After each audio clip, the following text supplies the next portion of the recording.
Hey guys, welcome back to the Nocturnal Chronicles. Tonight we begin a journey into one of history's most bizarre obsessions. A time when a glimpse of a woman's ankle could spark scandal, destroy reputations, and even end engagements. Imagine living in a world where showing a bit of skin below your shin was considered more shocking than a modern-day wardrobe malfunction at the Oscars. For over a century, women navigated this absurd reality. And tonight, we're uncovering the shocking, hilarious, and surprisingly dark truth behind the ankle panic that gripped society. Now, before we step into this fascinating world together, I'd love it if you could help this channel grow.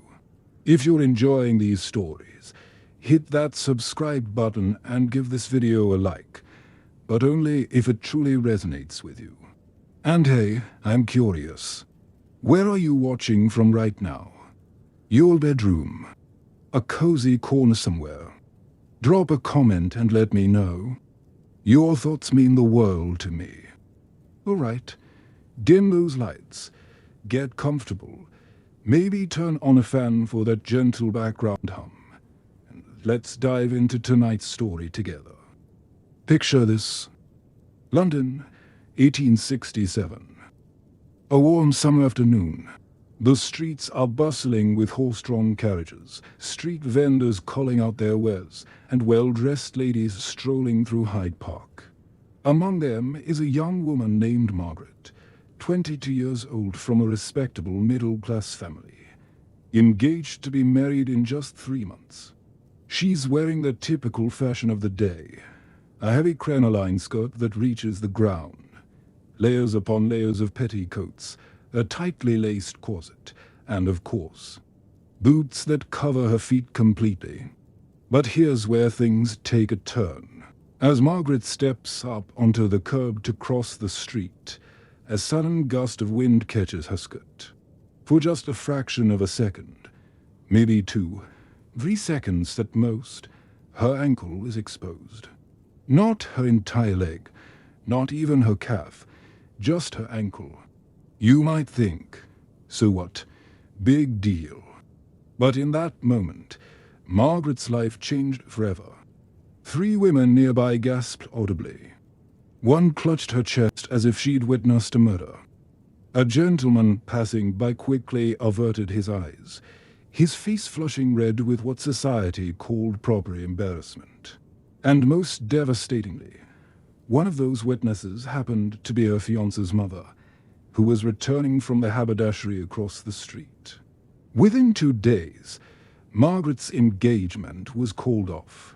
Her fiancé's family deemed her unsuitable and lacking in modesty.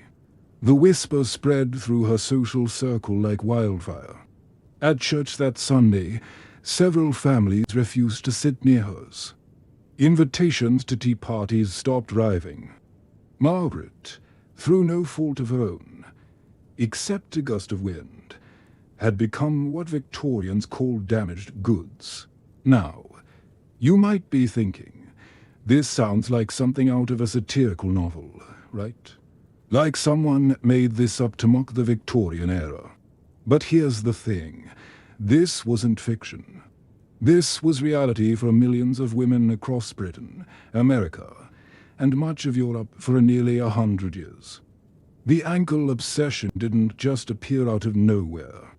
It was part of a much larger cultural phenomenon that historians now call the cult of female modesty. And to understand why ankles became the forbidden fruit of the 19th century, we need to go back a bit further. Let's rewind to the late 1700s. During the Georgian era, women's fashion was actually quite different. Dresses were lighter, hemlines occasionally rose to midthigh, and society was relatively relaxed about women's legs.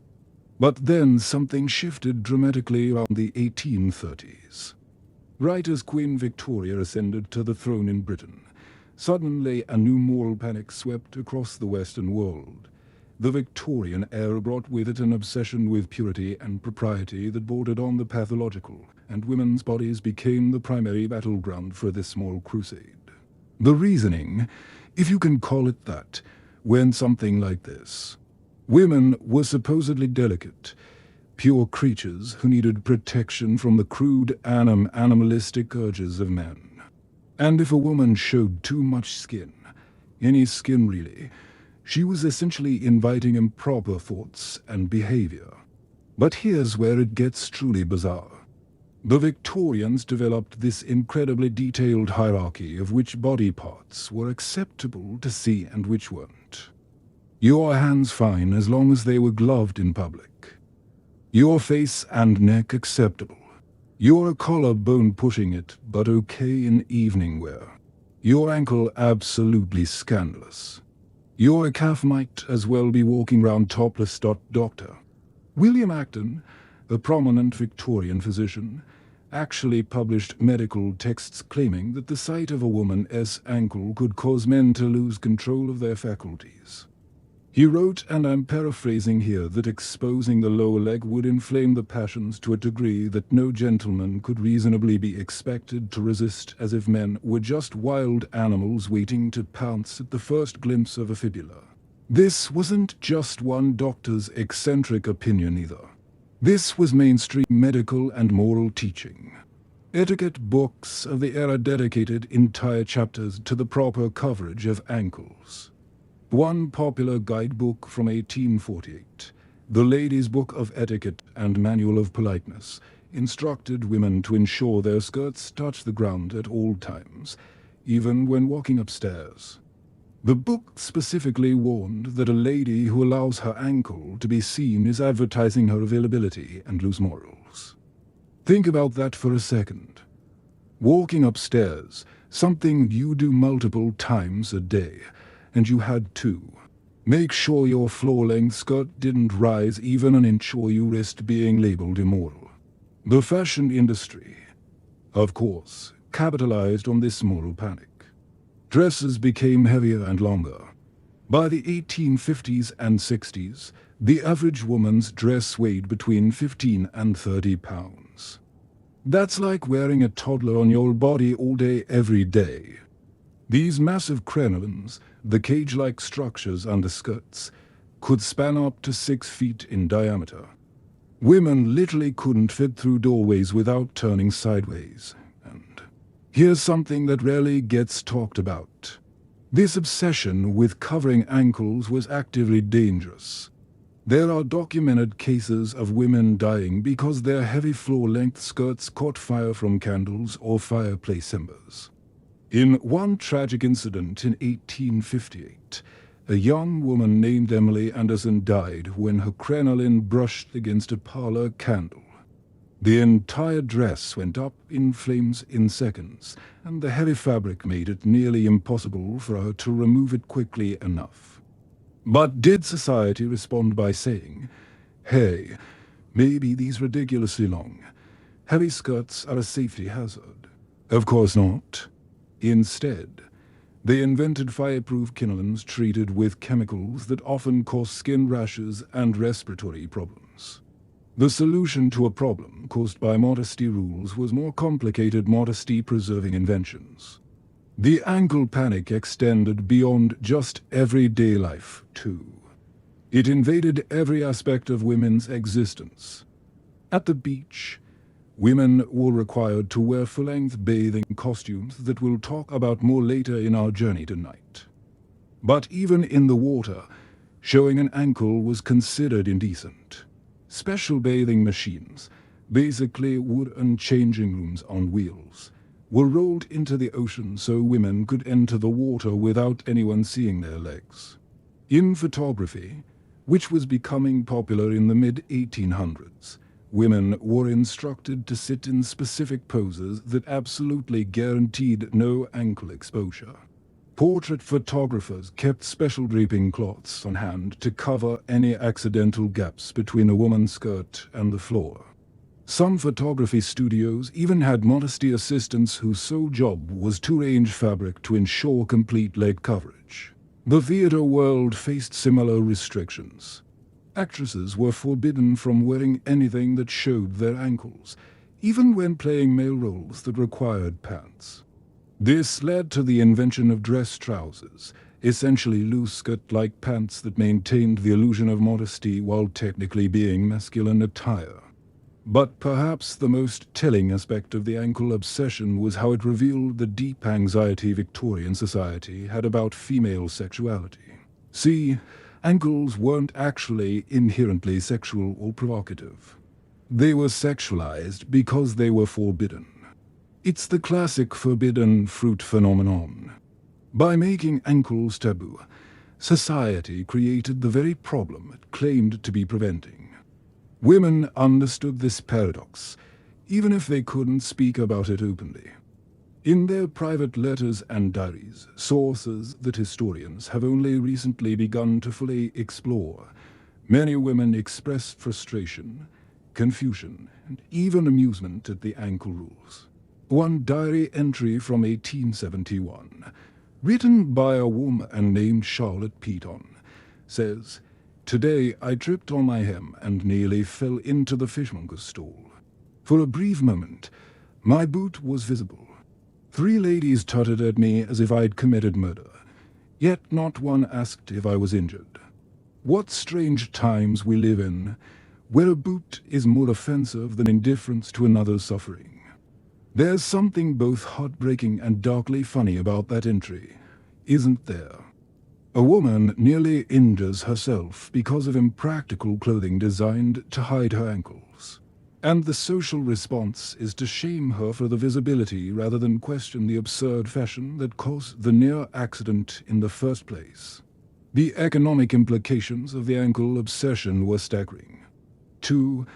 The textile industry boomed because women needed so much fabric for these enormous skirts. A single dress could require 20 to 30 yards of material. For middle-class and wealthy families, maintaining a proper wardrobe for their daughters and wives was a significant expense. And for working-class women, the pressure to maintain modesty while also needing to work created impossible contradictions. Factory workers, for instance, were expected to maintain the same modesty standards as wealthy ladies, but their work environments made this nearly impossible. Long skirts would get caught in machinery, leading to serious injuries and deaths. Some progressive factory owners allowed women to slightly shorten their skirts for safety, but this often resulted in public outcry and accusations that the factories were promoting immorality. Servants face similar challenges. Imagine being a housemaid, climbing up and downstairs all day, scrubbing floors, carrying heavy loads, all while ensuring your floor-length skirt never ever rose high enough to show your ankle. It was exhausting and frankly absurd. Now, here's where the story gets a little more hopeful. Women didn't just passively accept these ridiculous rules. Throughout the Victorian era, there were rebels, women who pushed back against the ankle obsession in clever and sometimes subtle ways.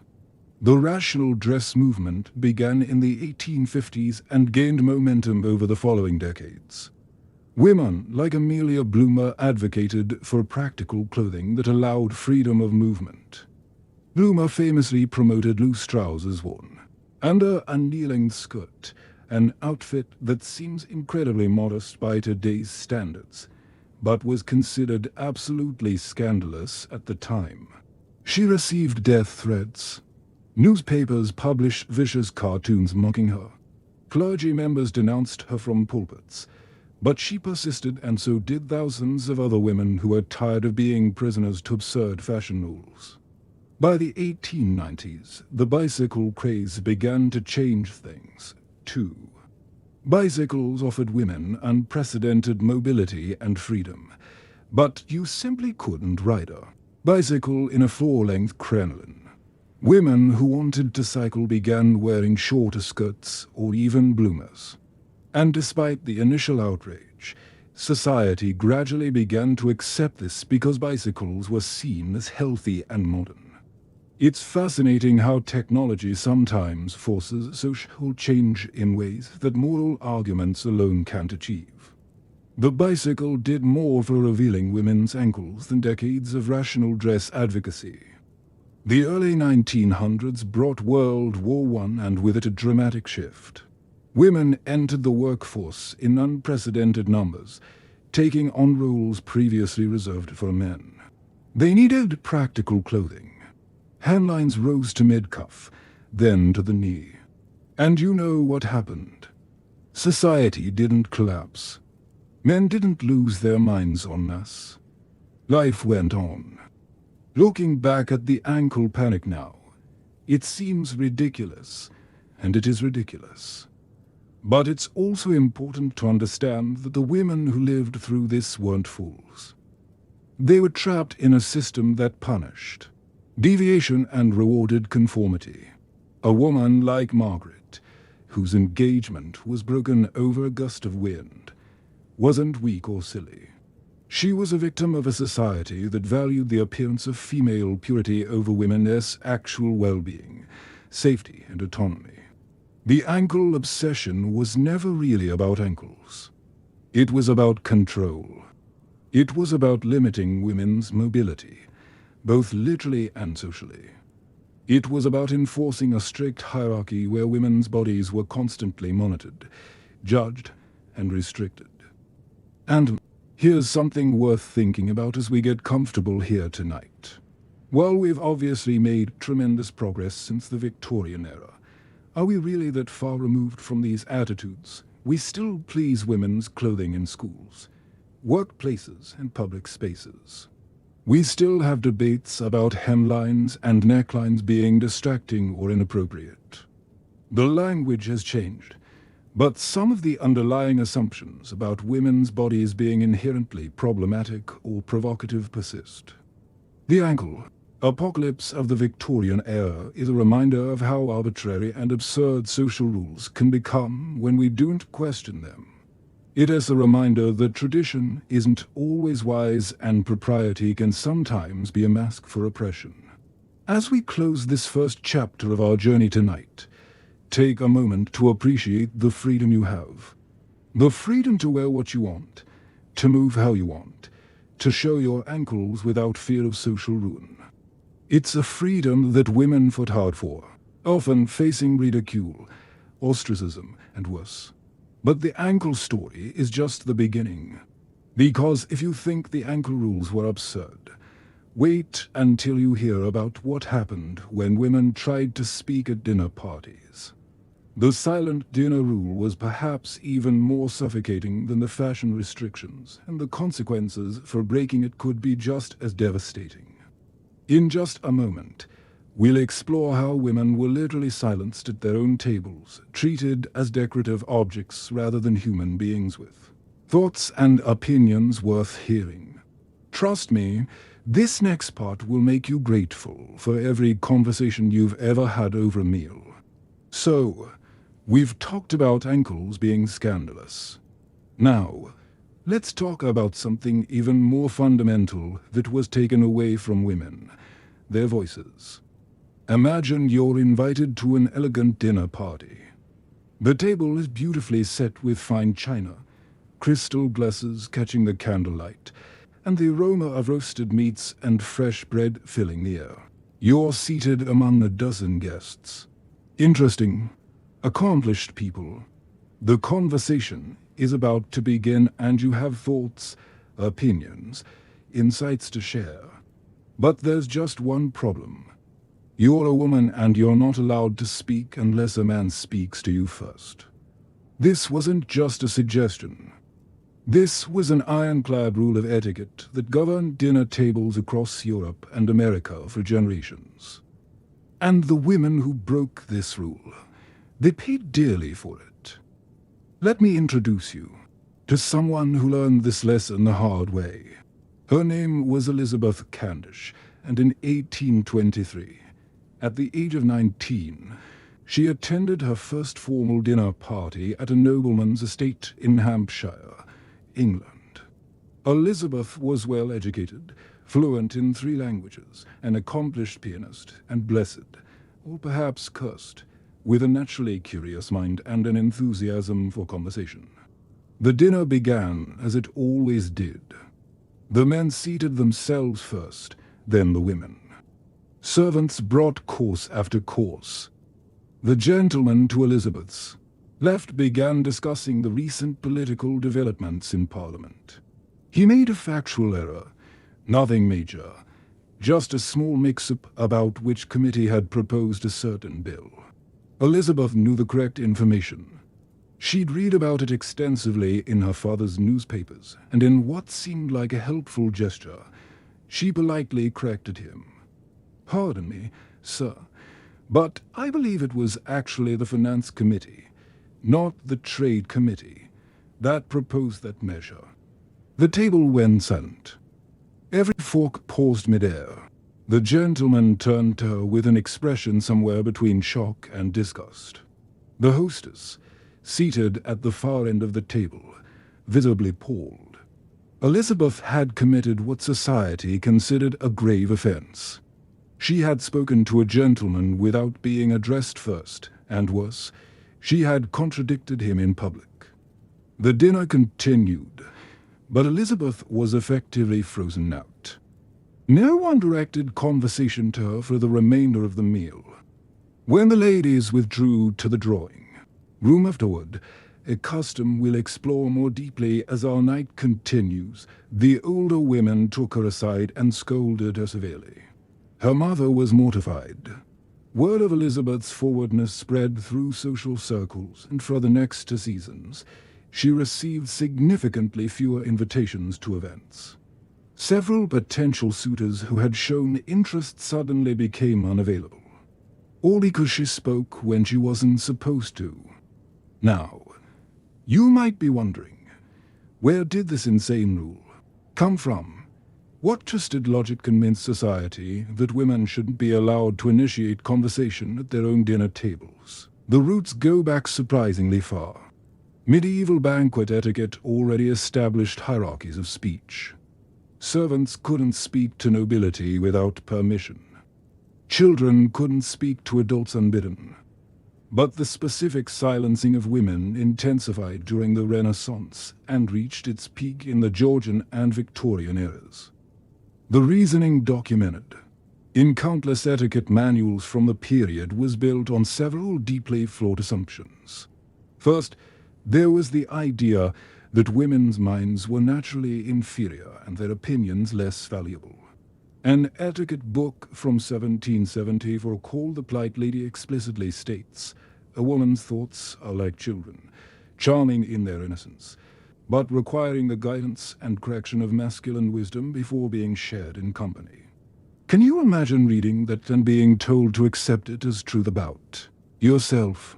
Second, there was this pervasive belief that a woman who spoke boldly or initiated conversation was displaying unwomanly assertiveness that would make her unmarriageable. The ideal Victorian woman was described in one 1845 conduct manual as a gentle listener, a responsive egos, never an originator of discourse, not even an originator of conversation, just an echo. Think about how dehumanizing that is.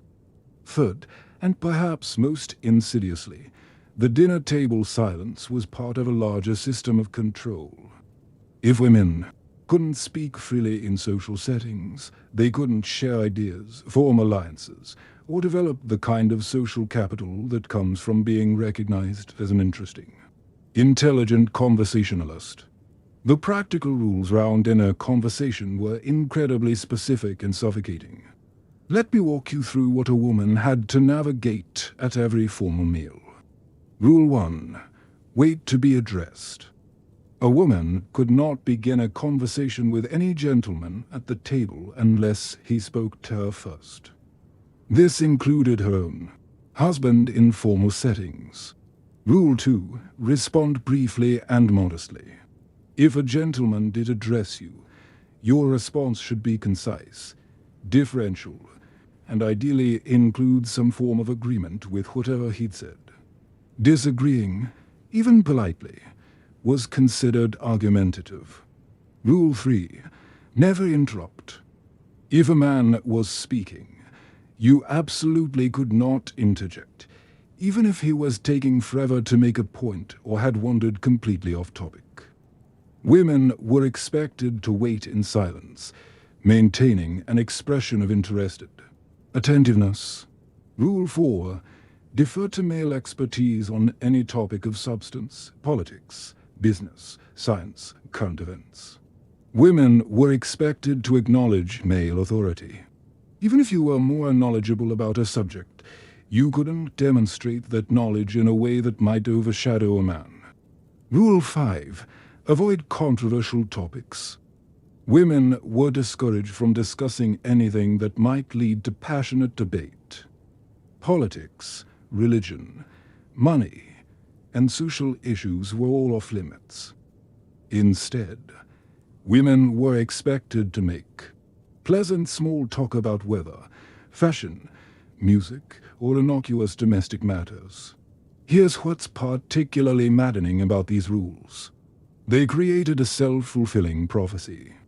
Society claimed women's conversation was less interesting and substantial than men's, then created rules that prevented women from developing or displaying conversational skills, then used women as resulting silence or superficial small talk as evidence that women as minds were indeed inferior.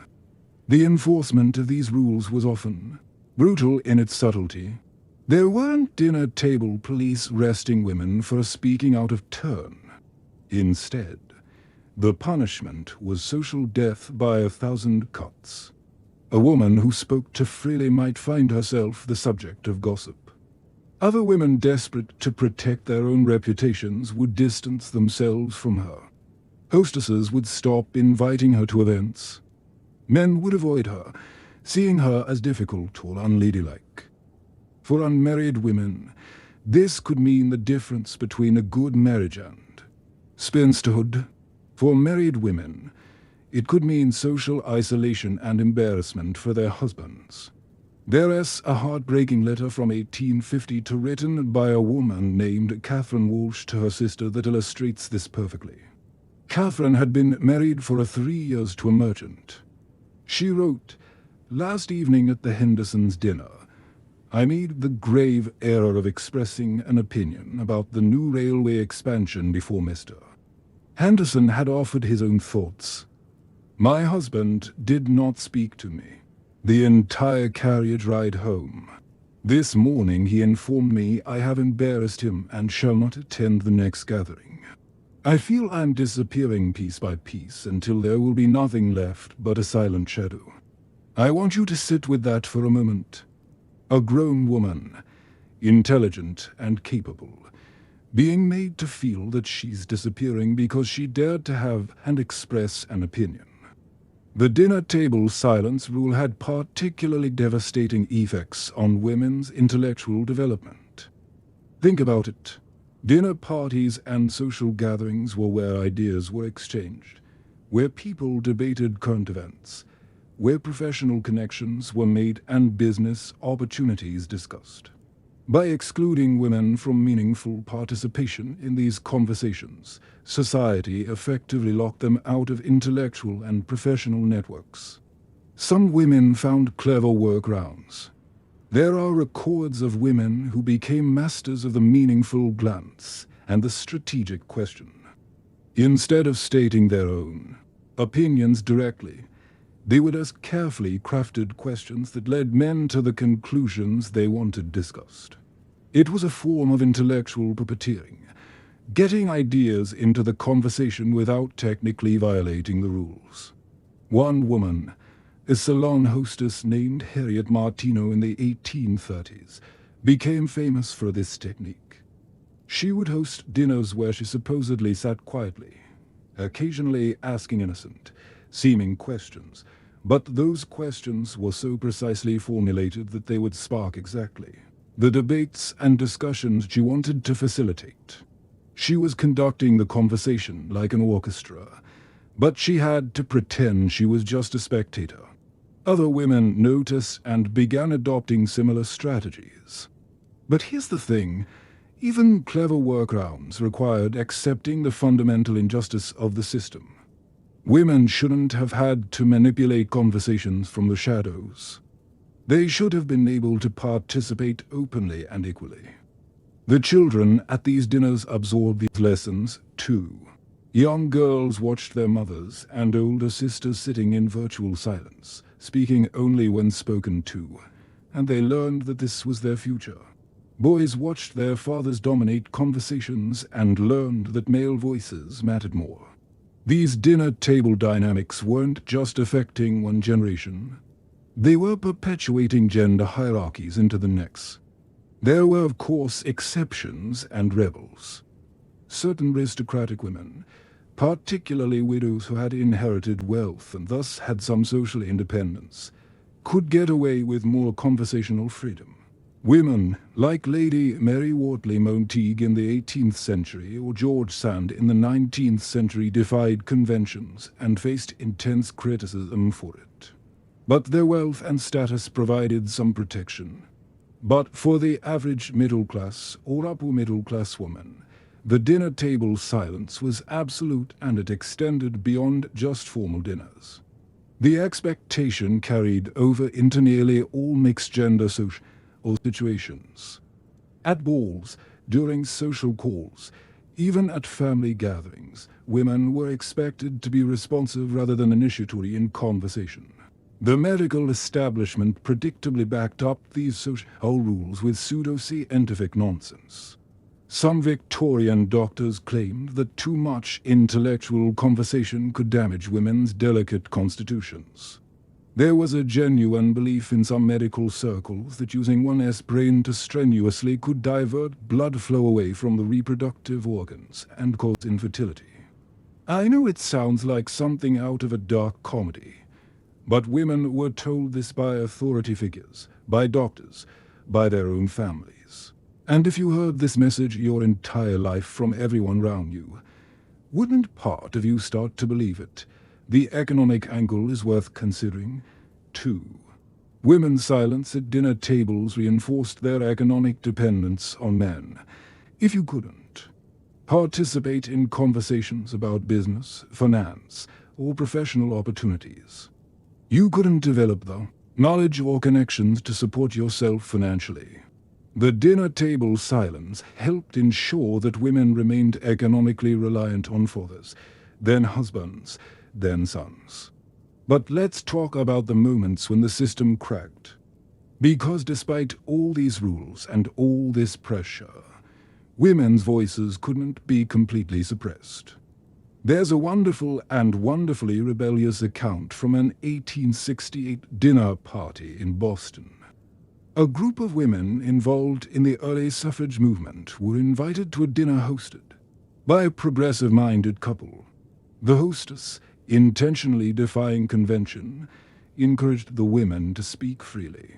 The male guests, many of whom considered themselves supporters of women's rights, were nonetheless visibly uncomfortable when the women began initiating topics, debating politics, and disagreeing with points the men made.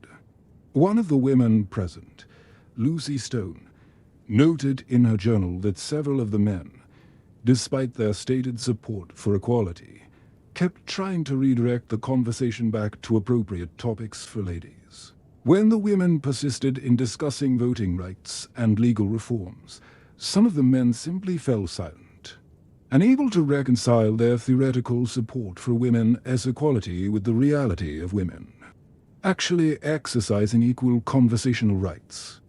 This tells us something important. Even people who intellectually believed in equality struggled to accept it in practice when it disrupted comfortable social hierarchies. The turn of the 20th century began to shift things. Women's clubs and societies gave women spaces to develop their public speaking and conversational skills among themselves. The suffrage movement required women to speak in public, to debate, to argue forcefully for their rights, and gradually the rigid dinner table silence rules began to erode. World War I accelerated this change, as it did with so many social conventions. With men away at war, women took on new roles and responsibilities that required decisive speech and leadership. The idea that women should sit silently waiting to be addressed began to seem not just outdated, but actively ridiculous. By the 1920s, the new generation of women, The flappers, the modern girls, openly mocked the old conversation rules. They spoke when they wanted to speak. They debated, they argued, they initiated conversations without waiting for male permission. And while they faced backlash from traditionalists, society was changing too rapidly for the old rules to fully reassert themselves. But here's what I want you to think about as we sit here together tonight. How much of that silence still echoes in our world? Studies even today show that women are interrupted more frequently than men in professional meetings. Women are often perceived as aggressive or bossy for the same assertive communication styles that make men seem like natural leaders. Girls are still sometimes taught to be polite listeners in ways that boys aren't. The formal rule of don't speak until spoken to is gone. Yes, but the underlying assumptions that men's voices matter more, that women who speak boldly are somehow transgressive, those assumptions still linger in subtle ways. The silent dinner table of the Victorian era seems like ancient history. But every time a woman in a meeting gets talked over, every time a girl is told she talks too much when she's just enthusiastic, every time a woman has to modulate her voice or soften her language to avoid being called difficult, that's an echo of those old rules. And recognizing those echoes is the first step to finally silencing them for a good dot as we move forward tonight. Keep in mind just how much women were expected to suppress their voices at dinner, their ankles in public. But wait until you hear about what happened when a woman simply fainted. Because in our next part, we're going to explore one of the most bizarre etiquette requirements of all. The expectation that women would strategically faint on purpose, and how this supposedly delicate behavior was actually required social performance. Trust me, the corset conspiracy is about to get very, very strange. Here's something that sounds completely made up, but is absolutely real. There was a time when women were expected to faint. Not accidentally, not because they were actually ill, but strategically, as a display of proper femininity and delicate sensibility. And the tool that helped make this possible, the corset. That seemingly innocent piece of undergarment was actually a torture device that women were forced to wear from childhood, often causing permanent organ damage, broken ribs, and yes, regular fainting. Spells that society somehow decided were signs of virtue rather than distress. Let me take you back to Paris, 1851. A young woman named Amélie Rousseau is getting dressed for an opera performance. She's 17 years old, excited about the evening ahead. Her lady's maid begins the lacing process. The corset goes round Emily's torso and then the pulling begins. Tighter, tighter. Emily gasps. She can barely breathe. The maid continues pulling. This isn't cruelty. This is routine. Emily's waist naturally measures 24 in. By the time the maid finishes, it's been compressed to 18 in. 6 in of her body, squeezed into an unnatural shape by whalebone stays and steel bond. Amélie descends the stairs carefully, taking shallow breaths because deep ones are impossible. At the opera house, she sits in her family's box seat. The performance is beautiful, but Emily can't fully enjoy it. She feels dizzy. The room seems to tilt, and then about halfway through the second act, everything goes black. She faints. Her mother doesn't panic. The other women in nearby boxes barely react. This is expected, normal even. When Emily comes to smelling salts held under her nose, her mother actually seems pleased. Later that evening, she tells Emily, "You fainted so gracefully, dear." The young Sire Du Bois noticed. Such displays of delicacy are attractive to refined gentlemen. Emily had just experienced oxygen deprivation severe enough to cause unconsciousness, and her mother was congratulating her. This wasn't an isolated incident. This was systematic, and it gets so much stranger from here. The corset as we know it evolved from earlier body-shaping garments, but it reached its most extreme and dangerous form during the Victorian era. By the mid-1800s, the ideal feminine silhouette required an impossibly tiny waist. The wasp waist was the beauty standard.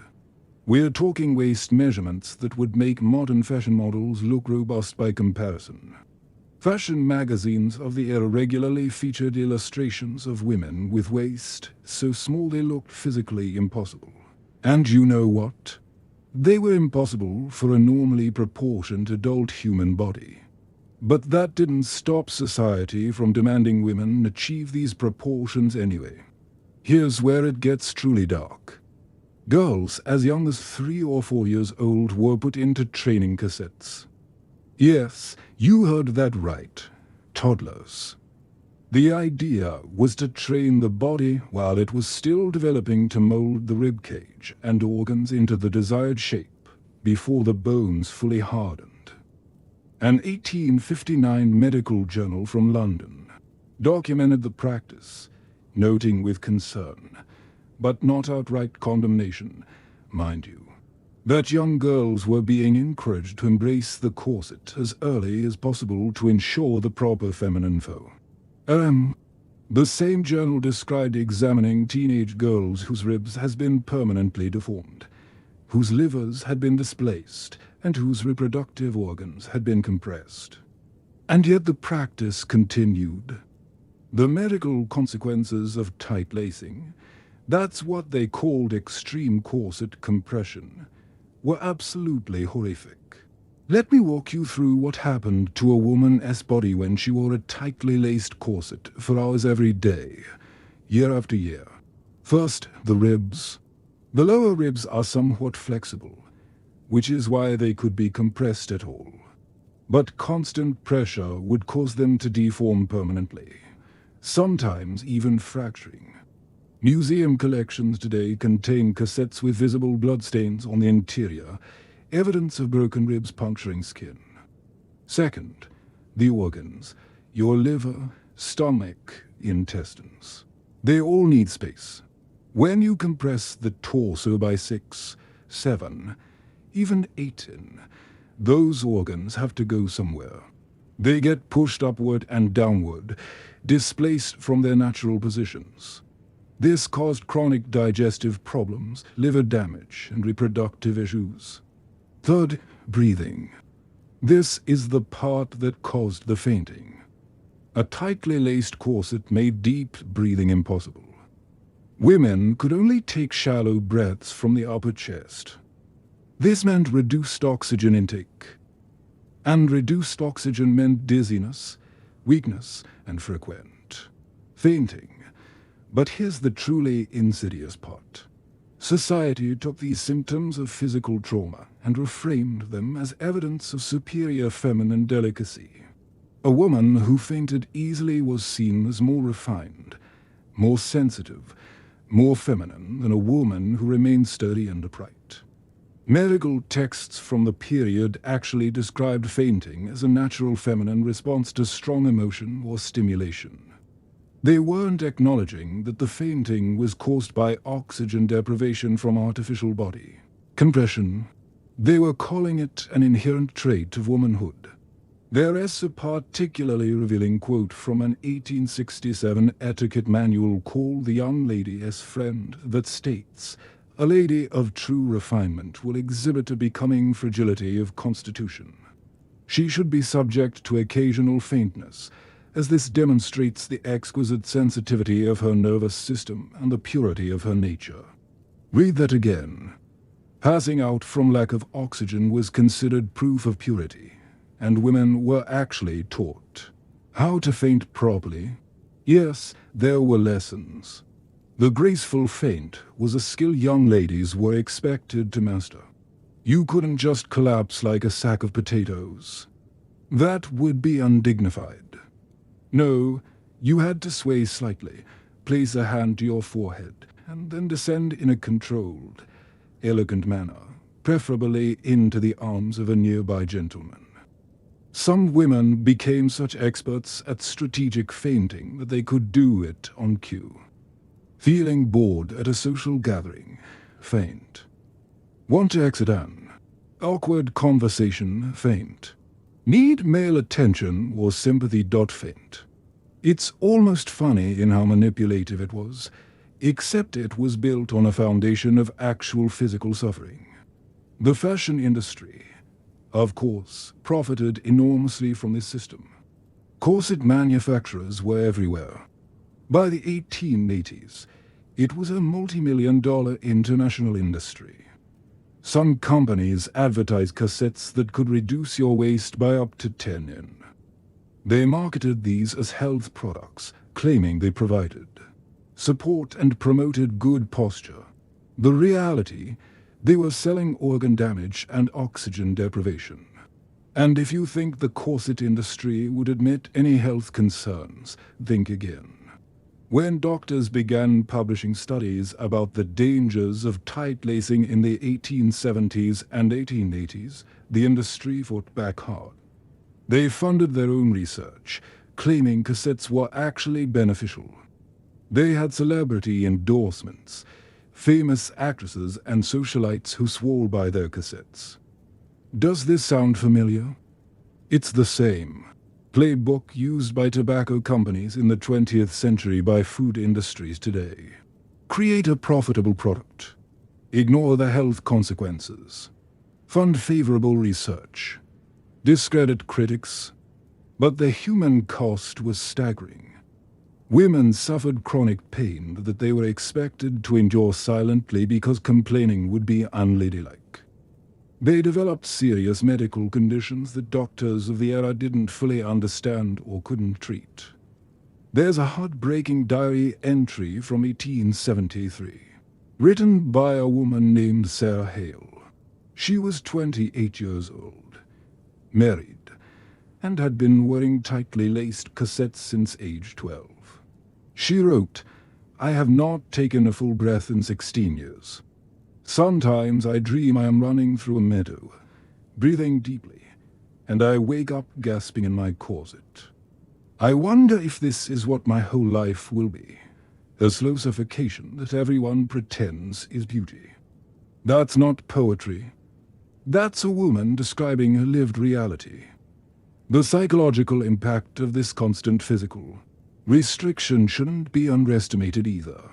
Imagine spending your entire life unable to breathe fully, unable to move freely, in constant discomfort. How would that affect your mental state, your sense of yourself? Some historians argue that the corset was one of the most effective tools of patriarchal control ever invented because it quite literally restricted women's physical capacity. You can't run in a corset. You can't fight. You can't do physically demanding work. You become dependent on others for tasks that require strength or endurance. And because women were told from childhood that cassettes were necessary, that going without one was improper and shameful, many women internalized this restriction. They pleased themselves and each other. There are accounts of women who, even when alone in their own homes, felt uncomfortable removing their cassettes. The physical restriction had become psychological. The cage was so ingrained that even when the door was unlocked, they couldn't walk through it. But not all women accepted this quietly. Throughout the 19th century, there were voices of resistance. Dr. Mary Walker, one of the first female physicians in America and a Medal of Honor recipient, absolutely refused to wear cassettes. She wore men's-style trousers and loose-fitting clothing, and she was arrested multiple times for impersonating a man and violating dress codes. But she persisted, arguing that women's health required freedom from restrictive clothing. The dress reform movement of the 1850s through 1890s specifically targeted the corset as dangerous and unnecessary. Women like Amelia Bloomer, Elizabeth Cady Stanton, and others advocated for a rational dress that allowed natural movement and breathing. They were mocked mercilessly. Newspapers ran vicious cartoons depicting dress reformers as ugly, masculine, and undesirable. The message was clear. Reject the corset and you reject femininity itself. But these women kept fighting. They published pamphlets detailing the medical horrors of tight lacing. They gave lectures. They wore reformed dress, themselves, and refused to be shamed for it. And slowly, very slowly, things began to change. The bicycle craze of the 1890s, yes, bicycles again, those wonderful agents of social change, made cassettes increasingly impractical. Women who wanted to cycle needed to breathe fully and move freely. Some women began wearing lighter, less restrictive cassettes for cycling and discovered how much better they felt. The early 1900s brought the arts and crafts movement and Art Nouveau, which celebrated more natural flowing forms in art and design. This aesthetic shift influenced fashion. The span corset briefly replaced the wasp waist style, but it created its own health problems.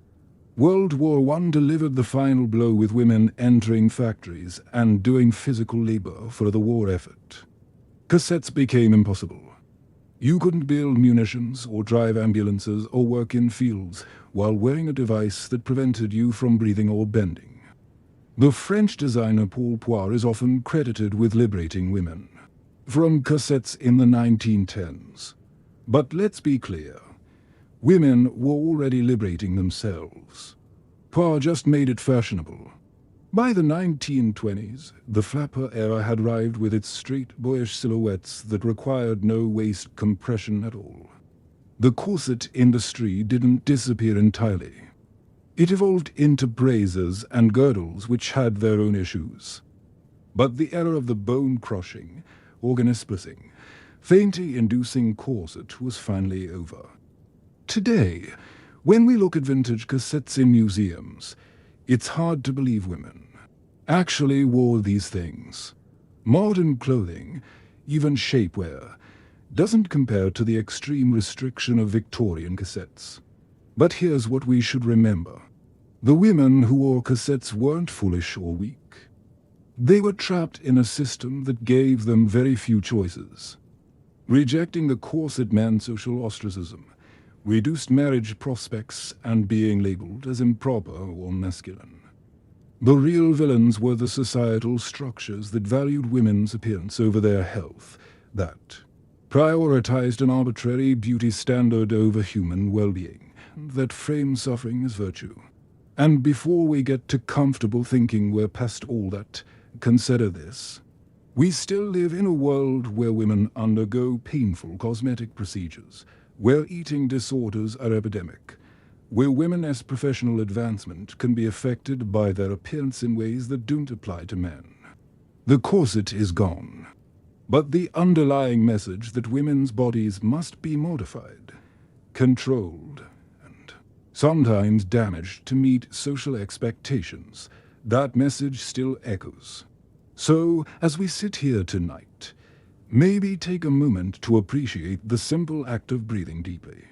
It's a freedom that women fought for, sometimes at great personal cost. And speaking of things women weren't allowed to do freely, our next topic is going to absolutely baffle you. Because while we've covered ankles, voices, and breathing, we haven't yet talked about gloves. Yes, gloves. You're probably thinking, how complicated could etiquette possibly be? Oh, my friend, you have no idea. The Victorian era created 47. Yes, 47 different rules for when, how, and why women should wear gloves. And breaking these rules could be just as socially devastating as any other etiquette violation we've discussed. Get ready, because the glove scandal is about to get incredibly specific and wonderfully absurd. You know what's wild? There was a time when putting on or taking off a glove at the wrong moment could ruin your entire social standing. Not exaggerating. Your reputation could literally be destroyed by a piece of fabric covering your hand. The Victorian obsession with glove etiquette was so elaborate, so ridiculously specific that entire books were written just about this one accessory. We're talking hundreds of pages dedicated to answering questions like, do you shake hands with gloves on or off? Do you eat with gloves on? What color gloves signal mourning versus matrimony? And God forbid you got any of it wrong. Let me tell you about what happened to a woman named Caroline Preston in Boston. 1889. Caroline was invited to a prestigious afternoon tea at the home of Mrs. Henrietta Lell, one of Boston's most influential society women. This was a big deal. An invitation from Mrs. Lell could make or break your social position. Caroline arrived wearing beautiful cream-cold kid leather gloves, perfectly appropriate for an afternoon event. She was ushered into the drawing room where about a dozen other ladies were already assembled. Tea was served. Delicate sandwiches, petty fuss, polite conversation. Then came the moment that would haunt Caroline for years. A servant offered her small plate of finger sandwiches. Without thinking, Caroline reached for one while still wearing her gloves. The room didn't gasp audibly. That would have been too crude. Instead, there was a subtle but unmistakable shift in atmosphere. A few eyebrows raised ever so slightly. Misses. Lowell's expression went from polite warmth to icy distance. The woman next to Caroline actually leaned away as if gloved sandwich eating was contagious. Caroline had committed a cardinal sin of glove etiquette.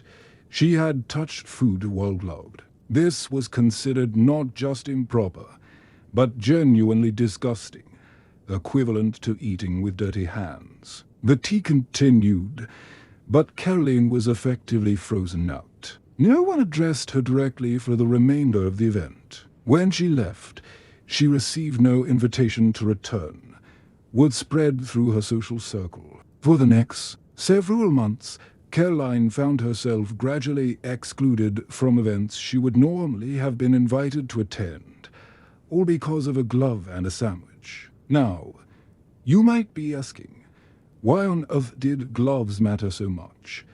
What could possibly justify 47 different rules about hand coverings? The answer, like so many things in Victorian society, is a twisted combination of class anxiety, hygiene panic, and the obsessive need to create barriers between respectable women and everyone else. Let's start with the basics. In the 19th century, particularly from about 1830 through 1910, a lady of quality was expected to wear gloves virtually any time she was in public or in formal company.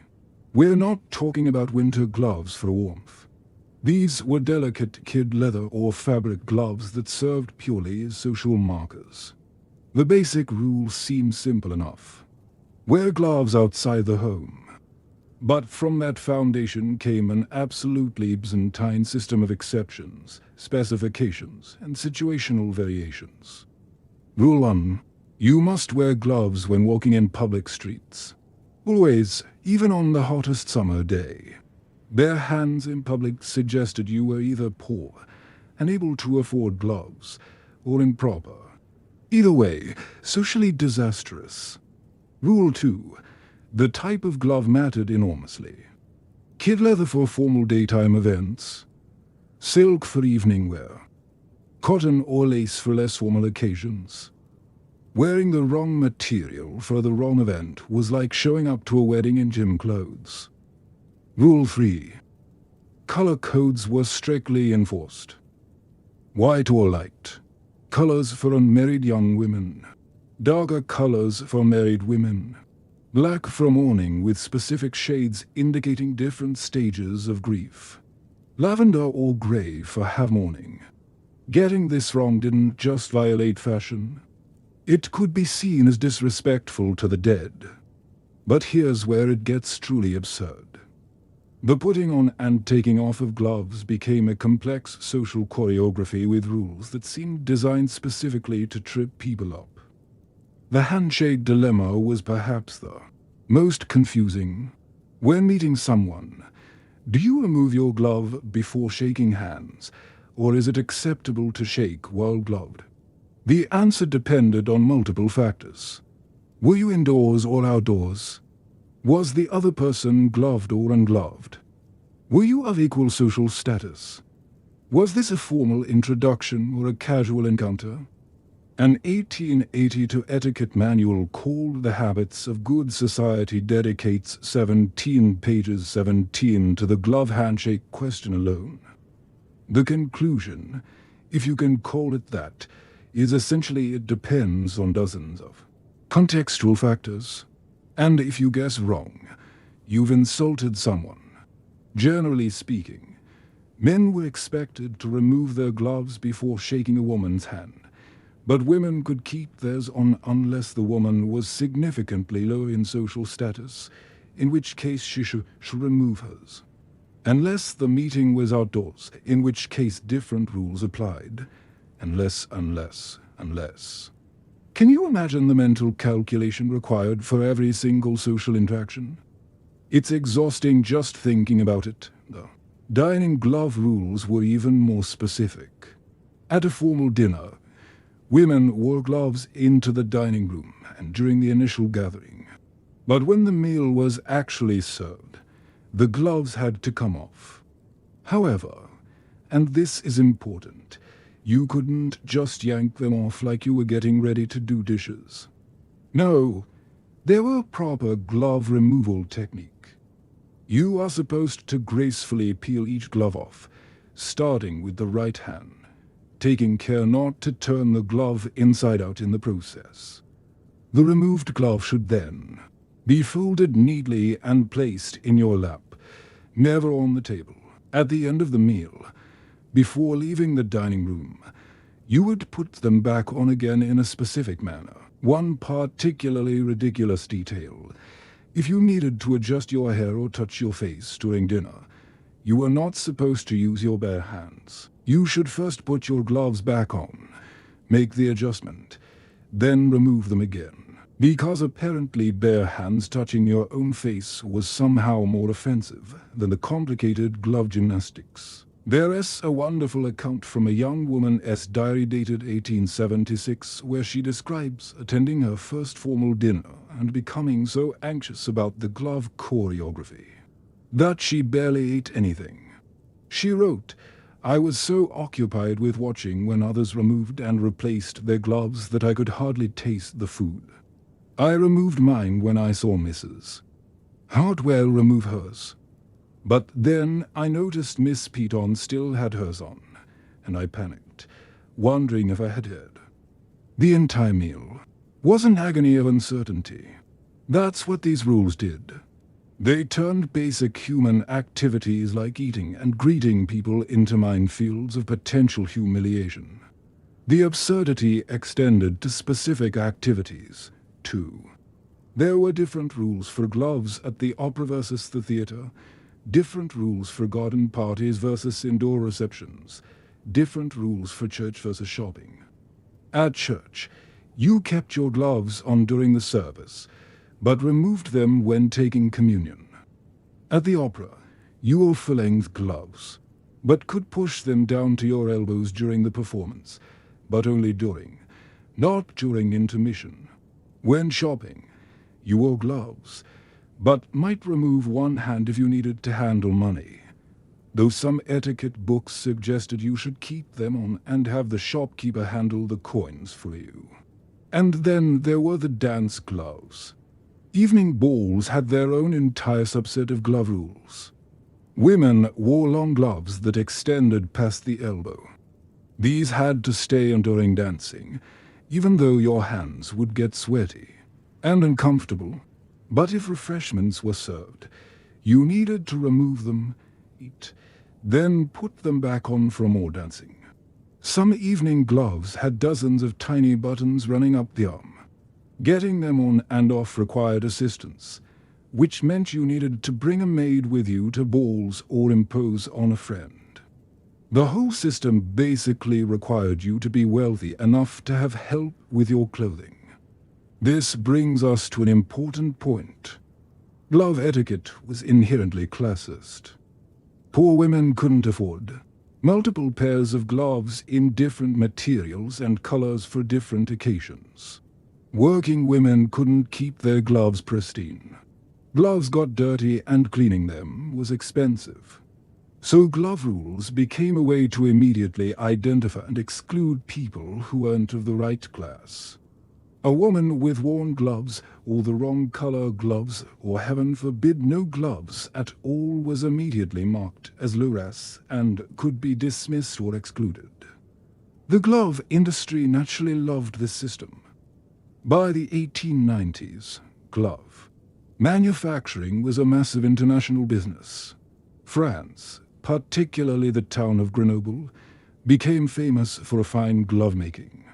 A wealthy woman might own 50 or more pairs of gloves. This represented serious money.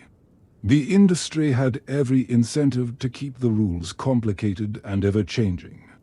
Fashion magazines, many of which received advertising money from glove manufacturers, regularly published new guidelines and recommendations, ensuring that last season's gloves were now inappropriate and new ones must be purchased. There's a particularly cynical example from an 1893 fashion magazine that declared, "This season, the discerning lady will note that gloves worn to afternoon tea should now extend precisely to and above, either wrist rather than last year's 3 in. Those with last year's gloves must update their wardrobe to avoid appearing hopelessly behind the times. 2 in versus 3 in." As if anyone could actually tell the difference, or as if it mattered in any meaningful way. But it sold gloves. The medical establishment weirdly got involved, too. Some doctors claimed that wearing gloves protected women's delicate skin from sun damage and aging. Other doctors warned that wearing gloves too frequently would make the hands weak and dependent on external support, like how wearing cassettes supposedly weaken the torso muscles. Both positions were mostly nonsense, but they gave the glove obsession of an air of scientific legitimacy. One aspect of glove culture that's particularly interesting is how it intersected with romance and courtship. There was an entire language of gloves that couples could use to communicate. If a woman dropped her glove in front of a man, it was an invitation for him to pick it up and return it to her, initiating a conversation. If she accepted a pair of gloves as a gift from a man she wasn't related to or engaged to, it was considered improper and suggested intimacy. If she wore a man's favor, a ribbon or flower tucked into a glove at a ball, it signaled her attachment to him. Young people found ways to use the glove rules to create small moments of connection in a world that otherwise kept them strictly separated. The brush of fingers when a glove was being handed back, the intimacy of a man helping a woman pull on or remove her gloves. These became charged with romantic meaning precisely because so much other physical contact was forbidden. But the rules also created genuine hardship. There are accounts of women developing skin conditions from constant glove wearing. The dyes used in colored gloves sometimes contained toxic substances. Arsenical compounds were common, which could cause rashes, sores, and even systemic poisoning. A medical journal from 1888 documented several cases of glove poisoning where women developed severe reactions to the chemicals in their fashionable gloves. The solution proposed better quality gloves. Not, wearing gloves less often or questioning whether constant glove wearing was necessary. The turn of the century began to shift things, as it did with so many Victorian customs. The early 1900s brought a more practical, less fussy approach to fashion generally. Women were increasingly active, playing tennis, golf, riding bicycles, and constant gloving became impractical. World War I accelerated the change dramatically.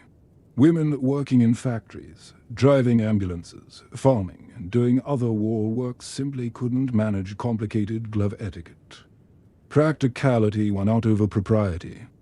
By the 1920s, the strict glove rules had largely evaporated. Gloves were still worn for certain formal occasions, but the elaborate code of when, where, how, and what type had been abandoned. Women could shake hands barehanded without causing scandal. They could eat without glove anxiety. They could choose to wear gloves or not based on weather, comfort, and personal preference rather than social mandate. Today, the idea of formal glove etiquette seems quaint at best, absurd at worst. We wear gloves when it's cold or when we need hand protection. That's it. No complicated rules, no social consequences. But here's what I want you to think about. The glove rules weren't really about gloves, were they?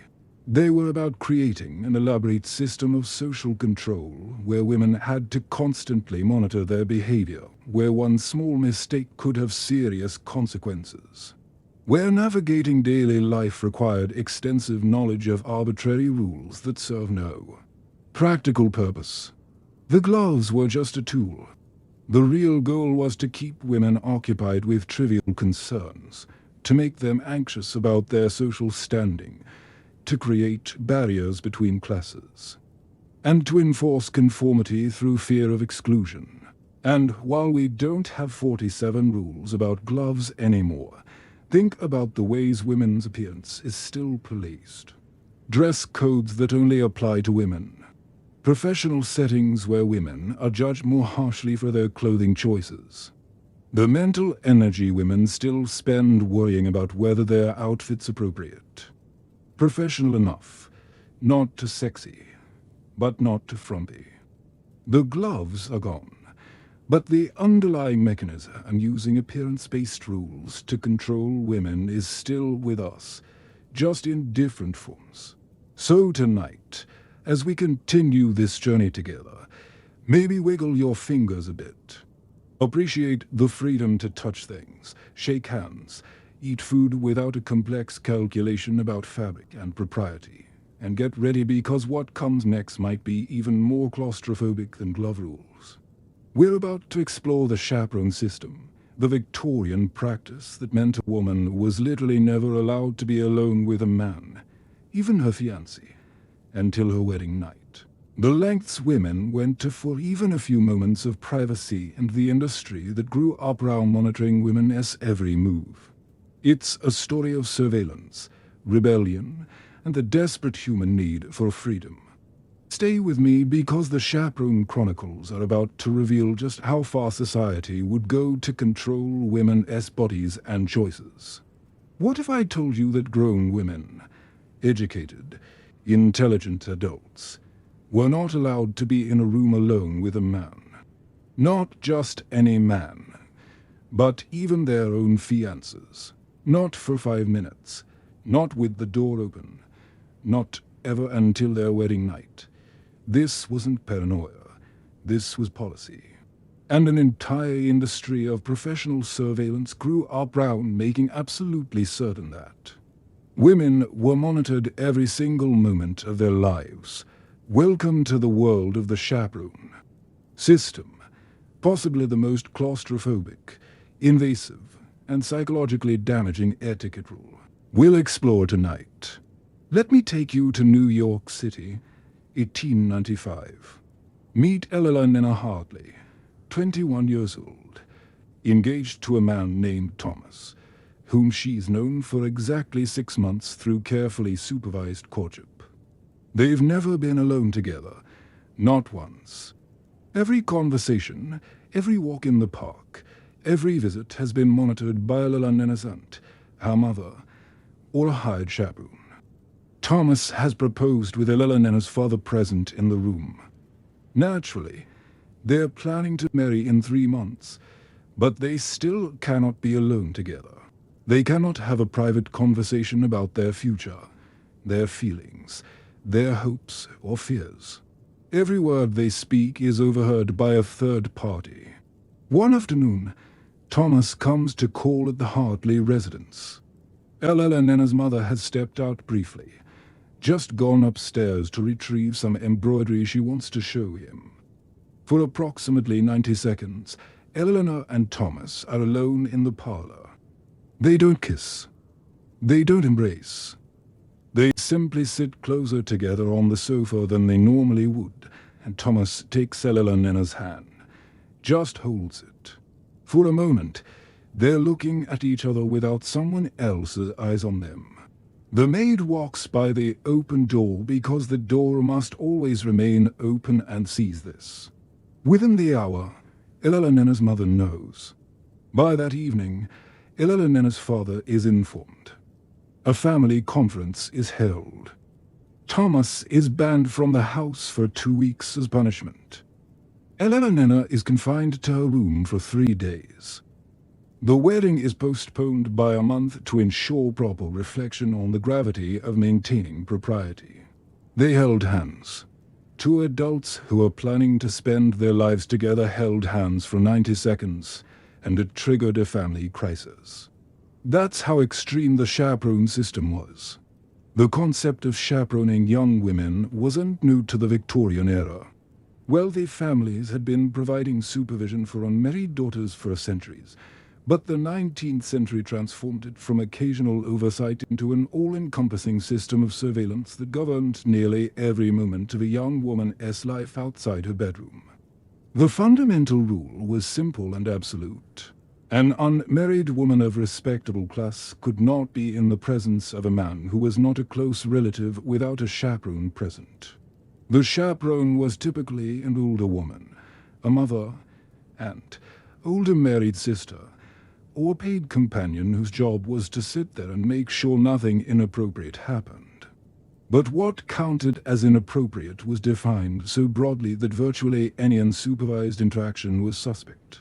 An etiquette manual from 1880 titled Our Department stated explicitly, "A young lady must never be alone with a gentleman, even her betrothed, lest her reputation be compromised."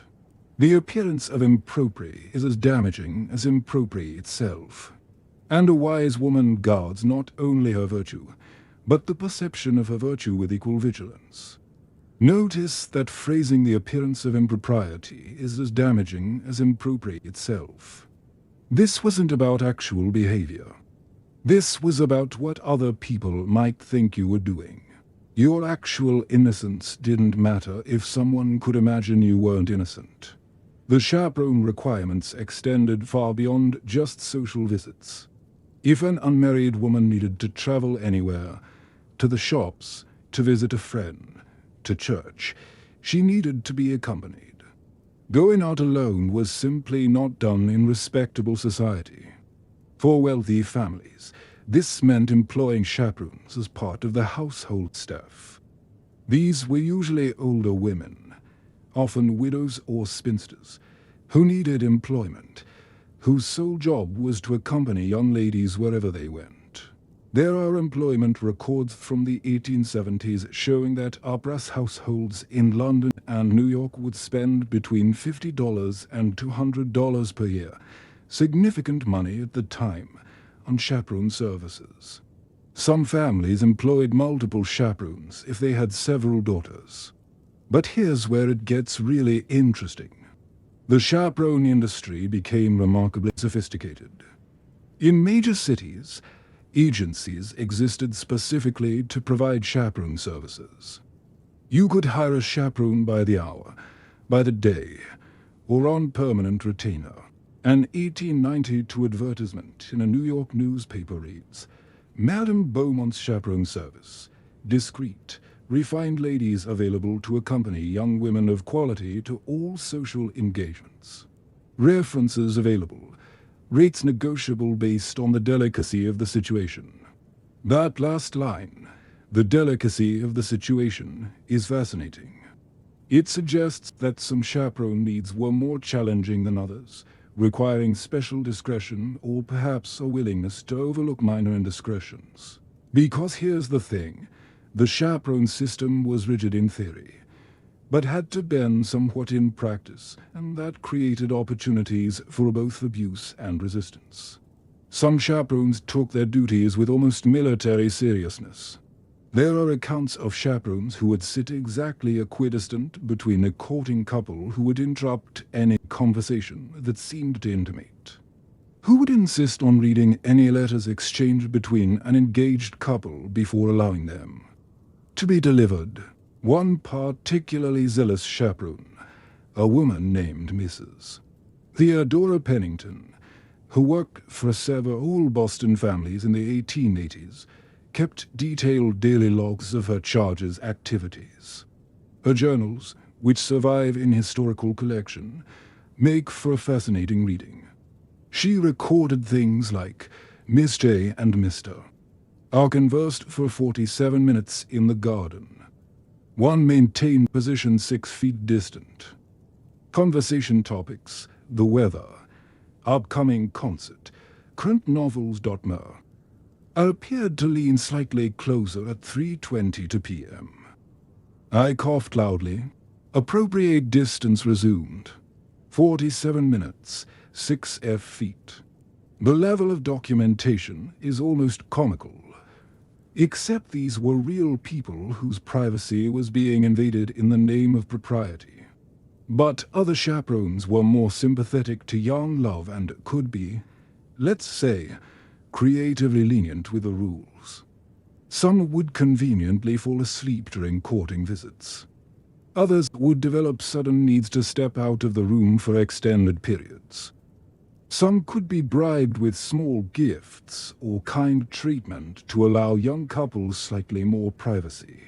There's a wonderful exchange of letters between two sisters from 1878 where one advises the other. Mrs. Williamson is far preferable to Aunt Catherine as a chaperone. Mrs. W is fond of novels and becomes quite absorbed in her reading during visits. One can have a genuine conversation with Mr. Hardwell if Mrs. W is present, whereas Aunt Catherine watches like a hawk and interrupts constantly. So even within this oppressive system, women were finding and sharing intelligence about which chaperones were more tolerable than others. The psychological impact of constant surveillance cannot be overstated. Imagine never having a private conversation with someone you're supposed to marry. Imagine every moment of courtship being performed for an audience. How do you build genuine intimacy under those conditions? Many couples didn't. They married as virtual strangers, knowing only the carefully curated public versions of each other. The wedding night wasn't just the first time they were physically intimate. It was often the first time they'd ever been truly alone together. Think about how terrifying that must have been. For months or years, you've been told that being alone with this person is dangerous and improper. Then suddenly on your wedding night, you're supposed to be completely comfortable with intimacy. The psychological whiplash must have been intense. There are heartbreaking accounts in women's diaries from this era describing wedding night terror and confusion. One entry from 1881 written by a new bride says, "We were finally alone, and I realized I did not know my husband at all. Every conversation we'd had was performed for others. I did not know his true thoughts, his private self. And yet here I was expected to share the most intimate moment of my life with this stranger." The chaperone system didn't just prevent physical intimacy. It prevented emotional intimacy, authentic connection, the gradual building of trust that healthy relationships require. But the surveillance extended beyond just courtship. Even married women face chaperoning expectations in certain situations. A married woman could be alone with her own husband, obviously. But if she needed to travel without him or socialize without him, she still needed female companionship to maintain propriety. Widows and older spinsters were considered acceptable self-chaperones after a certain age, usually around 35 or 40. But younger unmarried women never gained that independence. The rules were also heavily dependent on class. Working-class women couldn't afford chaperones and had to navigate different expectations. They might travel to work unchaperoned out of necessity, but this was seen as evidence of their lower status. Middle-class families aspiring to respectability would scrimp and save to afford even minimal chaperoning because not having a chaperone marked you as poor. This created cruel situations where families would go into debt to maintain the appearance of having proper supervision for their daughters, seeing it as essential for the daughters' marriage prospects. There is a budget ledger from an Ohio family in 1893 that shows them spending nearly a quarter of their annual income on employing an elderly neighbor as a chaperone for their two daughters. They cut back on food, on heating, on necessary household repairs, but the chaperone was considered non-negotiable. The international variations are interesting too.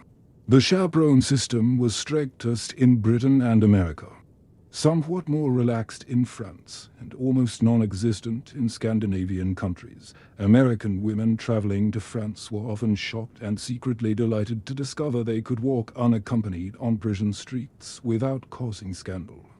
Some progressive American women began spending extended time in Europe specifically to escape the suffocating supervision at home. They would claim to be studying art or music or languages, but really they were savoring the freedom of moving through the world without constant surveillance. This created an interesting phenomenon. Wealthy American women who had tasted European freedom would return home and begin quietly defying chaperoning norms. They'd make excuses for why their chaperone couldn't accompany them, or they'd bend the rules in small ways. The rebellion against chaperoning grew alongside the broader women's rights movement. Women who were advocating for property rights, voting rights, and educational access also began questioning why they needed to be treated like children who couldn't be trusted alone. Elizabeth Cady Stanton, the famous suffragist, wrote in an 1870 essay, "We ask for the right to vote, to own property, to receive education. And yet society insists we cannot sit in a room alone with a man for 5 minutes without supervision. Either we are rational adults capable of self-governance, or we are perpetual children. Society cannot have it both ways." The bicycle. Yes. Once again, the liberating bicycle helped break down chaperoning norms. Women who cycled could travel alone faster and farther than a chaperone could easily follow. Some women started going on unchaperoned bicycle rides and calling it exercise rather than social activity. Parks and recreation became interesting battlegrounds. Some cities created designated ladies' cycling hours where women could ride without male presence, thus not requiring chaperones. But this just highlighted the absurdity. If women could safely cycle alone in a park during certain hours, why did they need supervision other times?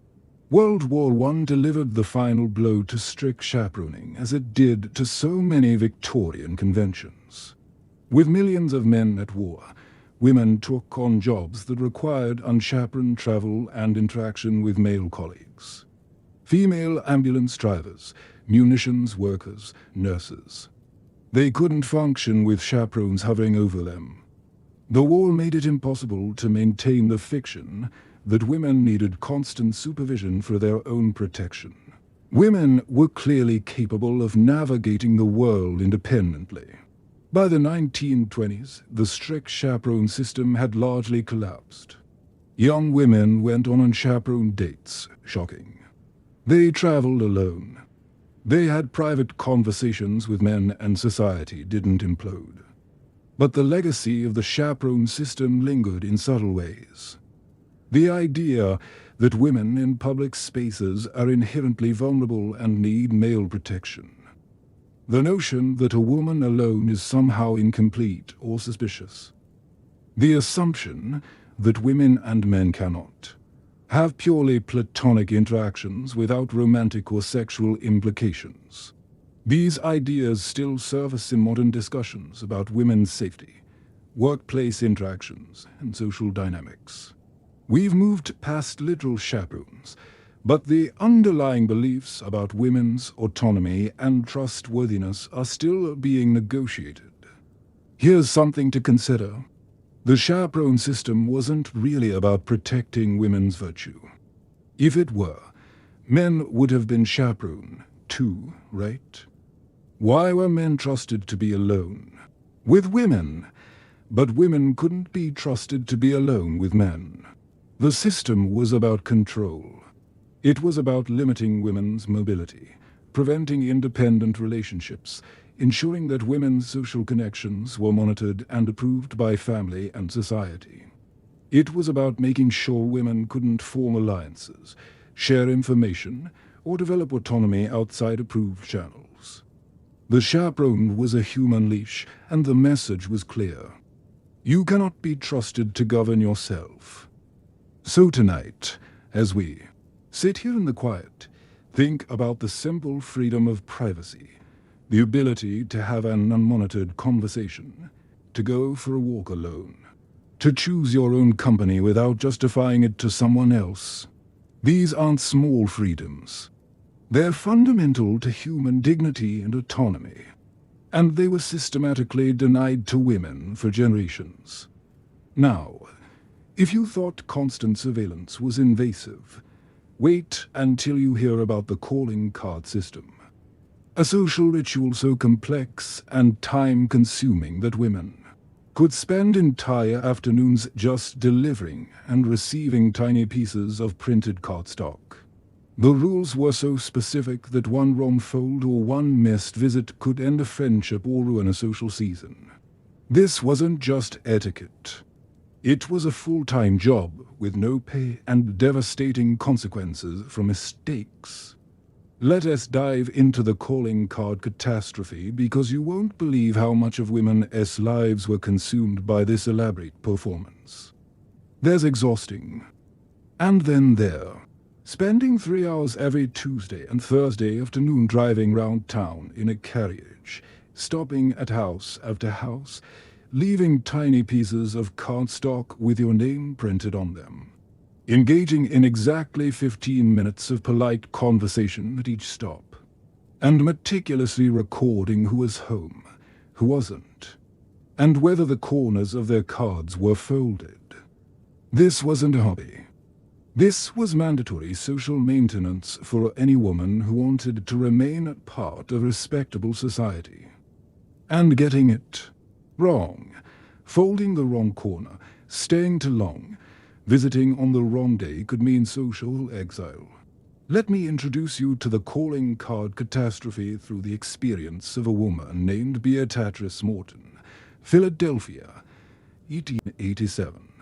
Beatrice was newly married and had just moved into her husband's social circle, which was considerably more elevated than her own family's. She was determined to make a good impression and establish herself properly. The calling card ritual seemed straightforward enough when her mother-in-law explained it. You had cards printed with your name. You visited other ladies on their designated at-home days. You left cards. You received cards. Simple, right? Except it wasn't simple at all. Beatrix's first mistake happened during her second week of calling. She visited Mrs. Elizabeth Whitmore, a prominent society matron, on a Thursday afternoon. Mrs. Whitmore wasn't receiving visitors that day. Her at-home day was actually Friday. Beatrice didn't know this because she hadn't yet obtained the complete list of everyone's designated days. So she left her card with the servant, thinking this was the polite thing to do. But she folded the top right corner of the card, which in calling card language meant, "I came in person." Since she'd been told Mrs. Whitmore wasn't home, she should have left the card unfolded or folded the bottom left corner, which meant I sent my card via servant. Mrs. Whitmore, upon seeing the incorrectly folded card and noting that Beatrice had called on The wrong day interpreted this as either ignorance or rudeness. She did not return the call.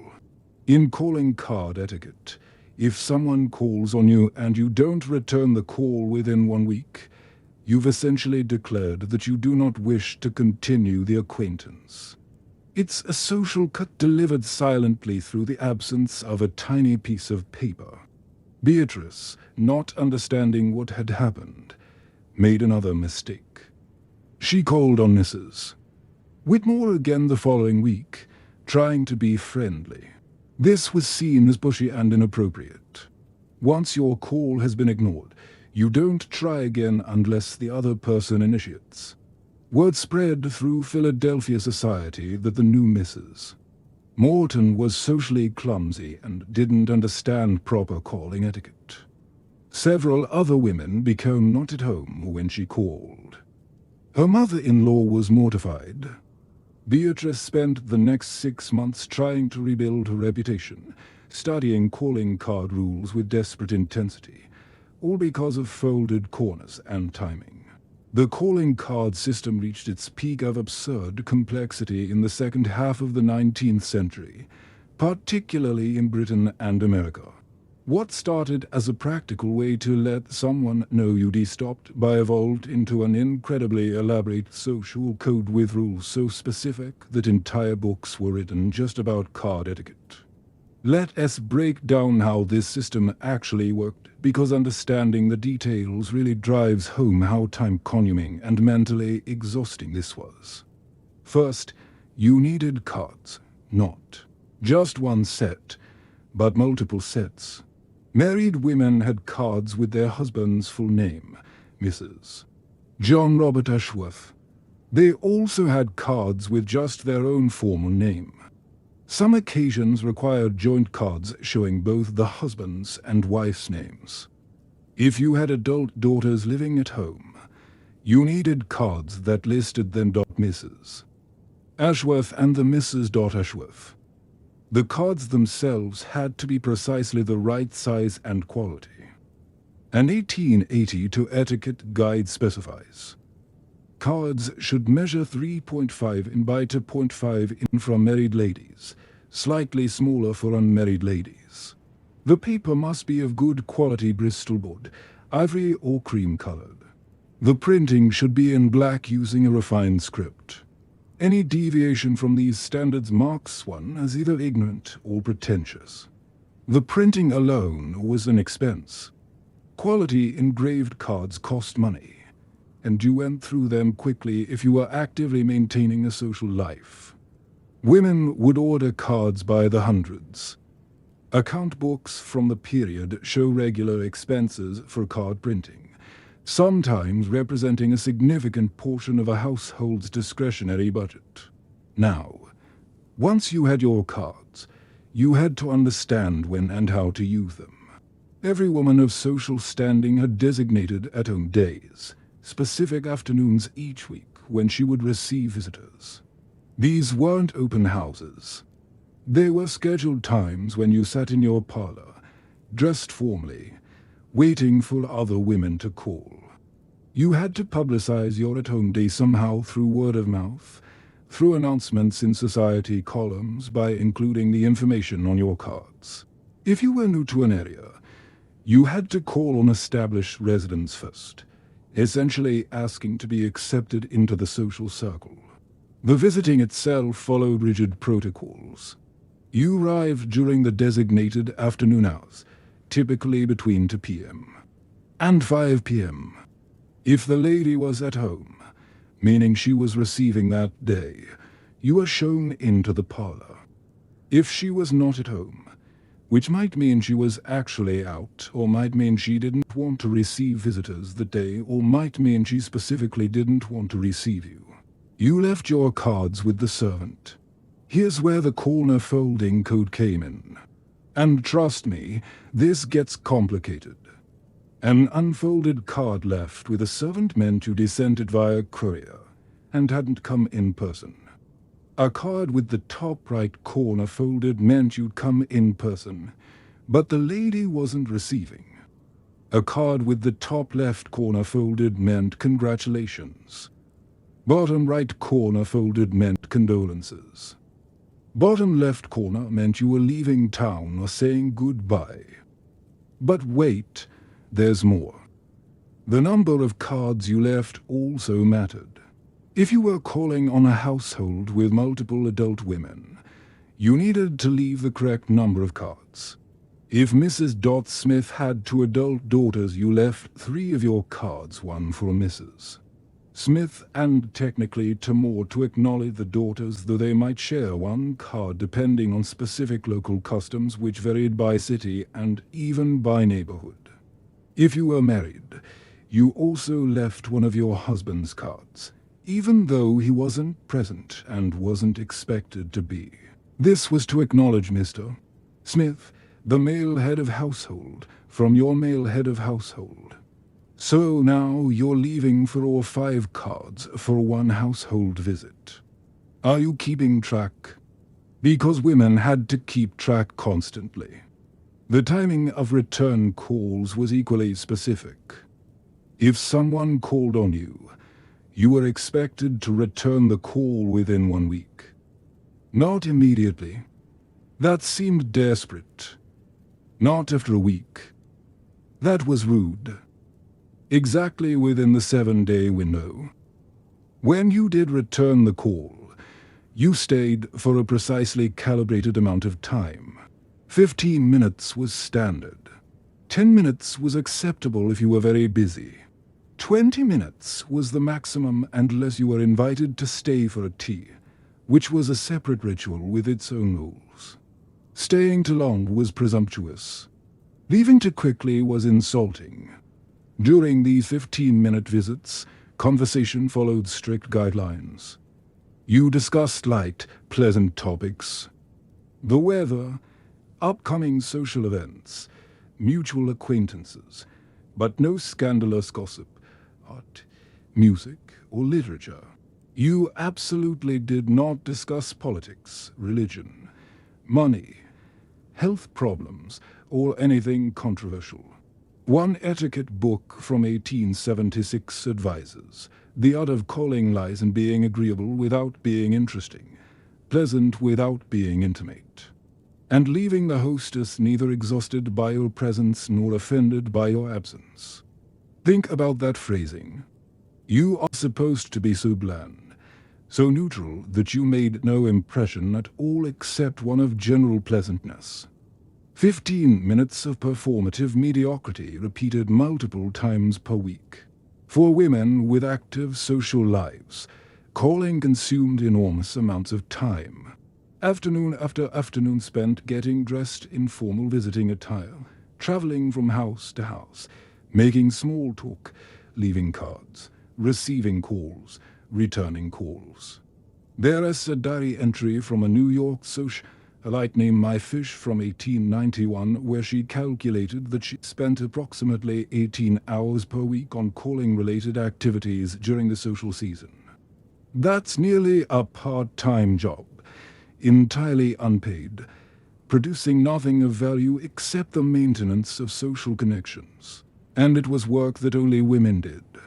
Men had their own visiting customs, but they were far less rigid and time-consuming. Men called on each other at clubs or offices on their own schedules. They weren't expected to sit at home on designated days waiting for visitors. This gender divide is crucial to understanding the calling card system. While men were out conducting business, pursuing careers, engaging in politics, women were trapped in this endless cycle of meaningless social maintenance. The system also reinforced class divisions ruthlessly. Working women couldn't participate. They were at work during calling hours. Even middle-class women who managed households without many servants struggled to find time for the calling ritual.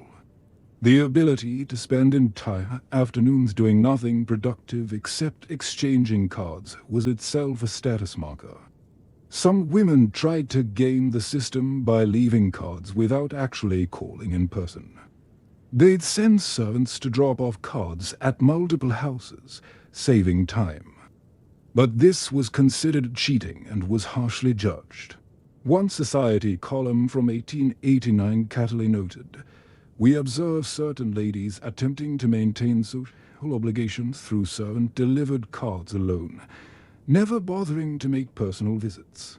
Such shortcuts reveal the poverty of their social commitment." The calling card industry loved the system naturally. Card manufacturers, engravers, specialized stationers, they all profited. Fashion magazines ran advertisements for the latest card styles, suggesting that last season's cards were now hopelessly outdated. There were even special accessories for managing your cards: card cases, elaborate little boxes, or wallets made of silver, leather, or precious materials were fashion items themselves. Receiving trays for the front hall where visitors would leave their cards. Special albums for organizing the cards you received, which you were supposed to keep as a record of your social obligations. It's consumerism wrapped in etiquette, creating artificial needs and selling products to meet them. The psychological toll of the system deserves serious consideration. The constant anxiety about getting the rules right, the fear of social exclusion from minor mistakes, the exhausting performativity of it all. There's a fascinating letter from 1883 written by a woman named Julia Newberry to her sister. Julia had moved from Chicago to Boston after marriage and was struggling with Boston's particularly rigid social customs. She wrote, "I am so tired of calling, tired of pretending to care about Mrs. So-and-so's rose garden or Miss such-and-such's piano recital. Tired of watching the clock to ensure I leave at exactly the right moment. I feel like I am playing a part in a very dull play that runs every Tuesday and Thursday with no intermission and no final curtain. Sometimes I fantasize about just stopping, not calling, not receiving, not playing the game at all. But then I think of the consequences, the isolation, and I know I will pick up my cards again tomorrow." That last line, "I know I will pick up my cards again tomorrow." That's resignation. That's someone who understands she's trapped in an absurd system but sees no way out. Some women did rebel, though. There are accounts of women who simply refused to participate in calling rituals. They were labeled eccentric, unconventional, or unfeminine, but they reclaimed their time. The writer Louisa May Alcott was famously dismissive of calling card etiquette. She reportedly told a friend in the 1870s, "I have better uses from my afternoons than sitting in stuffy parlors discussing nothing with people I barely know. If someone wishes to see me, they can write me a letter with actual content. And if our correspondence is interesting, perhaps we'll become real friends." The suffragist movement explicitly called out the calling card system as a waste of women's potential. Elizabeth Cady Stanton wrote in 1881, "We ask why women have accomplished less than men in arts and sciences, yet we chain them to rituals of social triviality that consume the very hours they might use for study or creative work." The early 20th century began to erode the calling card system through several factors.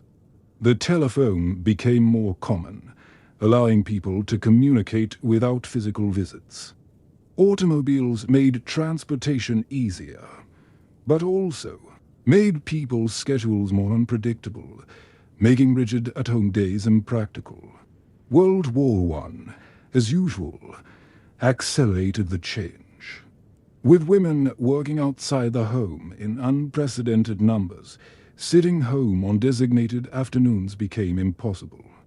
The calling card ritual, which required leisure and predictable schedules, couldn't survive in a more dynamic world. By the 1920s, the elaborate calling card system had largely collapsed. Some older women maintained the tradition, but younger generations abandoned it entirely.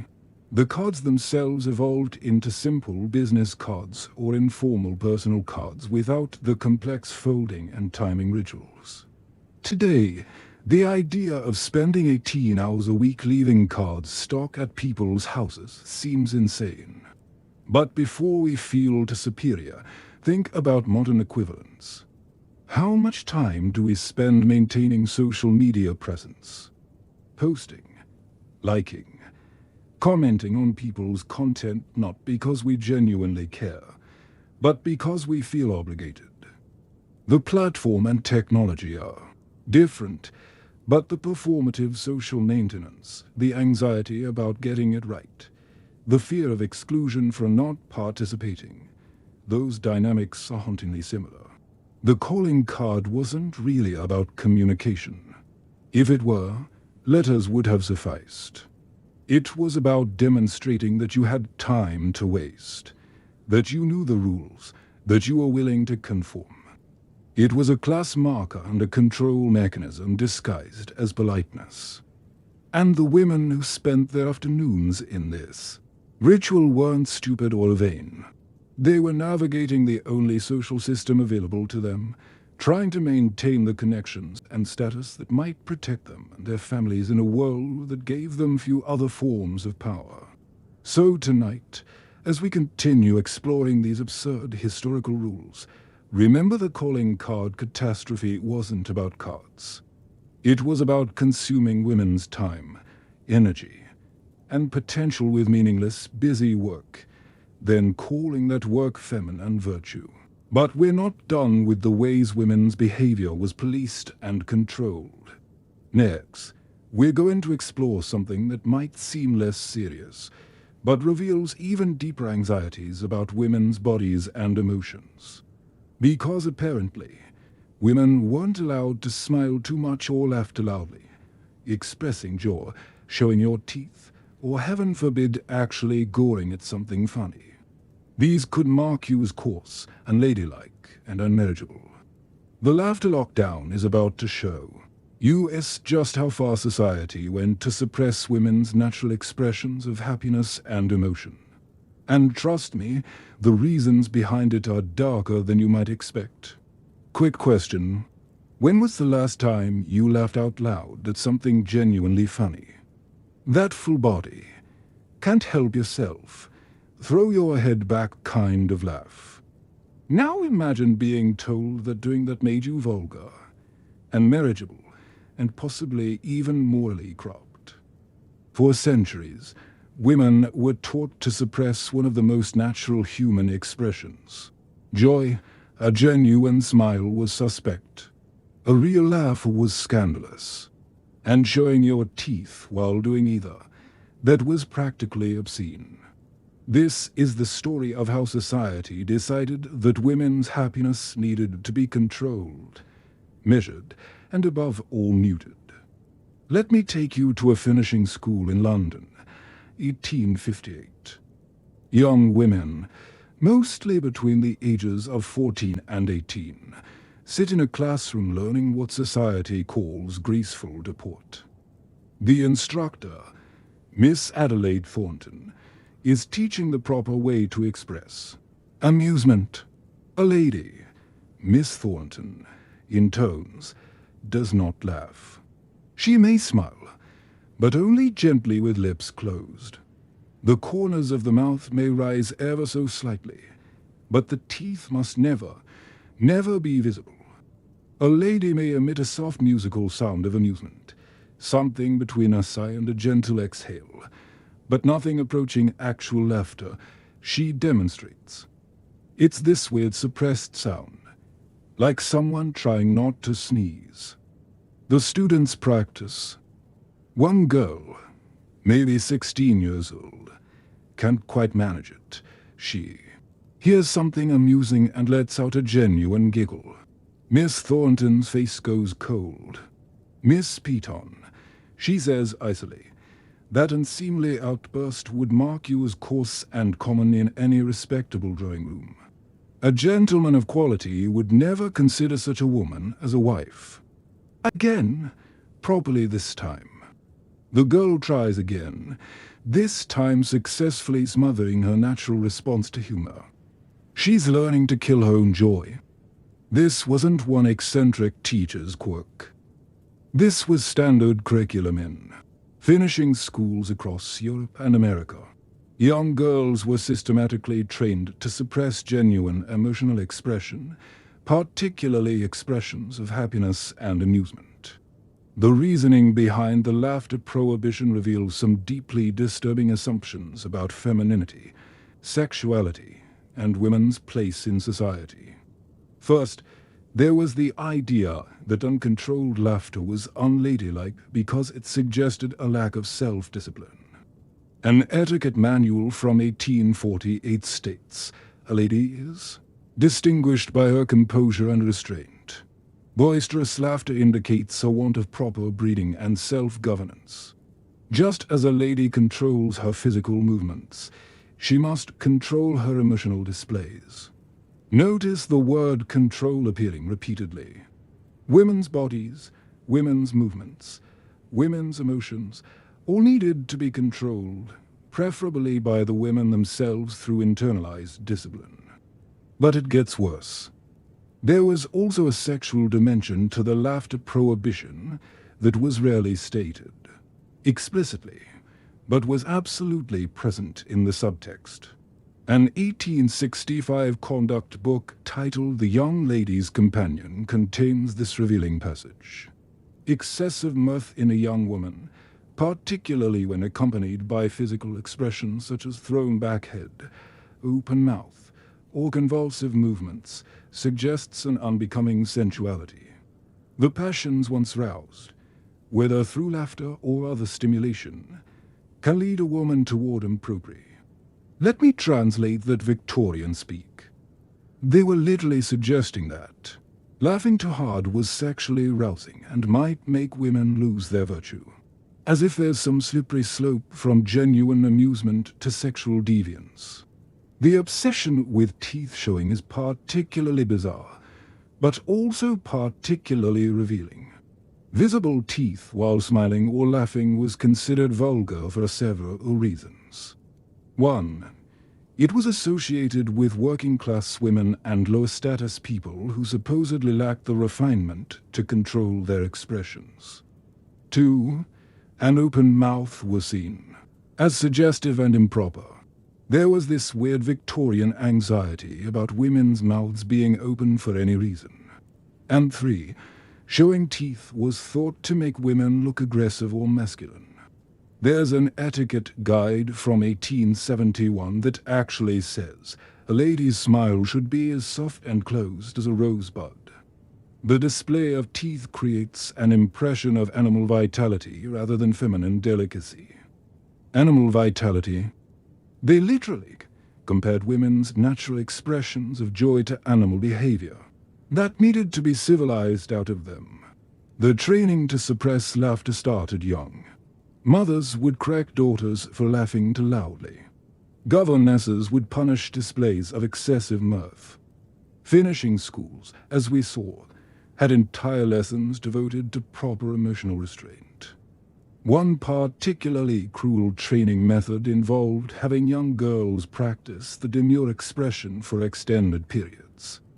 They would sit with mirrors, adjusting their faces to show neither too much emotion nor too little, aiming for a pleasant but neutral expression that could be maintained indefinitely without revealing authentic feeling. There is a diary entry from 1879 by a young woman named Catherine Winslow describing her experience at finishing school. "We spent 2 hours today practicing our expressions. Miss Porter walked round the room critiquing each girl's face. Emma was told her smile was too broad. Jane was told she looked sullen. I was told I showed too much teeth. We practiced until our faces had from holding unnatural positions. I wondered if I would ever again be able to simply feel joy without calculating how to display it properly." That last sentence is heartbreaking. The self-consciousness about authentic emotion, the constant calculation and performance, that's psychological damage. The impact on women's social interactions was profound. Imagine being at a genuinely funny play or listening to an amusing story and having to suppress your natural response. Imagine feeling genuine happiness and having to perform restraint instead of expressing it. Freely. Men faced no such restrictions. Of course, men could laugh heartily, throw their heads back, slap their knees, roar with amusement. This was seen as evidence of their vitality and good humor. Women doing the exact same thing were judged as improper. This created weird social dynamics where mixed gender gatherings would have men laughing naturally while women produced these strange suppressed titters and controlled smiles. It must have looked and sounded bizarre. Half the room expressing genuine human emotion and the other half performing careful restraint. There are accounts from the period of women who forgot themselves and laughed naturally, then were mortified afterward. One letter from 1866 describes a young woman at a dinner party who, in response to a particularly funny anecdote, let out a real laugh, loud, unrestrained, joyful. She immediately clapped her hand over her mouth, horrified. The room went silent. Later, her hostess took her aside and gently suggested that such displays were unsuitable for refined company. The woman was so humiliated that she cried. She'd committed the crime of experiencing and expressing genuine joy. The medical establishment predictably backed up these social rules with pseudo-scientific claims. Some Victorian doctors actually argued that excessive laughter was physically harmful to women's delicate constitutions. Dr. George Beard, a prominent American physician, wrote in 1881 that female nervous systems are more susceptible to overstimulation through emotional excess. Prolonged or intense laughter can lead to nervous exhaustion, hysteria, and even damage to the reproductive organs. There it is again, the claim that women's reproductive health could be damaged by normal human behavior. It has the same logic that was used to justify cassettes to keep women from higher education to restrict physical activity. Any excuse to control women's bodies and behavior. The laughter prohibition also intersected with racial and class hierarchies in revealing ways. Low race, women and women of color were stereotyped as laughing more freely and loudly, and this was used as evidence of their supposed inferiority and lack of refinement. White upper-class women's restrained emotions were held up as the civilized ideal, while other women's natural expressiveness was derided as primitive or vulgar. It's a perfect example of how arbitrary social rules were used to reinforce broader systems of oppression. The prohibition extended beyond just laughter to other emotional expressions, too. Women were expected to maintain composure in almost all situations. Crying in public was shameful. Expressing anger was absolutely forbidden.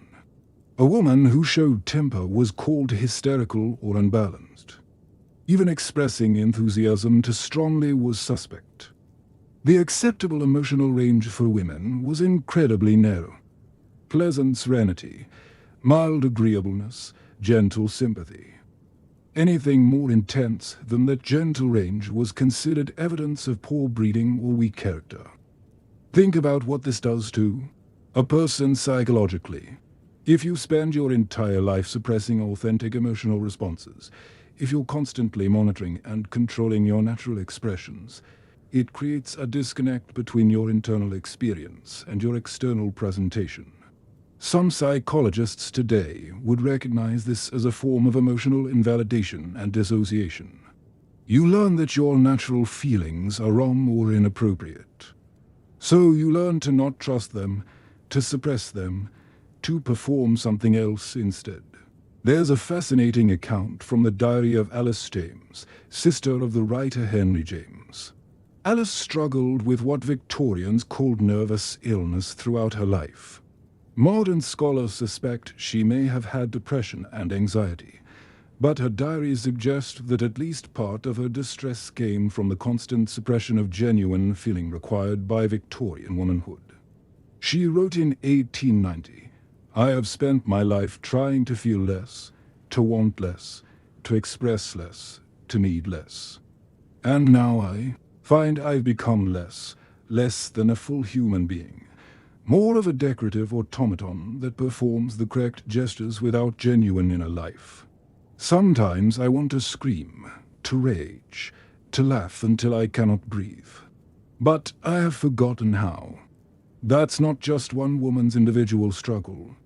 That is the psychological cost of a system that demanded women suppress their humanity in the name of propriety. But not all women complied. Throughout the Victorian period, there were women who refused to suppress their laughter, who expressed joy freely and faced the social consequences. The actress Sarah Bernhardt was famous for her loud, uninhibited laughter both on and off stage. She was criticized for it constantly, called coarse and unrefined by critics. She absolutely did not care. She once said in an interview, "I laugh when I am used." This seems to scandalize people who think women should only emit polite little sounds like trained parakeetses. How exhausting it must be to live that way. Women's rights activists also explicitly connected emotional suppression to women's oppression.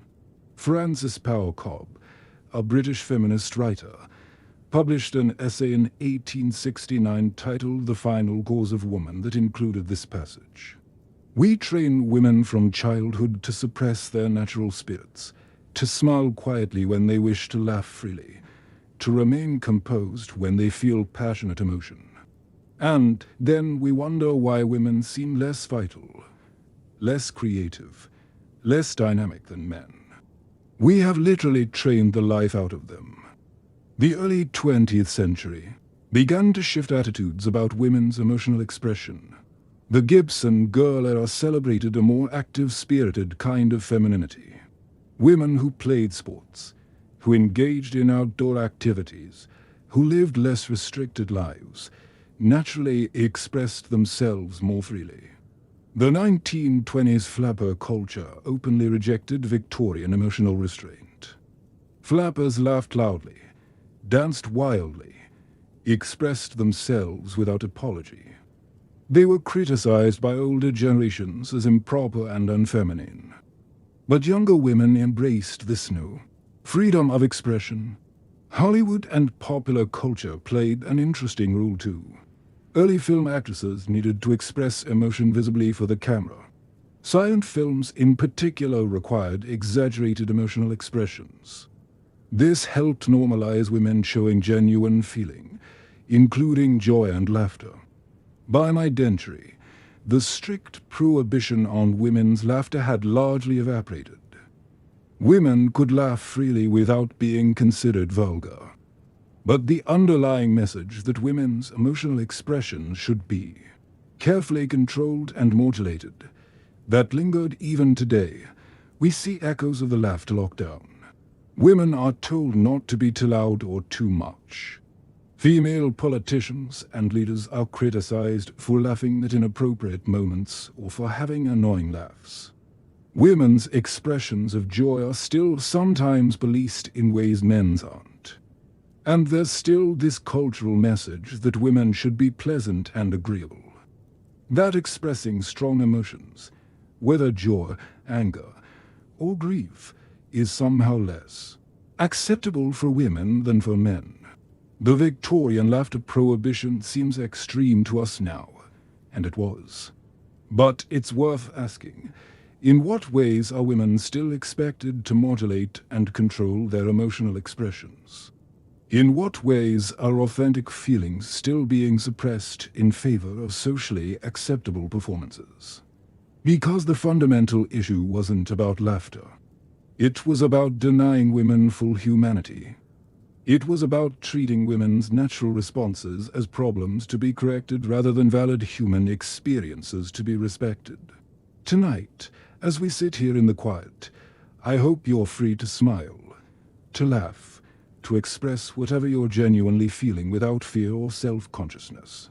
That's a freedom women fought for, the simple right to feel joy and show it. But speaking of things that seem utterly absurd, we're about to explore a Victorian anxiety so extreme so completely divorced from reality that it almost seems like satire. Except it absolutely wasn't. We're talking about the piano leg panic. The actual documented practice of covering furniture legs because the sight of them might inspire impure thoughts. Yes, you heard that right. Furniture legs considered too provocative to be visible. The reasoning behind this will tell us everything we need to know about Victorian sexual anxiety and the length society would go to preserve and imagine purity. Trust me, this next part is wild. All right, I need you to sit with this for a moment because it sounds completely made up. But I promise you, it's not.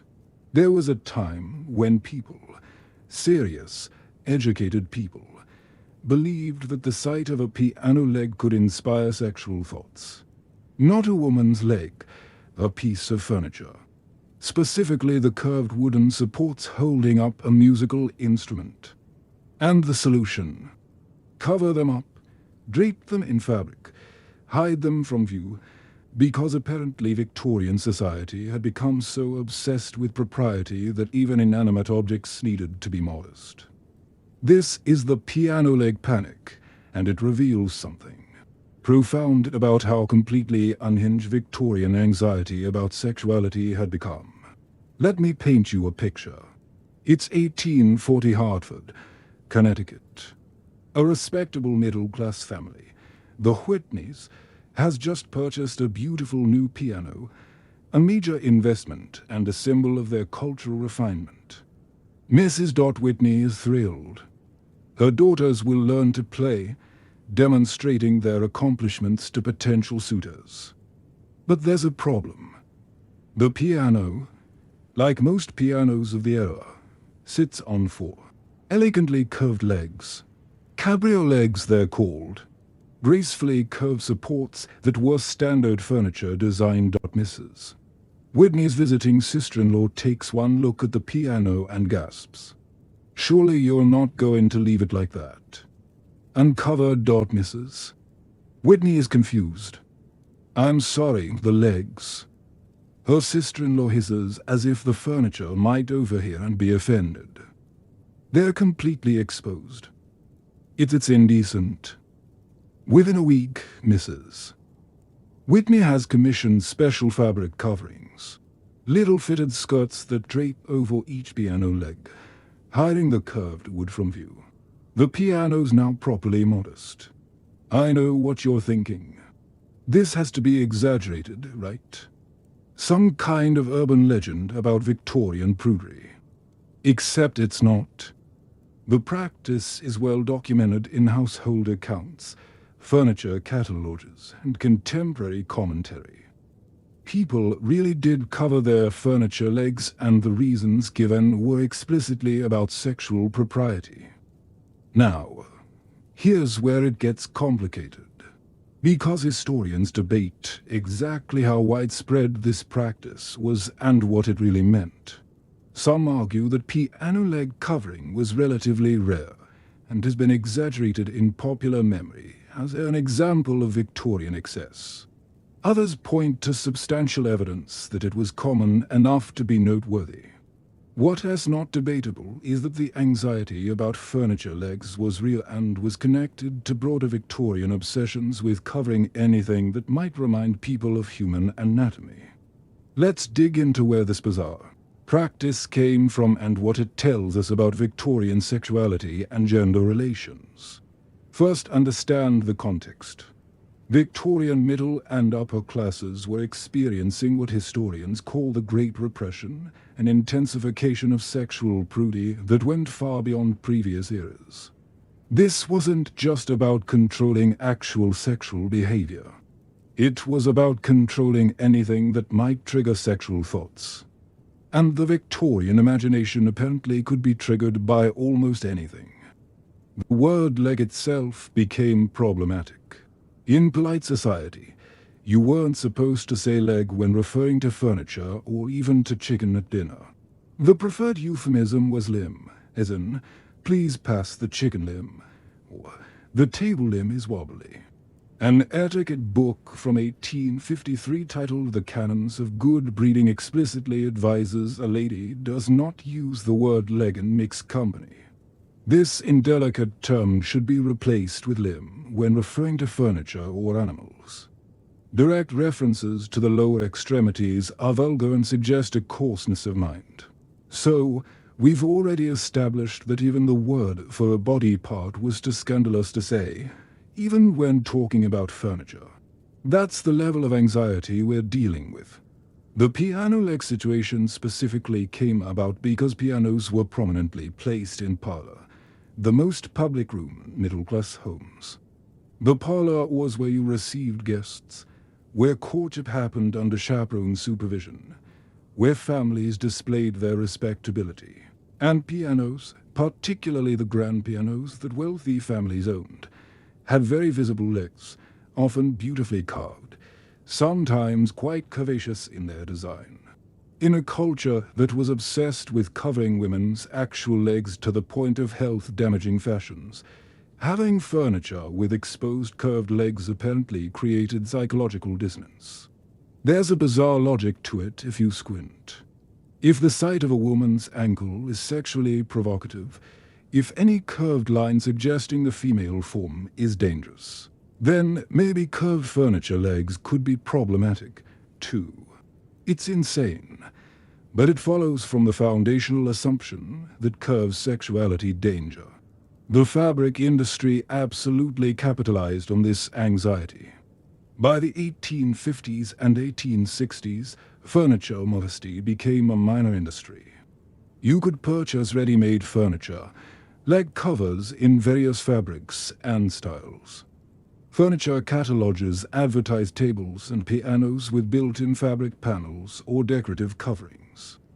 An 1867 advertisement from a New York furniture company reads, "Elegant parlor furniture with proprietary panels. Ensure your home reflects your family's moral standards with our tastefully designed modesty coverings available for piano legs. Table limbs and decorative stands. Proprietary panels." They were literally marketing reality through fabric. Some households took this to remarkable extremes. There are accounts of families covering not just piano legs, but all furniture legs, tables, chairs, sofas. Some even covered the legs of decorative plant stands and magazine racks. One visitor to an American home in 1858 wrote in their diary, "I called on the Hendersons and found their parlor a maze of draped fabric. Every piece of furniture wore little skirts, as if the tables and chairs had been dressed for church. The effect was both absurd and slightly suffocating. The room felt over-decorated and fussy. But here's what's really interesting. This practice was never universal, and it varied significantly by region, class, and even religious denomination.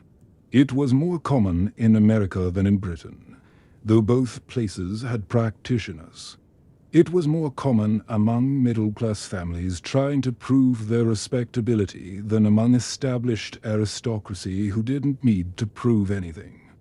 And it was particularly common among certain Protestant denominations with stricter views on modesty and propriety. Some scholars have argued that the piano leg covering was partly a class performance. By engaging in this elaborate propriety ritual, middle-class families were demonstrating that they knew the rules of respectability, that they were concerned with moral appearances, that they deserved to be considered refined. The wealthy didn't need to cover their furniture because their status was secure.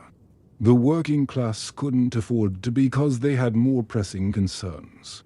But the middle class, always anxious about maintaining respectability, always worried about falling down the social ladder, they embraced these visible markers of propriety. There's also a fascinating gender dimension to furniture modesty. The piano was specifically associated with femininity. It was the instrument proper young ladies learned to demonstrate their cultural accomplishment. So, The anxiety about piano legs might have been connected to anxiety about women's presence in semi-public spaces. The parlor was a feminine domain decorated and maintained by women, where women performed their social roles. Covering the furniture was another way of enforcing modesty in women's spaces. Another reminder that anything curved or suggestive needed to be hidden. Critics of the practice existed even at the time. They were often mocked or dismissed as perverse for questioning the need for a furniture modesty. But they pointed out the absurdity. One satirical piece from an 1856 British magazine mockingly suggested, "Perhaps we should blindfold ourselves entirely when entering parlors, lest the curves of a chair back or the roundness of a doorknob inspire impure contemplation. Better yet, let us furnish our homes entirely with square boxes, eliminating curves altogether from our domestic spaces." The satire hit on something real. The slippery slope of this thinking. If furniture legs need covering, what else might trigger improper thoughts? Where does the policing of potential sexual symbolism end? Some psychologists and social critics later analyzed the Victorian furniture modesty phenomenon as a symptom of sexual repression taken to pathological extremes. Sigmund Freud, whose theories about Victorian sexual anxiety became influential in the early 20th century, would have had a field day with this. The practice of covering furniture legs also intersected with racial and colonial hierarchies in interesting ways. European and American colonizers would contrast their civilized furniture modesty with the supposedly primitive nakedness of furniture in colonized regions. Even furniture became a marker of civilization versus barbarism in colonial discourse.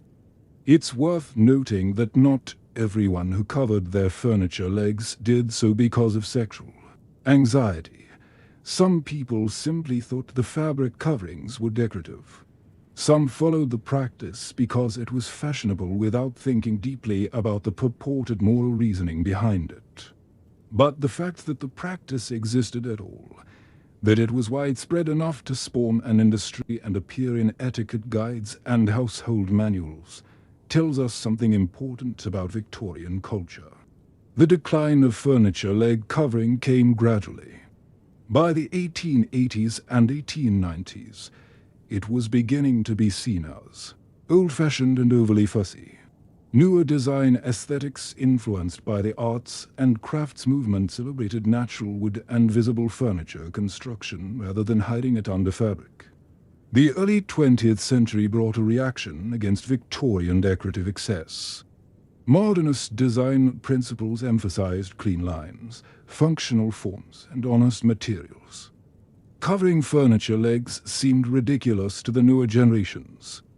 A 1920s home decoration guide explicitly mocks the earlier practice. Our grandmothers, in their excessive delicacy, felt compelled to drape even their furniture in modest coverings. We recognize this for what it was, a neurotic preoccupation with propriety that made homes stuffy and uncomfortable. The modern woman decorates with confidence, not anxiety. Today, the idea of covering furniture legs for modesty seems like a parody of Victorian culture. It's become a popular example when people want to illustrate how ridiculously prudish the era was. But I think we should be careful about feeling too superior. Yes, covering piano legs because they might inspire sexual thoughts is absurd. But every era has its own anxieties and taboos that future generations will find equally bizarre. We live in a time when we Photoshop bodies to impossible standards, where we police women's clothing in schools and workplaces, where we have endless debates about appropriate and inappropriate images and expressions. The specific target of anxiety changes furniture legs versus Instagram photos. But the underlying impulse to control and police anything that might be vaguely sexual, particularly as it relates to women and femininity, that impulse persists. The piano leg panic wasn't really about pianos. It was about a culture so uncomfortable with sexuality, so determined to suppress any hint of the erotic that it started seeing sexual symbolism everywhere. And when you see threats everywhere, you end up with absurd defensive measures. It was also about women being held responsible for men's thoughts and reactions. The logic was essentially, if a man looks at a piano leg and has an impure thought, we must cover the piano leg, not address why the man is apparently unable to control his thoughts round furniture, but control the object that might trigger those thoughts. Sound familiar? It has the same logic that blames women as clothing for men's behavior, that says women must modify their appearance because men can't be expected to control themselves. The furniture didn't change. Men's capacity for self-control didn't change. What changed was the culture's willingness to engage in elaborate performances of purity that required constant vigilance and modification of ordinary objects and behaviors. So tonight, take a moment to look at the furniture around you. Appreciate that you can see table legs, chair legs, piano legs without anyone suggesting that their visibility is morally problematic. It's a small thing, but it represents a shift away from seeing the world through a lens of constant sexual anxiety. And get ready, because our journey into absurd etiquette rules is about to enter even more intimate territory. We're going to explore the letter-writing laws, the strict protocols that governed how women could communicate, particularly with men, because apparently a woman writing a letter to a man first was nearly as scandalous as proposing marriage herself. The rules were so complex, and the social consequences of getting them wrong so severe, that women developed secret codes and underground networks, just to communicate freely. Stay with me, because the story of Victorian correspondence is about to reveal just how far women went to claim even a small piece of agency in their own lives. Communication. It's such a basic human need, right? The ability to reach out, to connect, to express your thoughts to someone who matters to you. Now imagine that basic need being controlled, regulated, and turned into a minefield of social rules where one wrong move could destroy your reputation. For Victorian women, simply writing a letter, putting pen to paper and sending thoughts to another person, was governed by rules so strict and consequences so severe that many women never got to freely express themselves in writing their entire lives. The fundamental rule was devastatingly simple. A woman could not write to a man first, not to initiate correspondence, not to continue a conversation, not even to thank him for something unless he had written to her first. The man must always be the one to begin. Let me tell you about Rose Beaumont, London, 1873. Rose is 23, intelligent, well-read, and desperately in love with a man named Edward Thornton. They've met several times at social gatherings, always properly chaperoned. Their conversations have been brief but meaningful. They share interests in literature, philosophy, current events. Edward lives across town, and their social circles don't overlap frequently.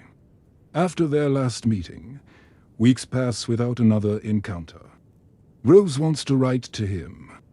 She has thoughts about a book they discussed, questions she'd like to ask, things she wants to share. She sits at her writing desk multiple times, pen in hand, paper before her. But she doesn't write, because if she writes first, she's broken one of society's most ironclad rules. She's declared herself forward, aggressive, improper. She's essentially proposing herself to him, which would be mortifying even if she wanted to marry him, which she does, but could never say. So she waits. Days turn into weeks, weeks into months.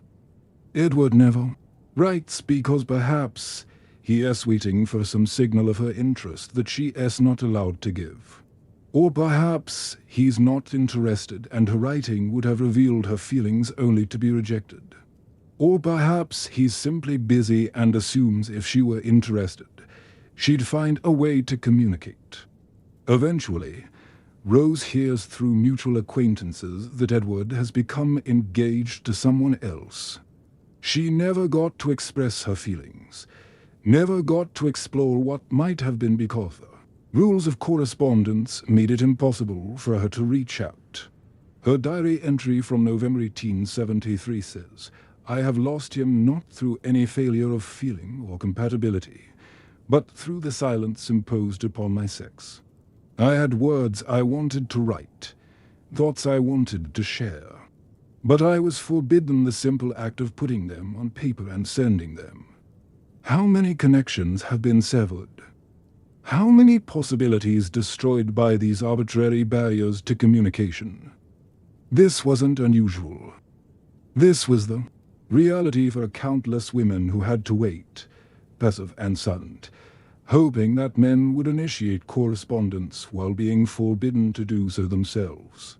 The letter-writing rules were extensive and specific. Let's walk through what a woman had to navigate if she wanted to engage in written correspondence. Rule 1, as we've established, never write first to a man who is not a close family member. Your father, brothers, uncles, fine. Cousins might be acceptable depending on how close the relationship, but any other man, absolutely not until he writes to you first. Rule 2, even if a man writes to you first, your response must be carefully calibrated. An etiquette manual from 1860 titled "The Art of Correspondence" instructs, a lady's reply to a gentleman's letter should be prompt enough to avoid rudeness, but delayed enough to avoid appearing eager. 3 to 5 days is appropriate. The letter should be brief, polite, and restrained in emotion. Enthusiasm or excessive warmth suggests impropriety. 3 to 5 days. Imagine having something you're excited to respond to, thoughts you want to share immediately, but having to wait because responding too quickly might seem eager. Rule 3. The content of letters from women to men had to be carefully controlled. No expressions of strong emotion, no discussion of personal feelings beyond the most superficial, no controversial topics, certainly no complaints, criticisms, or disagreements. An 1875 Guide to Polite Letter Writing states, a lady's correspondence should reflect the gentle qualities of her nature. She writes of pleasant topics, the weather, mutual acquaintances, cultural events, nature, and light philosophy. She avoids anything that might suggest strong passions or intellectual assertiveness. Rule 4. The length of letters was regulated, too. A woman's letter to a man should be shorter than his letter to her. Matching his length was acceptable, but exceeding it suggested you had too much to say, that you were too invested, that you were claiming equal footing in the conversation. Rule 5. Certain words and phrases were forbidden. Direct statements of affection, obviously, but also anything that could be construed as too familiar. There are etiquette books that provide lists of appropriate and inappropriate words for a lady's correspondence. The regulations extended to physical aspects of letter writing, too. The paper quality, the handwriting style, even the color of ink were all subject to social judgment. Good quality writing paper, but not too elaborate. That seemed pretentious. Neat, feminine handwriting, not too large and bold, not too small and timid, black or dark blue ink only. Colored inks were considered frivolous or inappropriate for a correspondence with men. There is a wonderful parody from an 1888 Women's magazine that mockingly suggests a lady's handwriting should be decorative but legible, confident but not assertive, flowing but not wild, individual but not eccentric. It should occupy the perfect middle ground between all possible extremes, achieving a mystical balance that demonstrates her perfect cultivation. The mockery highlights how impossible these standards were. Women were supposed to thread the needle of being just right on dozens of different parameters simultaneously. The consequences for violating letter-writing rules could be severe. A woman who wrote too freely, too frequently, or too intimately to a man risked being labeled fast or having her moral character questioned.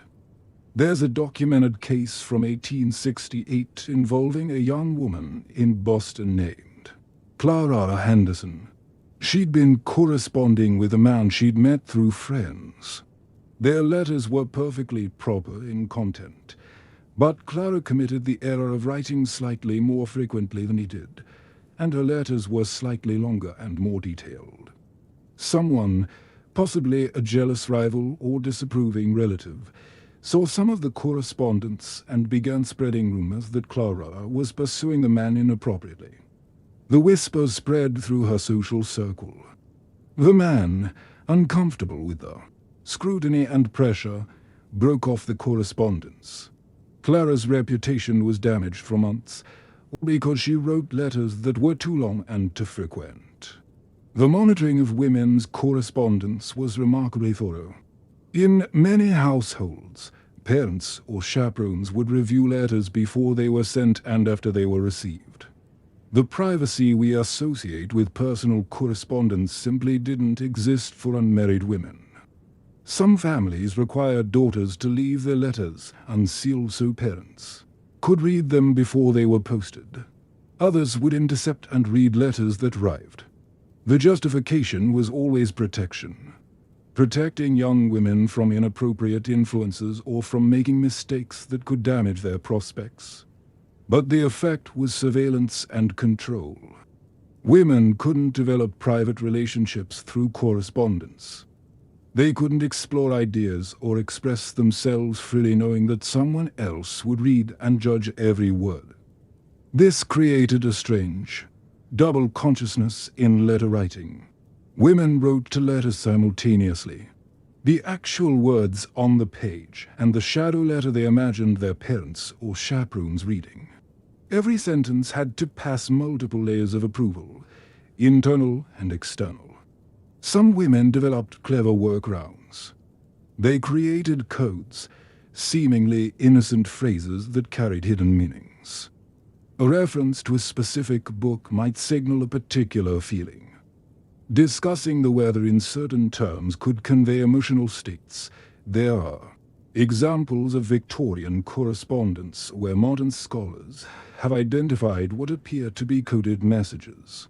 A letter that seems to be entirely about garden flowers is actually expressing romantic frustration. A discussion of a musical piece carries subtext about a relationship status. One particularly ingenious system involved using the language of flowers. Different blooms had specific meanings in Victorian culture. By discussing which flowers were blooming in her garden or which she'd seen on a walk, a woman could actually be communicating complex emotional messages to a recipient who understood the code. But these codes required both parties to understand the system, and they were risky. If someone else decoded your meaning, the consequences could be serious. Women also formed letter-writing networks among themselves. Female friends would exchange letters freely discussing topics they couldn't mention to men. Their true thoughts on courtship, marriage, politics, frustrations with social constraints. These networks became crucial spaces for women's intellectual and emotional development. Historian Carol Smith Rosenberg studied 19th century women's correspondence and found rich, complex relationships, maintained through letters, friendships that provided emotional support, intellectual stimulation, and a sense of connection that the restricted world of mixed-gender correspondence couldn't offer. One collection of letters between two friends, Sarah Butler and Jeannie Field, spanning the 1860s and 1870s, shows them discussing everything from literature and women's rights to their personal struggles with the limitations placed on their lives. Sarah wrote in 1872, To you I can write freely without measuring every word or fearing judgment. These letters are my true voice, the one I'm forbidden to use elsewhere. The international postal system's expansion in the mid-9th century made correspondence easier and more common, which actually intensified the anxiety about women's letter writing. More opportunities for women to communicate meant more opportunities for them to potentially violate propriety. Some countries and regions had slightly different standards. French correspondence culture was somewhat more relaxed than British or American. In France, a woman might be able to write to a male friend with slightly more freedom, though still within bounds. American women traveling in Europe often noted the difference. One travel diary from 1881 mentions, "I find the continental approach to correspondence refreshingly sensible. I can write to male acquaintances about intellectual topics without the constant anxiety that characterizes such exchanges at home." The class dimensions of letter writing rules are interesting, too. Oppressed women faced stricter surveillance because they had more at stake. Their marriage prospects were more valuable and more carefully managed. Working-class women often had more practical reasons to write letters, coordinating employment, maintaining family connections across distances, and faced less intensive monitoring.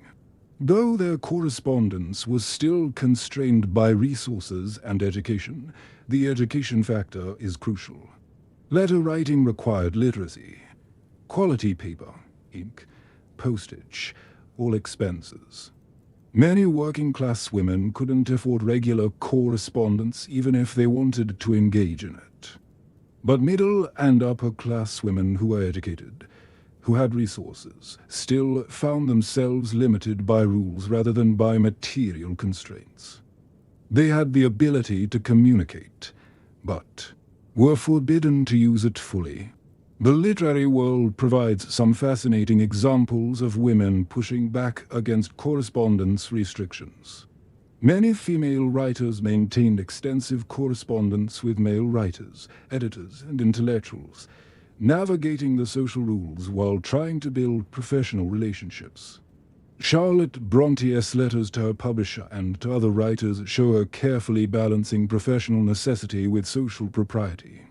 She had to write to men to conduct her career, but she was constantly aware of the scrutiny and judgment her correspondence might receive.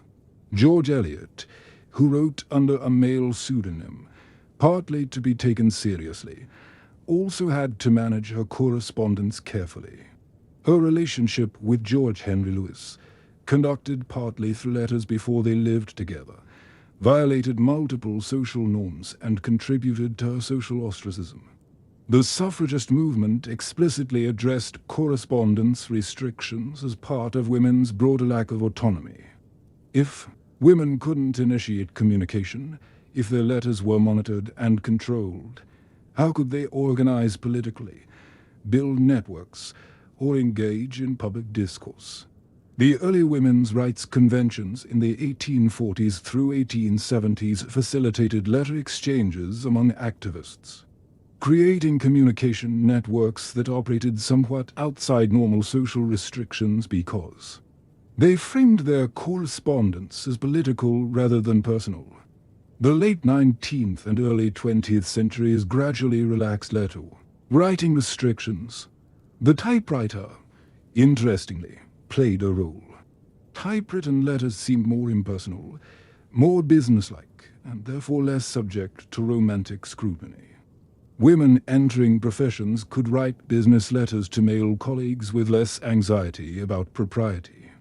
The expansion of women's education, with women attending colleges and universities, created communities where women corresponded with male classmates and professors as intellectual equals, normalizing cross-gender communication.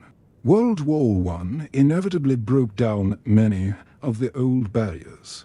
Women writing to soldiers overseas, brothers, friends, even acquaintances, became not just acceptable, but patriotic. The volume of cross-gender correspondence increased dramatically, and many of the old anxieties about women writing to men seemed petty in the context of wartime. By the 1920s, young women were writing letters to men with relative freedom. The specific rules about who could write first, how long to wait, what to say, these had largely evaporated. But think about what was lost during all those decades when women's correspondence was so heavily restricted. How many relationships never developed because women couldn't reach out? How many intellectual exchanges never happened because women weren't allowed to initiate them? How many women's voices were silenced? Their thoughts unexpressed, their ideas unshared. The letter writing laws weren't about protecting women. They were about limiting women's agency, controlling their relationships, and ensuring that even in the private act of writing, women remained passive and subordinate.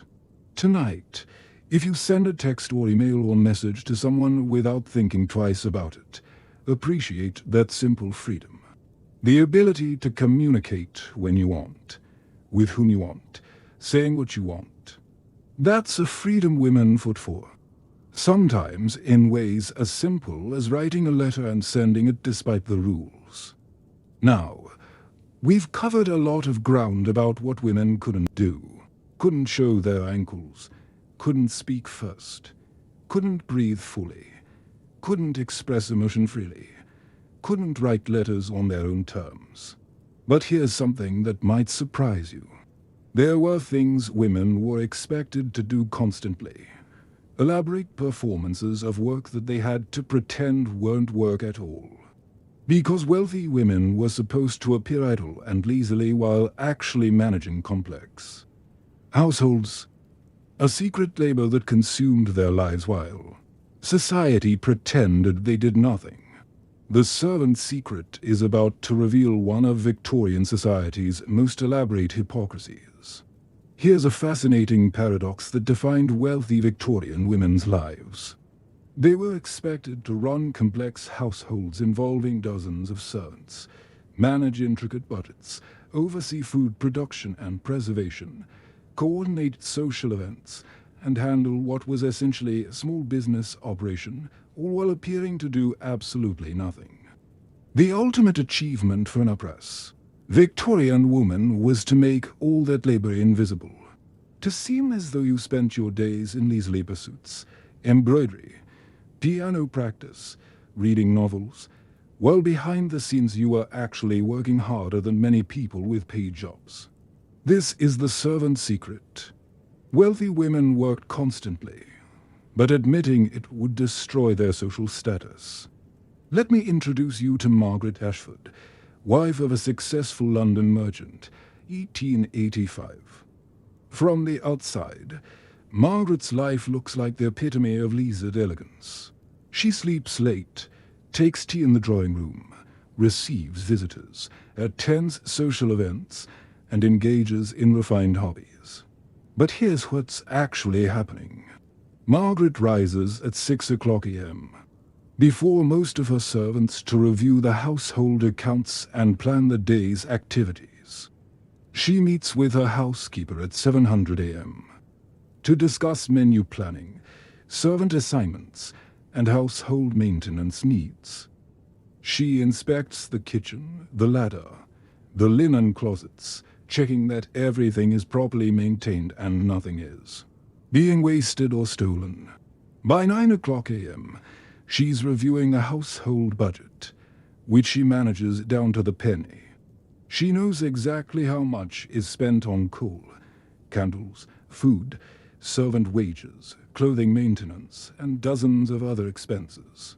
She makes decisions about when to order supplies, which vendors to use, how to economize without appearing to economize. At 10 o'clock a.m., she finally appears in the drawing room, dressed elegantly, looking as though she's just awakened to a leisurely morning. If visitors call, they see a woman of grace and refinement, seemingly unburdened by mundane concerns. They have no idea she's already been working for hours. The rest of Margaret's day continues this way. Moments of visible leisure punctuated by hidden bursts of management, oversight, and decision-making. She slips away from her embroidery to instruct the cook about dinner. She excuses herself from her piano practice to mediate a dispute between servants. She appears to be reading a novel, but is actually reviewing household inventory lists tucked inside the book's pages. By the time she goes to bed at 11 p.m., Margaret has worked a 15-hour day. But if you asked her what she did, she would say with practiced modesty, "Oh, nothing much. I had some visitors, did a bit of reading, played the piano."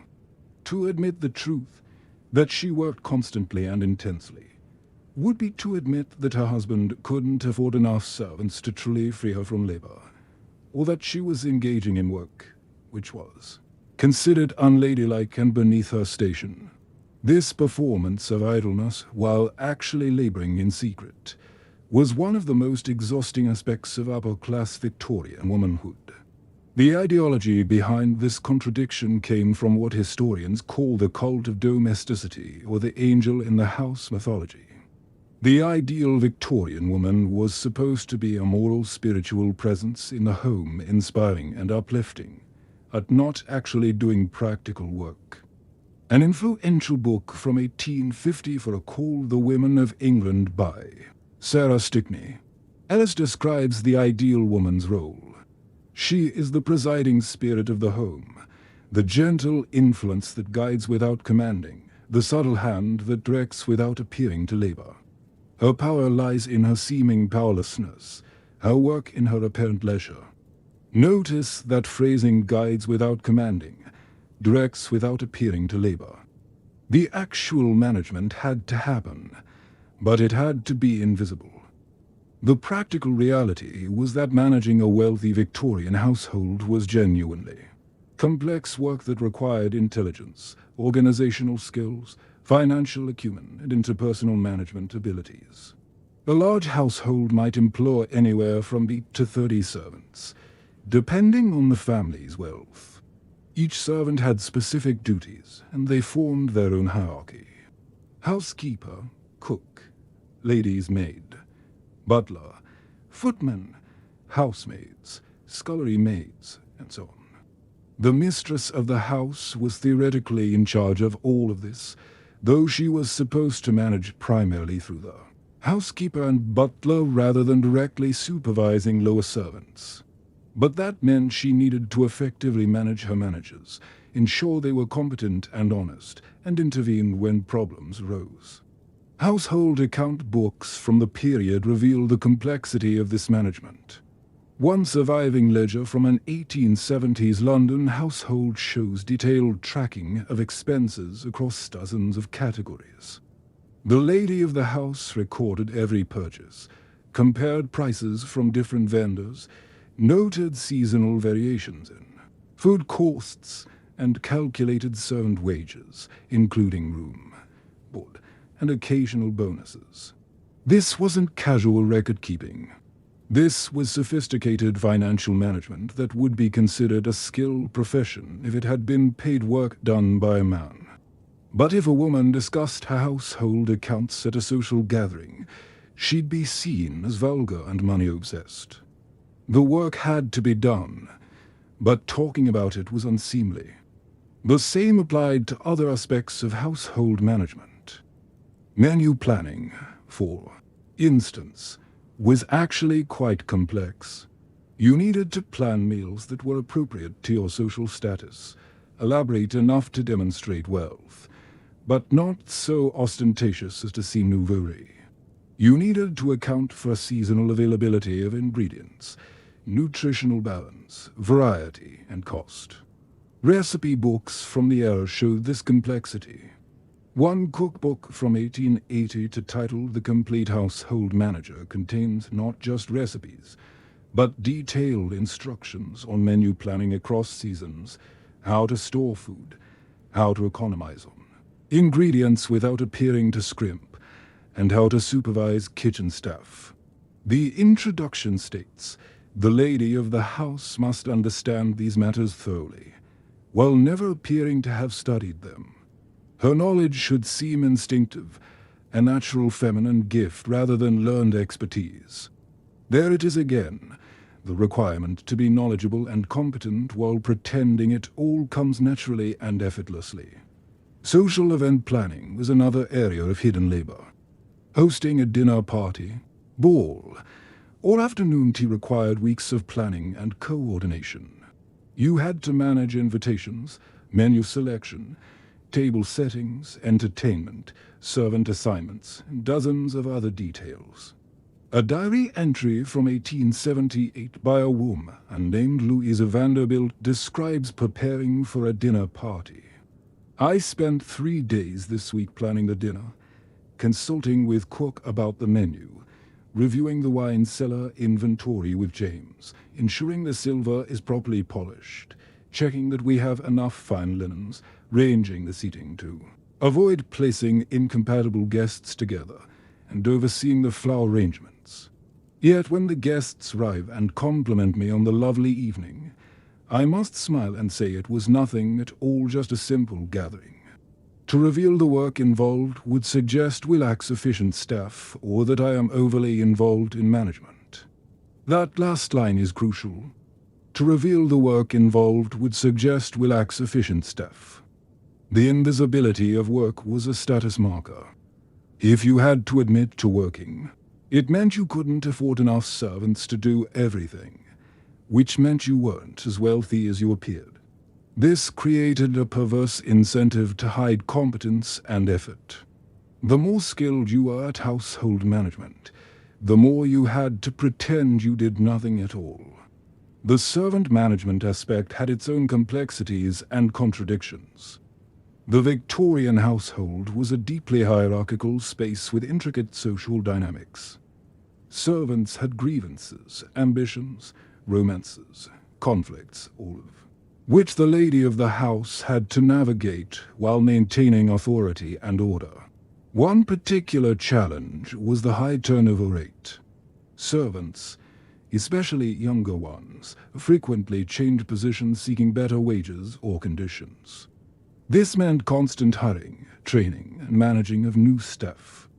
Employment records from larger households show servants staying an average of 18 months to 2 years before moving on. This meant the lady of the house was perpetually training new staff, ensuring consistency in household operations despite changing personnel.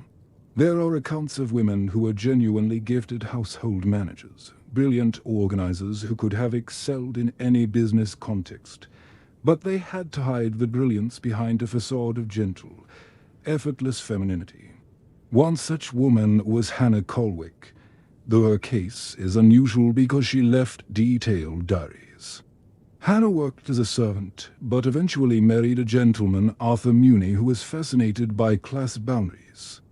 Her diaries from the 1860s and 1870s described the intense physical and mental labor of household work, and they also described the ladies she worked for who, while appearing idle, were actually conducting complex management behind the scenes. Hannah wrote in 1867, "The mistress seems to do nothing all day. She sits in the drawing room looking pretty and receiving callers, but I know she rises before anyone else to inspect my cleaning. She checks the household accounts every morning. She plans every meal. She knows exactly how much coal we use and whether we're being economical. She works harder than anyone knows, but she'd never admit it." The class dimensions here are fascinating. Working-class women like Hannah could admit to their labor. They had to work for wages, and everyone knew it. But upper-class women like her mistress had to hide their labor because admitting it would compromise their class status. There was also a racial dimension in colonial contexts. White European women managing households in colonies would often have large staffs of servants from colonized populations. The invisibility of white women as management work paralleled the invisibility of colonized people as humanity in colonial ideology. Both were forms of labor that the system required but couldn't acknowledge. The psychological toll of this constant performance, working hard while appearing not to work, was significant. Women's diaries and letters from the period frequently express exhaustion, frustration, and a sense of being trapped between expectations. One letter from 1881, written by a woman named Edith Wharton, not the famous novelist, a different Edith Wharton, says, "I am so tired. Tired of managing everything while pretending to manage nothing. Tired of knowing the price of every item in this household while acting shocked if anyone mentions money. Tired of running this small empire while being told I live a life of leisure. If I could admit to my labor, perhaps I could take pride in it. But instead, I must hide it and feel guilty for doing what I must do to maintain our home." Some women found ways to claim their competence more publicly. The domestic science movement of the late 19th century created a framework for discussing household management as a legitimate field of knowledge. Women like Catherine Beecher and her sister Harriet Beecher Stowe published household management guides that treated domestic work as a science requiring education and skill. Beecher's 1869 book, The American Woman's Home, presents household management as an honorable profession worthy of study and respect. This was revolutionary because it challenged the idea that domestic work should be invisible or instinctive. Beecher argued that women should be educated in household management, that it was complex work deserving recognition. Of course, she was criticized by traditionalists who felt this approach was too commercial, too much like treating the home as a business rather than a spiritual haven. The tension between acknowledging women's domestic labor and maintaining the ideal of leisured femininity never fully resolved in the Victorian period. What changed instead was the broader economic and social context. The early 20th century brought smaller households, fewer servants due to changing economic conditions and expanding employment options for working-class women, and new technologies that changed domestic work. Without armies of servants to manage, the fiction of oppressed women doing nothing became harder to maintain. Women had to either do more visible domestic work themselves or acknowledge the management work they'd always been doing. The world wars, particularly World War I, demolished many of these class pretensions. Women of all classes were suddenly doing visible work in factories, offices, hospitals. The idea that respectable women didn't work became obviously outdated. But it is worth noting what was lost during all those decades when women's household management labor was invisible and unacknowledged. Women developed genuine expertise, managed complex operations, made sophisticated decisions, and got no credit, no recognition, no sense of professional accomplishment. If a man managed a business with 30 employees, complex budgets, and intricate logistics, he'd be recognized as a skilled manager. Women doing equivalent work in their homes were supposed to pretend it required no effort or skill at all. Think about what that does to a person's sense of self. To be competent, skilled, and accomplished, but never able to acknowledge it. To work hard, but have everyone, including yourself, pretend you do nothing. The servant's secret wasn't just about hiding work from others. It was about women being forced to hide their own capabilities from themselves.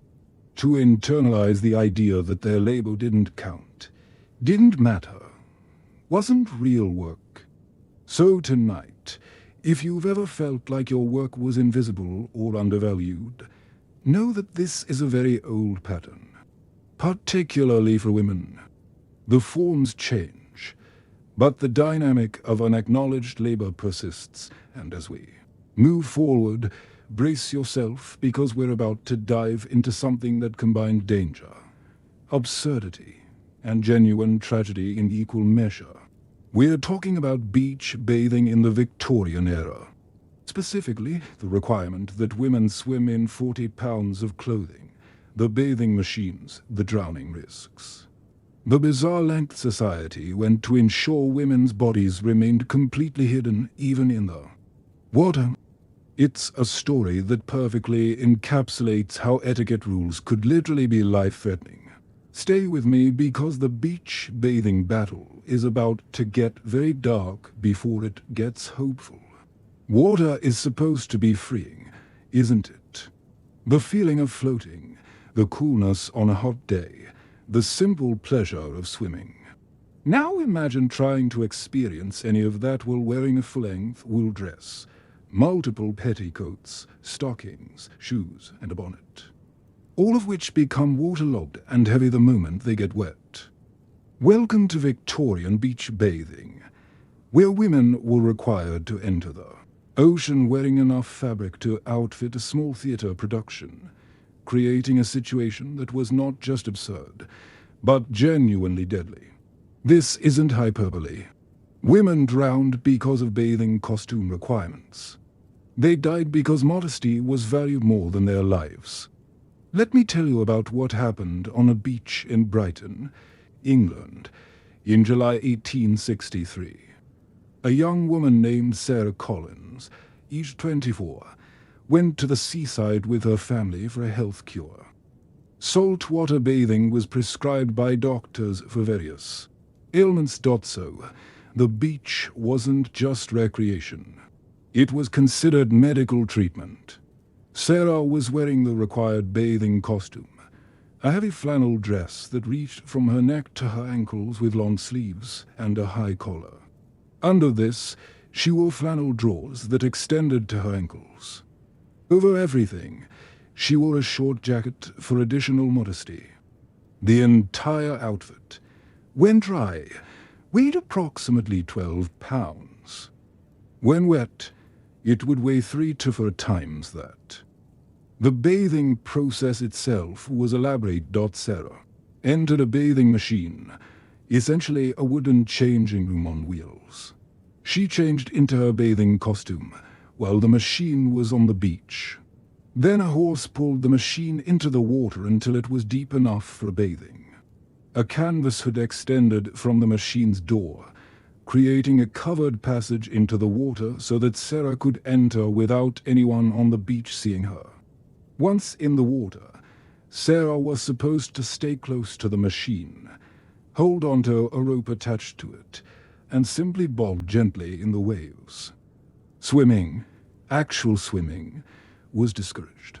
Women weren't supposed to know how to swim anyway, as swimming lessons would require removing too much clothing. But that day, the current was stronger than usual. A wave pulled Sarah away from the machine. Her heavy costume immediately became waterlogged, dragging her down. She tried to swim back to the rope, but the weight of the fabric made movement nearly impossible. She went under. A male bather nearby saw her struggling and swam toward her, but he faced a terrible dilemma. To save her, he would have to touch her, grab her, possibly be seen in physical contact with her. This would be a massive scandal. For several crucial seconds, he hesitated, aware that helping her could ruin both their reputations. He did eventually pull her to safety, but not before she'd swallowed significant water and nearly drowned. When Sarah was finally back on the beach, gasping and terrified, the reaction from onlookers wasn't relief or concern. It was scandal. The man had touched her. They'd been seen together. Sarah's family was mortified, not because she'd almost died, but because a strange man had put his hands on her. Sarah's near drowning was reported in local newspapers, not as a cautionary tale about dangerous bathing costumes, but as a story about impropriety and the difficulty of maintaining decorum at the seaside. Can you imagine? A woman nearly dies, and the public conversation is about whether it was proper for someone to save her life. Sarah's case wasn't unique.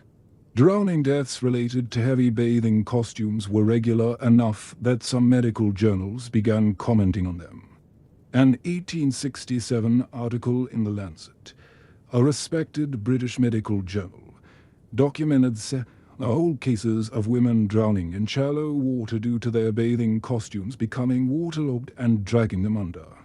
The article stated, "We observe with concern the continued practice of female bathing in costumes so heavy and restrictive that they present a genuine danger to life. We have documented 7 fatalities this season alone in which women of good health drowned in water of insufficient depth to pose danger to any swimmer unencumbered by excessive clothing. 7 deaths in one season. In just the cases one journal happened to document, the bathing costume requirements grew out of the same modesty obsession we've been exploring all night. But they were particularly absurd because they applied to an activity that's inherently physical and where heavy clothing is genuinely dangerous. The Victorian bathing costume evolved from earlier slightly less restrictive garments. In the early 1800s, women might bathe in a loose shift or chemise. But as the century progressed and modesty culture intensified, the costumes became more elaborate and more dangerous. By the 1860s and 1870s, the standard women's bathing costume consisted of multiple pieces. There was the bathing dress itself, usually made of heavy flannel or serge, a thick woolen fabric extending from neck to ankle with long sleeves. Underneath were flannel drawers, also extending to the ankle. Many women wore stockings as well. Some designs included weighted hems to ensure the dress wouldn't float up in the water because showing your legs was worse than drowning. Apparently, the colors were typically dark, navy, black, or dark gray because light-colored fabric became semi-transparent when wet, which would be scandalous. Some costumes had elaborate trim, buttons, and decorative elements. One fashion magazine from 1870 describes a bathing costume with 18 buttons, decorative braiding, and a pleated skirt. As if anyone needed pleats while trying not to drown, the bathing machine industry grew into a significant business at seaside resorts. These machines were expensive to build and maintain, requiring horses, drivers, and attendants. Resorts invested heavily in them because they were seen as essential for respectable female bathing. Bathing machine fees were a regular expense for families visiting the seaside. In 1875, price list from a Brighton resort shows that hiring a bathing machine cost between 1 shilling and half a crown per use. Not insignificant money for middle-class families, but considered necessary for propriety. The machines themselves were claustrophobic wooden boxes, often poorly ventilated, hot and stuffy. Women would change in these cramped spaces, then emerge into the water from the canvas-covered doorway. The whole process was uncomfortable and dignified, and most importantly, didn't actually provide much privacy because everyone knew exactly what you were doing. There is a darkly funny account from an 1868 diary where a woman describes her first bathing machine experience. "I was shut into a wooden box barely larger than a coffin, jolted about as horses dragged it into the sea and told to change into a costume that weighed more than my normal dress. By the time the machine stopped and I was expected to enter the water, I was sweating profusely, dizzy from the heat and motion, and wearing 40 pounds of wet wool. I stepped into the ocean and immediately understood why bathing is called taking the waters, because the waters take you." That last line is sardonic humor covering genuine terror. The class dimensions of bathing restrictions were significant. Working-class women who swam in rivers or lakes for practical purposes, washing clothes off during hot weather, wore simpler, lighter garments because they couldn't afford elaborate bathing costumes, and didn't face the same social scrutiny as middle and upper-class women. This created a perverse situation where wealthy women who could afford to visit seaside resorts and hire bathing machines were in more danger while bathing than poor women, who simply waded into rivers in their chimes. Some resorts had ladies' bathing hours when men were forbidden from the beach entirely, allowing women slightly more freedom in their bathing activities. But even during these hours, the costume requirements remained strict because female attendants and other women were watching and judging. The medical establishment had contradictory positions on female bathing. On one hand, doctors prescribed sea bathing for various ailments. It was supposed to cure everything from depression to digestive problems to female complaints, which was vague Victorian code for reproductive health issues. On the other hand, doctors warned about the dangers of women swimming too vigorously or in water that was too cold, claiming it could damage their reproductive systems. An 1870 medical guide warns ladies should enter the water only briefly and should avoid any strenuous movement that might overtax their delicate constitutions or disturb the reproductive organs. So women were supposed to bathe for their health, but not actually exercise or swim, and they needed to do it wearing enough fabric to stock a textile shop. The restrictions on women learning to swim were particularly damaging. Swimming was considered unladylike, and swimming lessons would require wearing less restrictive clothing, which was improper. So women were put into dangerous situations. The ocean wearing heavy clothing without the skill swimming that might save their lives. Some progressive voices called this out. A women's rights publication from 1874 included an editorial titled "The Absurdity of Bathing Dress" that argued we send our daughters to the seaside for health, costume them in garments designed to drown them, forbid them to learn the swimming skills that might save them, and then express shock when tragedies occur. This is not modesty. This is systematic negligence bordering on criminal. But these progressive voices were drowned out, forgive the grim pun, by traditionalists who insisted that any relaxation of bathing costume standards would lead to moral corruption. The resistance to bathing dress reform came from the same place as resistance to all the other etiquette rules we've discussed. The idea that women's modesty and propriety were more important than their safety, comfort, or lives. Some women fought back against these restrictions. There are accounts of women who during ladies-only bathing hours would wear lighter costumes or even dare to actually swim. They faced fierce criticism and were called immodest, unfeminine, and improper. Annette Kellerman, an Australian swimmer, became famous and infamous in the early 1900s for wearing a fitted one-piece bathing suit that showed her arms and legs. She was arrested for indecency on a Boston beach in 1907. Her crime: wearing a practical swimming costume that allowed her to actually swim. But Kellerman fought back. She argued publicly that the traditional bathing costume was dangerous and that women should be allowed to wear practical swimming attire. She gave swimming demonstrations, wrote articles, and eventually her style of bathing suit became more acceptable. The shift away from heavy bathing costumes was gradual and faced resistance every step of the way. As women became more active in sports and recreation in the late 19th and early 20th centuries, the impracticality of heavy bathing dress became undeniable. The bicycle again played a role. Women who cycled, who were comfortable with physical activity and practical clothing, were more likely to demand practical bathing costumes, too. World War I, as usual, accelerated change. With women working in physically demanding jobs, the idea that they were too delicate to swim properly seemed ridiculous. Bathing costumes became shorter, lighter, more practical. By the 1920s, women's bathing costumes had transformed dramatically.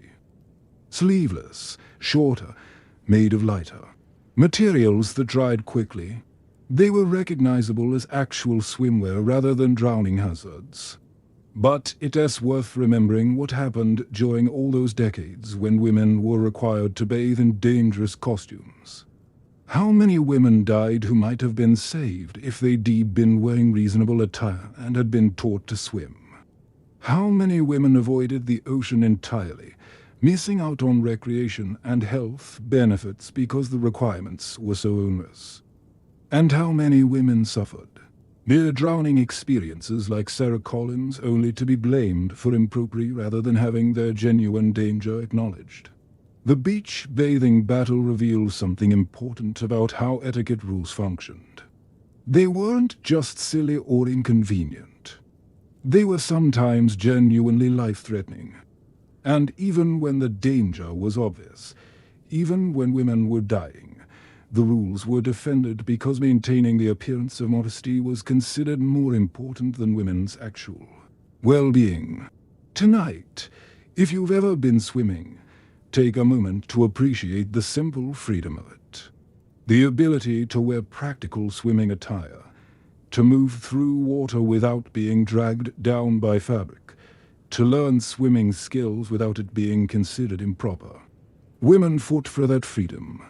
Some of them died before achieving it. That's not an exaggeration. That's historical fact. But all the rules we've explored tonight, from ankles to voices to breathing to laughter to gloves to chaperones to calling cards to furniture to letters to invisible labor to bathing costumes, they all come back to one fundamental thing: control over women's bodies, women's movements, women's very existence in the world. And we're not quite done yet. Because while we've covered physical restrictions and social restrictions, we haven't yet fully explored intellectual restrictions. Coming up next, we're diving into the reading restriction. The idea that certain books could literally corrupt female minds and needed to be forbidden. The list of books women weren't allowed to read is stunning, and the reasoning behind it reveals Victorian society's deep fear of educated, informed women. But it also reveals how women created secret libraries, underground reading circles, networks for sharing forbidden knowledge. Stay with me because the story of Victorian women and forbidden books is about to show us that even when every other freedom was restricted, women still found ways to feed their minds. Knowledge is power, which is exactly why Victorian society worked so hard to keep it away from women. Not all knowledge, of course. Women were encouraged to read poetry, moral tales, and religious texts. But novels, philosophy, science, political theory, those were considered dangerous, corrupting, capable of damaging a woman's delicate mind and making her unfit for her proper role in society. There were actual lists, published, circulated lists of books that women should not be allowed to read. And families took these lists seriously, locking away forbidden volumes, monitoring their daughters' reading habits, and treating books like contraband. But here's the beautiful part. Women read them anyway. They created secret libraries, underground lending networks, and elaborate schemes to access the knowledge they were being denied. And in doing so, they proved exactly why those books were considered dangerous. Because educated women started questioning everything. Let me take you to a bookshop in London. 1872, a young woman named Charlotte Freeman, age 19, enters the shop with her mother's maid as chaperone. She's supposedly looking for a new volume of poetry, something safe and appropriate. But what Charlotte really wants is hidden behind the counter. She's heard about a new novel that's causing scandal. Middlemarch by George Eliot.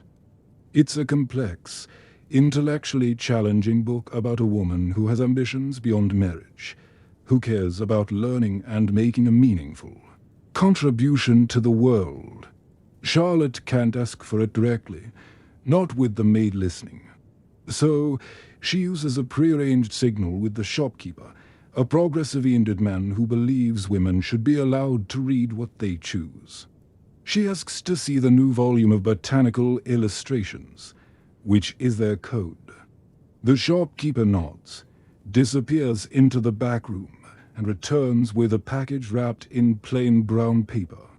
Inside is Middlemarch, but the outside label reads Mrs. Hammond's Sacred Poetry, a fully respectable, approved title. Charlotte pees, the maid sees nothing suspicious, and they leave. Back home, Charlotte will hide the book inside the cover of an approved text, reading it in stolen moments when she's supposed to be doing needlework or practicing piano. This wasn't unusual. This was how countless Victorian women accessed forbidden knowledge through deception, code words, disguised packages, and networks of sympathetic booksellers and librarians. The ideology behind reading restrictions for women was built on several assumptions, all of which were nonsense, but were treated as scientific fact. First, there was the idea that women's brains were smaller and less capable than men's, and therefore couldn't handle complex or challenging material. An 1873 medical text by Dr. Edward Clark of Harvard claimed that excessive study could damage women's reproductive systems by diverting blood flow from the uterus to the brain. Yes, you read that correctly. The theory was that if women used their brains too much, their wands would suffer. This was presented as established medical science. Second, there was the belief that certain ideas were inherently corrupting to female virtue. Books that dealt with passion, ambition, social criticism, or unconventional relationships were seen as planting dangerous thoughts that might make women dissatisfied with their prescribed roles. An 1860 conduct manual states, a young lady should avoid novels that present heroines of strong will and independent spirit, as these create unrealistic expectations and discontent with the quiet domestic life for which she is suited. In other words, don't let women read about women who wanted more from life because they might start wanting more, too. Third, there was anxiety about sexual knowledge. Any book that dealt with romance in anything beyond the most chastid and abstract terms was considered dangerous. Women were supposed to be innocent of sexual knowledge until their wedding night. So anything that might inform them about physical relationships was absolutely forbidden. The lists of forbidden books varied somewhat depending on who was compiling them, but there were certain common targets. French novels were almost universally banned for young women. Anything by Balzac, Flaubert, or Dumas was considered far too racy and morally questionable. The fact that these were literary masterpieces didn't matter. They dealt with adultery, passion, and social realities that proper young ladies weren't supposed to know about. Even some English novels were problematic. Charlotte Bronte's Jane Eyre was controversial because Jane was too independent and passionate. The book was criticized in an 1848 review as dangerous reading for young females because it presented a heroine who claimed equality with men and followed her own moral compass. Anything touching on evolution or scientific materialism was forbidden. Darwin's On the Origin of Species was definitely not for female readers. Neither were works by Herbert Spencer or other scientists whose ideas challenged religious orthodoxy. Political and philosophical works were almost entirely off-limits. John Stuart Mill's The Subjection of Women, which argued for women's rights and equality, was paradoxically forbidden to the very people it was written to support. Women weren't supposed to read arguments for their own liberation. Even poetry could be dangerous if it was too passionate or unconventional. Lord Byron's works were often restricted because of their sensuality and Byron's scandalous personal life. One particularly absurd example: some families forbade their daughters from reading Shakespeare without editorial censorship. Special family editions of Shakespeare were published with all the sexual references, violence, and morally questionable content removed or sanitized. There's a published edition from 1864 called The Family Shakespeare, edited by Thomas Bodler, which is where we get the word Bowyer's that removes huge chunks of the plays to make them suitable for female readers and young persons. The result is often incoherent, but at least it's pure. The enforcement of reading restrictions varied by family, but could be quite strict. Some households had locked bookcases where questionable volumes were kept, accessible only to the male head of household. Daughters were given keys only to the cases containing approved books. Other families would review every book a daughter requested from a library or wanted to purchase. Some kept reading diaries where daughters had to record what they'd read, ensuring parental oversight of their intellectual diet. Educational institutions for young women had their own restrictions. Finishing schools and families carefully curated their libraries, excluding anything that might give young ladies improper ideas. An 1870 catalogue from a prestigious girls' school in Boston lists their library holdings. Hundreds of volumes of poetry, moral tales, religious works, and sanitized history conspicuously absent.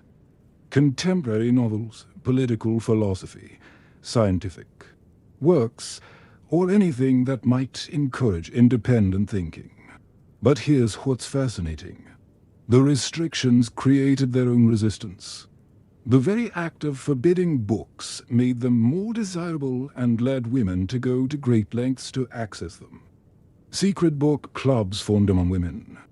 They would pull resources to purchase forbidden books, hide them in agreed-upon locations, and circulate them among the group. Each member would read quickly and pass the book along before it could be discovered. There's documentation of one such club in Philadelphia in the 1860s. A group of 8 women, ages 18 to 28, maintained what they called their subversive library, a collection of banned books hidden in the attic of one member's home. They met monthly, ostensibly for needlework, but actually to discuss their forbidden reading. Their reading list preserved in one member's journal included Jenner, works by George Sand, a French female writer who wore men's clothing and challenged every social convention, political essays, scientific works, and contemporary novels that dealt with social issues. The journal entry from 1866 says, "We are told these books will corrupt us, make us unfit for marriage and motherhood." Perhaps they are right to fear. Since reading Mill's essays on liberty, I find it increasingly difficult to accept arguments for my own subjugation. Is this corruption or is it awakening? That's the perfect question, isn't it? From the perspective of those trying to maintain control, yes, these books were corrupting. They were corrupting the very assumptions that kept women subordinate. Libraries became complicated spaces in this context. Public libraries were expanding in the 19th century, theoretically providing access to knowledge for everyone. But many libraries had separate reading rooms for women with restricted book selections or required written permission from a male family member before a woman could borrow certain books. Some librarians, however, were quietly subversive. There are accounts of librarians, both male and female, who would help women access forbidden books through various creative methods, miscataloguing books, allowing women to browse unrestricted sections when no one was watching, or simply looking the other way. One librarian in New York, a woman named Lydia Abbott, kept detailed records in the 1880s of her work, helping female readers access books they weren't supposed to read. Her private journal describes developing a system where women could request books using numerical codes rather than titles, protecting them from scrutiny. She wrote in 1884, "I have facilitated the intellectual liberation of dozens of women this year. Society tells them their minds are too weak for a serious study, then wonders why women seem intellectually inferior. I know the truth. Given access to knowledge, women are every bit as capable as men. I see it daily in the questions they ask, the insights they share, the hunger for learning they display. The international dimension of reading restrictions is interesting. American and British restrictions were similar, though American women often had slightly more access to education and libraries due to different social structures. But European countries varied widely. French women of certain classes had more intellectual freedom. Salons hosted by women were spaces for literary and philosophical discussion. Scandinavian countries were generally more progressive about women's education. This created opportunities for privileged women who could travel, spending time in France or Italy. Ostensibly for cultural education often meant accessing books and ideas unavailable at home. The class dimensions were significant, too. Working-class women who were literate, and many weren't due to limited educational access, faced fewer restrictions on reading simply because no one was monitoring them as closely. If a factory worker wanted to read a sensational novel, no one particularly cared. But middle and upper-class women faced intense scrutiny precisely because their reading habits were seen as reflecting on their family's respectability and their own marriageability. The consequences of being caught with forbidden books could be severe, not legal consequences. There were no laws against women reading, but social ones. A young woman discovered reading inappropriate material might be punished by confinement to a room, withdrawal of privileges, or in extreme cases being sent away to relatives in the country to recover her moral sensibility. One documented case from 1875 involved a young woman in Philadelphia who was found reading a French novel. Her father threw the book in the fireplace, and she was forbidden to visit the library for 6 months. She was also temporarily removed from society. No parties, no calls, no social engagements until the family was confident she'd learned her lesson. The irony is that many of the books forbidden to women were written by women. George Eliot, the Bronte sisters, George Sand. These authors often used male pseudonyms partly to be taken seriously, but their works were still considered too dangerous for female readers. Female authors themselves often wrote about the absurdity of reading restrictions. In an 1847 preface to Jenner, Charlotte Bronte, writing as Cora Belle, addresses criticism that a book is unsuitable for female readers. I am told that my heroine is too passionate, too independent, too unwomanly. I maintain that she is merely human and that women are entitled to the full range of human emotion and ambition. The late 19th century brought gradual changes. The expansion of women's colleges created communities where women could read freely and discuss ideas openly. Bryn Mawr, Vassar, Wellesley, and other institutions built serious academic libraries that didn't restrict women's access to knowledge. The suffragist movement explicitly connected intellectual freedom with political freedom. Susan B. Anthony stated in an 1875 speech, "We are told we cannot understand political matters, yet we are forbidden the books that would educate us politically. We are told our minds are inferior, yet we are denied the intellectual nourishment that develops minds. This is not protection. This is deliberate handicapping." The early 20th century saw most formal reading restrictions for women disappear. The rise of mass-market publishing, public education, and changing social attitudes made it impossible to maintain strict control over women's reading. But it is worth reflecting on what was lost during all those decades when women's intellectual development was deliberately stunted. How many female thinkers, writers, scientists, or philosophers might have emerged if they'd had unrestricted access to knowledge? How much collective intelligence was wasted by restricting half the population's access to learning? And how many women internalized the message that they were intellectually inferior because they were denied the very tools, books, education, intellectual discourse that would have proven otherwise.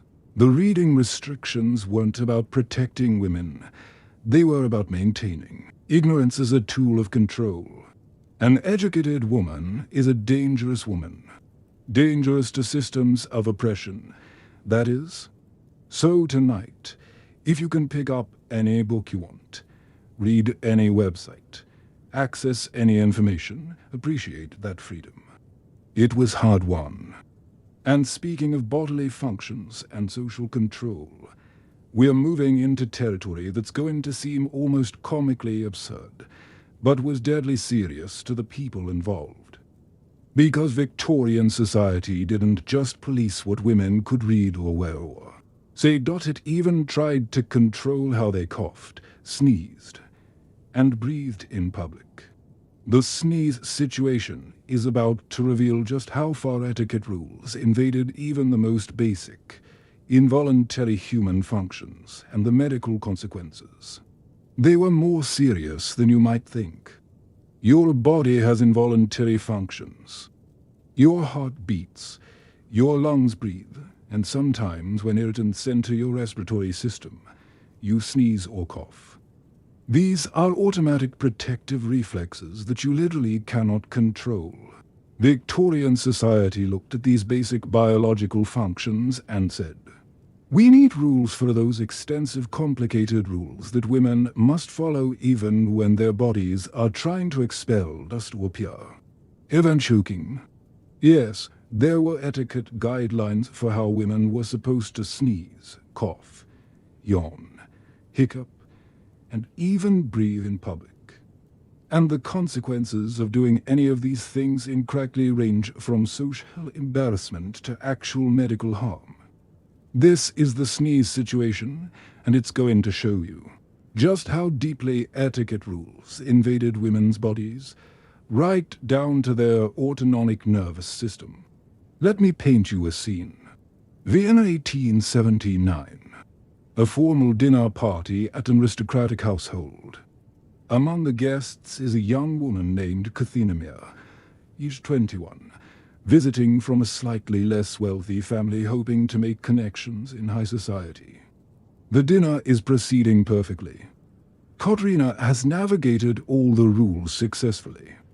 Correct gloves, appropriate conversation, proper posture. She's feeling confident then. Disaster dust from the elaborate floral centerpiece tickles her nose.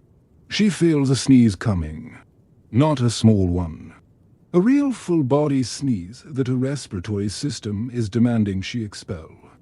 Katrina has about 3 seconds to make a choice. She can sneeze naturally and violate every rule of feminine deport, or she can try to suppress it according to the elaborate protocol she's been taught. She chooses suppression. She inhales sharply, holds her breath, pinches her nose through her handkerchief, and forces the sneeze inward. The pressure has to go somewhere. Her ears pop painfully. Her eyes water. Her chest aches from the held breath and internal pressure. A tiny, almost inaudible squeak escapes her lips. Success by Victorian standards. She's suppressed a natural bodily function to the point where it's barely noticeable. But the dinner continues and Katrina's ears are ringing. By the next morning, one ear is completely blocked and painful. Within 2 days, she's developed a serious ear infection from the pressure of suppressing that sneeze. She'll spend the next 3 weeks in bed, partially deaf in one ear for months afterward. All because letting out a normal sneeze would have been unladylike. This isn't made up. Medical journals from the Victorian era document cases of women developing ear infections, burst blood vessels in the eyes, and even hernias from suppressing coughs and sneezes too forcefully. An 1868 article in the British Medical Journal titled "On the Dangers of Suppressing Natural" Excretions and exhalations specifically warns about women injuring themselves by following etiquette rules about bodily functions. The doctor who wrote it stated, "I have treated numerous cases of young ladies who have damaged their health through excessive restraint of natural functions.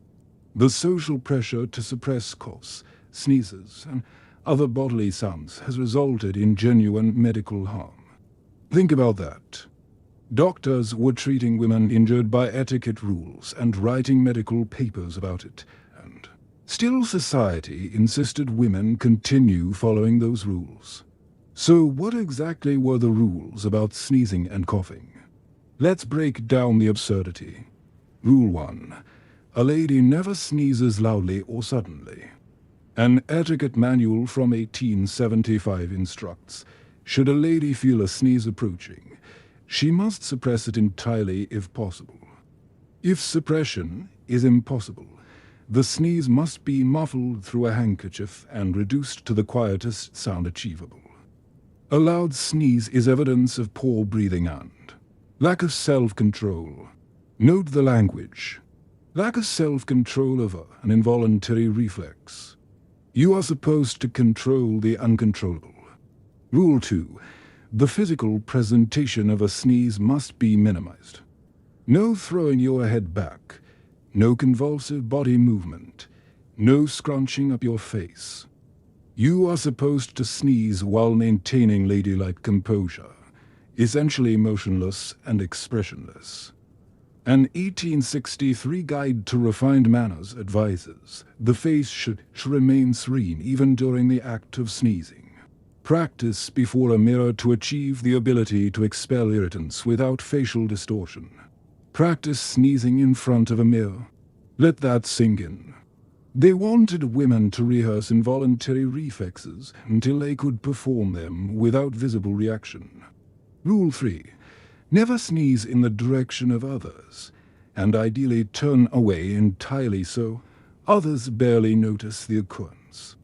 This part actually makes some practical sense from a hygiene standpoint, but the Victorian version took it to extremes.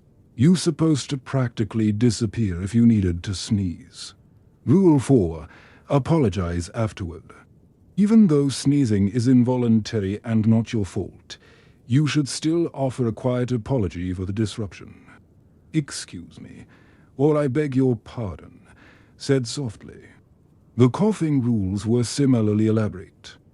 Coughing was considered particularly problematic because it could be loud, could last several seconds, and often couldn't be suppressed at all if you were actually choking or had a genuine respiratory problem.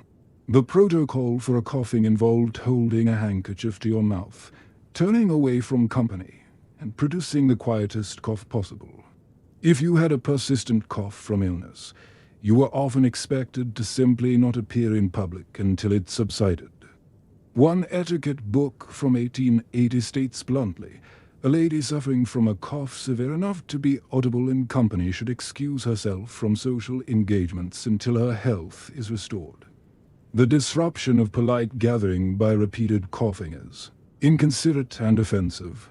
So, if you were sick, you should be socially isolated, not for public health reasons, but because your symptoms were annoying to others. Yawning had its own rules. Yawning in public was considered extremely rude and a sign of boredom or laziness. If you felt a yawn coming, you were supposed to suppress it entirely or hide it so completely that no one could tell. The technique taught in finishing schools involved keeping your mouth closed, breathing through your nose, and possibly pressing your tongue against the roof of your mouth to stop the reflex. If the yawn was too strong to suppress, you could camouflage it by bringing your handkerchief to your face as if attending to your nose, yawning into the fabric, and then lowering the handkerchief without anyone being the wiser. An 1877 handbook advises, yawning suggests either poor health or poor manners, neither of which a lady wishes to display. Master the art of the concealed yawn and practice sufficient self-regulation to avoid situations of excessive fatigue that might induce yawning. Practice sufficient self-regulation to avoid excessive fatigue. In other words, don't get tired because the natural response to tiredness is socially unacceptable. Hiccups were perhaps the most challenging because they're entirely involuntary and often prolonged. The etiquette advice for hiccups mostly involved trying every folk remedy to stop them as quickly as possible, and if they persisted, removing yourself from the company. But here's where it gets darker. Some of the remedies for hiccups that were recommended in etiquette books were actually dangerous. One manual suggests drinking water while holding your breath and pinching your nose, which could cause choking. Another recommends sudden shock, having someone frighten you, which for women in tight corsets could cause fainting. Even breathing itself was monitored. We talked earlier about corsets making deep breathing impossible. But beyond that, there were rules about audible breathing. Breathing should be quiet, imperceptible. Sighing was considered melodramatic and attention-seeking. Panting or gasping even after physical exertion, like climbing stairs, was undefined. An 1872 etiquette guide actually includes this instruction. A lady's breathing should be so quiet as to be inaudible to those round her. Heavy breathing suggests robust health, more suited to field work than refined society, or worse, suggests exertion unbecoming to a lady. So even the sound of oxygen entering your body was supposed to be controlled and hidden. The medical consequences of all this bodily function suppression were serious and well documented, though largely ignored by etiquette authorities. Suppressing sneezes, as we saw with Katharina, could cause ear problems, sinus infections, and in extreme cases, damage to the inner ear or blood vessels. Suppressing coughs when your body needed to clear your airways could lead to more serious respiratory infections, pneumonia, or chronic lung problems.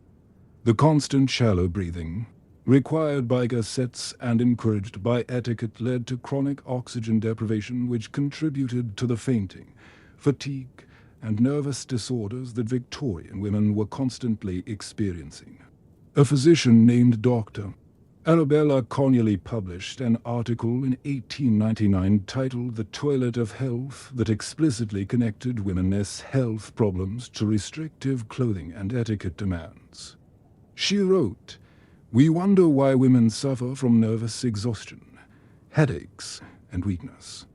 Yet we forbid them to breathe deeply, insist they suppress natural excretory functions, and compress their torsos in garments that prevent adequate oxygenation. The mystery is not why women are unwell, but how they survive at all under such conditions." That last line is devastating in its honesty. How did women survive? By being tougher and more resilient than society gave them credit for.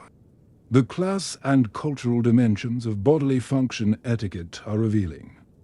These elaborate suppression techniques were markers of upper-class refinement. Working-class women who sneezed normally, coughed audibly, or breathed heavily were seen as coarse and unrefined. This created another hierarchy where women's bodies were judged.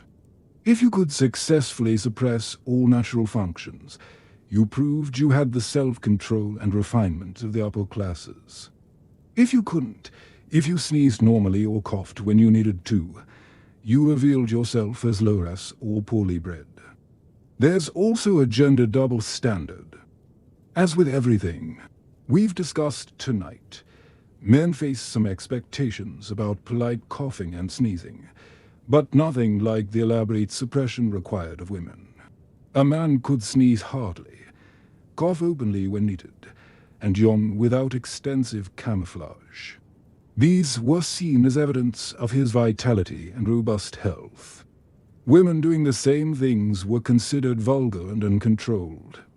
Some women's health advocates began speaking out against these practices in the late 19th century. The dress reform movement, which opposed corsets, also opposed the extreme suppression of bodily functions. Doctor Mary Putnam Jacob, one of the first female doctors in America, published research in the 1880s showing that women's supposed physical weakness was largely the result of restrictive practices, not inherent biology. She included data on respiratory function in corseted versus uncorseted women, showing dramatic differences in lung capacity and oxygenation. Her work was often dismissed or ignored, but it provided scientific evidence for what women already knew from experience. These rules were harmful. The turn of the 20th century brought gradual changes. As women became more physically active, playing sports, riding bicycles, engaging in outdoor recreation, the fiction that they couldn't breathe heavily or cough when it became unsustainable. The 1918 influenza pandemic also shifted attitudes. When millions were sick and coughing, the idea that coughing should be daintily suppressed seemed absurd. Public health campaigns actually encouraged people to cough and sneeze into handkerchiefs for hygiene reasons, which normalized these bodily functions. By the 1920s, most of the elaborate suppression protocols had been abandoned. Women could sneeze, cough, yawn, and breathe without extensive performance or apology. But it's worth thinking about what these rules represented. They were about controlling women's bodies at the most fundamental level, literally controlling how air moved in and out of their lungs, how they expelled irritants from their respiratory systems. When you control someone's breathing, when you make them feel ashamed of involuntary bodily functions, you're sending a powerful message. Your body is not your own. Even its most basic operations are subject to external regulation and judgment. Tonight, take a deep breath, a real one filling your lungs completely. Appreciate that you can do that without asking permission or worrying about whether it's ladylike. If you need to sneeze, you can sneeze. If you need to cough, you can cough. Your body can function as it's designed to without performing propriety. These seem like small freedoms until you remember they were denied to millions of women for generations. Now, as we near the end of our journey tonight, we're going to explore something that brings together many of the themes we've discussed. Control over women's bodies, economic dependence, and the systematic limiting of women's agency. Because Victorian women weren't just forbidden from showing ankles, speaking freely, or breathing deeply. They were actively forbidden from touching money, from engaging in financial transactions, from having any real economic independence. The Money Madness is about to reveal how financial restriction was used as one of the most effective tools of control, and how women's fight for the simple right to earn and manage their own money was one of the most important battles of the era. Money represents freedom, the ability to buy what you need, to make choices, to support yourself, to leave a bad situation if necessary. Economic independence is fundamental to human autonomy. Victorian society understood this perfectly, which is exactly why they worked so hard to keep money out of women's hands. It wasn't just that women earned less than men or that most professions were closed to them, though both those things were true. It went deeper than that. Women were actively discouraged and, in some cases, legally forbidden from handling money at all. Touching currency was considered unladylike, degrading, and in some circles literally unclean. The lady who managed a complex household budget, as we discussed earlier, had to do so while pretending money didn't exist. And unmarried women, they often went their entire lives without ever directly handling coins or bills. This is the money madness, the systematic financial infantilization of half the population. Let me tell you about Isabella Morton, Boston, 1881. Isabella is 28 years old, unmarried, living with her elderly father. Her mother died 5 years ago, and since then, Isabella has been running a household, managing servants, overseeing expenses, maintaining the property. She knows exactly how much everything costs. She tracks every penny in detailed ledgers. She makes all the purchasing decisions, but she never actually touches money. Here's how it works. Isabella tells the housekeeper what needs to be purchased. The housekeeper goes to Isabella's father and requests funds. The father gives the housekeeper money from his wallet. The housekeeper makes the purchases and returns any change to the father along with receipts. Isabella reviews the receipts and updates her ledgers, but she never sees actual currency. When Isabella needs something personal, new gloves, sheet music, books, she must ask her father for money. At age 28, as an adult woman managing an entire household, she must ask permission and receive an allowance like a child. One day, Isabella is out walking with just a maid for a company. When she passes a bookshop, she sees a volume she wants, a new novel that's just been published. On impulse, she goes in to purchase it. The shopkeeper quotes the price. Isabella realizes she has no money with her. She's never carried money. The maid has a small amount for emergencies, but it's not enough for the book. Isabella is mortified. She is a grown woman who can't make a simple purchase because she is not allowed to carry her own money. She leaves the shop empty-handed, feeling humiliated and powerless. That evening, she asks her father for money to buy the book. He asks what book, why she wants it, whether it's appropriate reading. She's 28 years old, but she has no financial privacy or independence. Isabella writes in her diary that night, "I manage thousands of dollars in household expenses each year, yet I cannot buy myself a $3 book without permission. I am simultaneously trusted with the family finances and treated as incapable of managing $3 of my own. This is not protection. This is imprisonment." Isabella's situation was typical for unmarried middle and upper class women. The reasoning behind keeping women away from money had several components, all of them rooted in control rather than protection. First, there was the idea that money was inherently vulgar and that ladies should be above such crude concerns. An 1855 etiquette manual states, "A true lady has no direct knowledge of monetary matters." Her father and later her husband shield her from the coarseness of financial transactions. She need only express her wants, and they are provided for. To handle money directly would lower her to the level of tradespeople. Notice that language, lower her to the level of tradespeople. Money was associated with work, with commerce, with the public sphere. Ladies were supposed to inhabit a refined domestic sphere where money didn't exist. Second, there was the claim that women couldn't be trusted with money because they lacked the judgment to spend wisely. They would be frivolous, extravagant, easily deceived by merchants. An 1867 book on household management warns women, with their natural inclination toward decoration and luxury, require male oversight in financial matters. Left to their own devices, they will spend imprudently on trinkets and finery.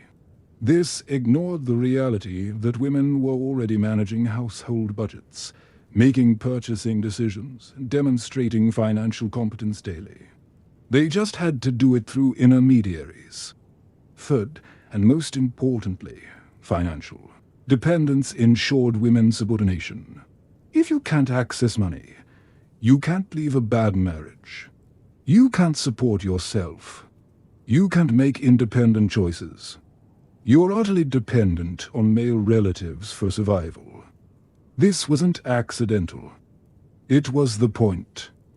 The legal framework reinforced women as financial disability under the doctrine of cover, which prevailed in Britain and America through most of the 19th century. A married woman had no legal existence separate from her husband. Any property, or money she brought to the marriage became his. Any wages she earned belonged to him. She could not make contracts, could not sue or be sued, could not manage her own finances. An 1848 legal text explains, by marriage, the husband and wife are one person in law. That is, the very being or legal existence of the woman is suspended during the marriage, or at least incorporated into that of the husband. She ceased to exist as a legal entity. Everything she had or earned became his property. This meant that women who inherited money from their fathers would immediately lose control of it upon marriage. Wealthy families tried to protect their daughters through trust funds managed by male trustees. But even this required essentially treating adult women as incompetent to manage their own inheritance. For working-class women who did earn wages, the situation was equally unjust. A woman working in a factory, a shop, or as a domestic servant would receive her wages. But if she was married, her husband was legally entitled to take them. There are heartbreaking accounts of women working long hours, then watching their husbands take their entire pay to spend on drinking or gambling, leaving nothing for household expenses or children's needs. The women had no legal recourse because the money was legally his. The Married Women's Property Acts passed gradually in different jurisdictions starting in the 1840s and continuing through the 1880s began to change this. These laws allowed married women to own property and control their own earnings. The resistance to these acts was fierce. Opponents argued that allowing women financial independence would destroy the family, encourage divorce, and upset the natural order. One member of the British Parliament argued against the 1870 Married Women's Property Act by saying, if wives control their own money, they will no longer be economically dependent on their husbands, and the bonds of marriage will dissolve. Financial dependence is not oppression. It is the very foundation of marital harmony. He was accidentally admitting that marital harmony required women's financial helplessness. That's not harmony. That's coercion. Even after these laws passed, social norms about women and money remained restrictive.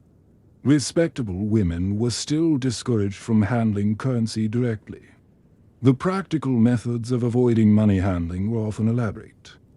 Women would maintain accounts at shops where their husbands or fathers were billed monthly.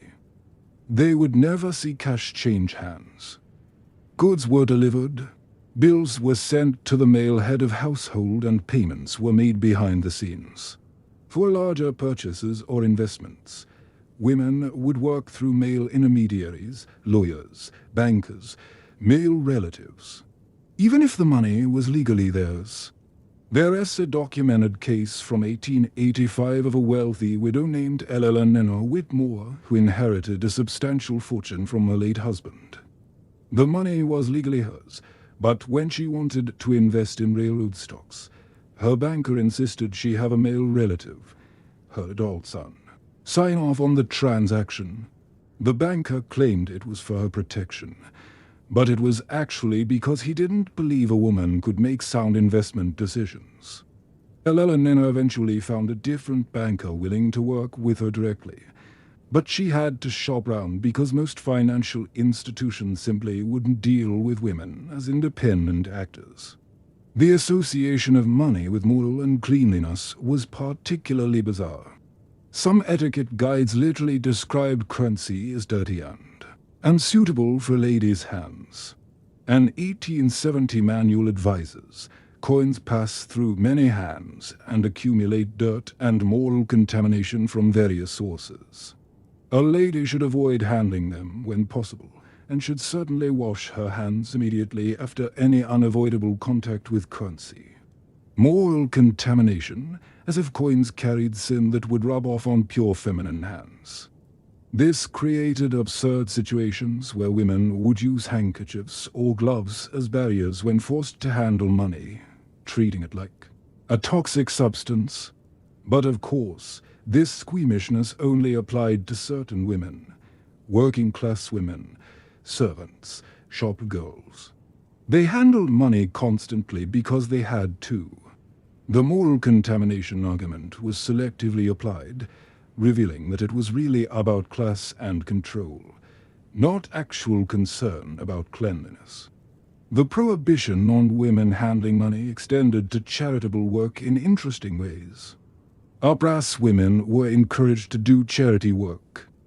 It was considered appropriately feminine to help the poor, but they were supposed to give goods, services, time, not money directly. If a charity needed funds, women would organize fundraising events, solicit donations, and manage the logistics. But the actual money would be handled by a male treasurer. Women could do all the work of fundraising, but couldn't be trusted to manage the funds they'd raised. There are records of women's charitable organizations in the 1870s and 1880s that raised thousands of dollars, but had to turn the money over to male board members to actually disperse. The women had proven their competence by raising the funds, but were still considered incompetent to manage them. Some women found creative workarounds. Women who wrote, novelists, journalists, poets, often published under male pseudonyms, partly to be taken seriously, but also to receive payment. Publishers would be more likely to pay a male author directly rather than insisting on paying through a husband or father. George Eliot, George Sand, and many other female writers used male names partly for this practical financial reason. Women also formed savings clubs among themselves in formal groups where they'd contribute small amounts regularly, creating collective funds they could access for emergencies or opportunities. These were early forms of financial mutual aid that operated outside the formal banking system that excluded or infantilized women.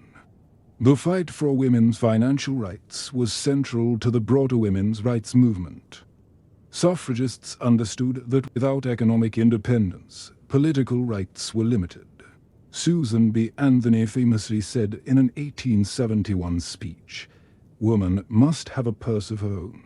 She must have pecuniary independence. So long as she must ask for money from her husband or father, she cannot be free.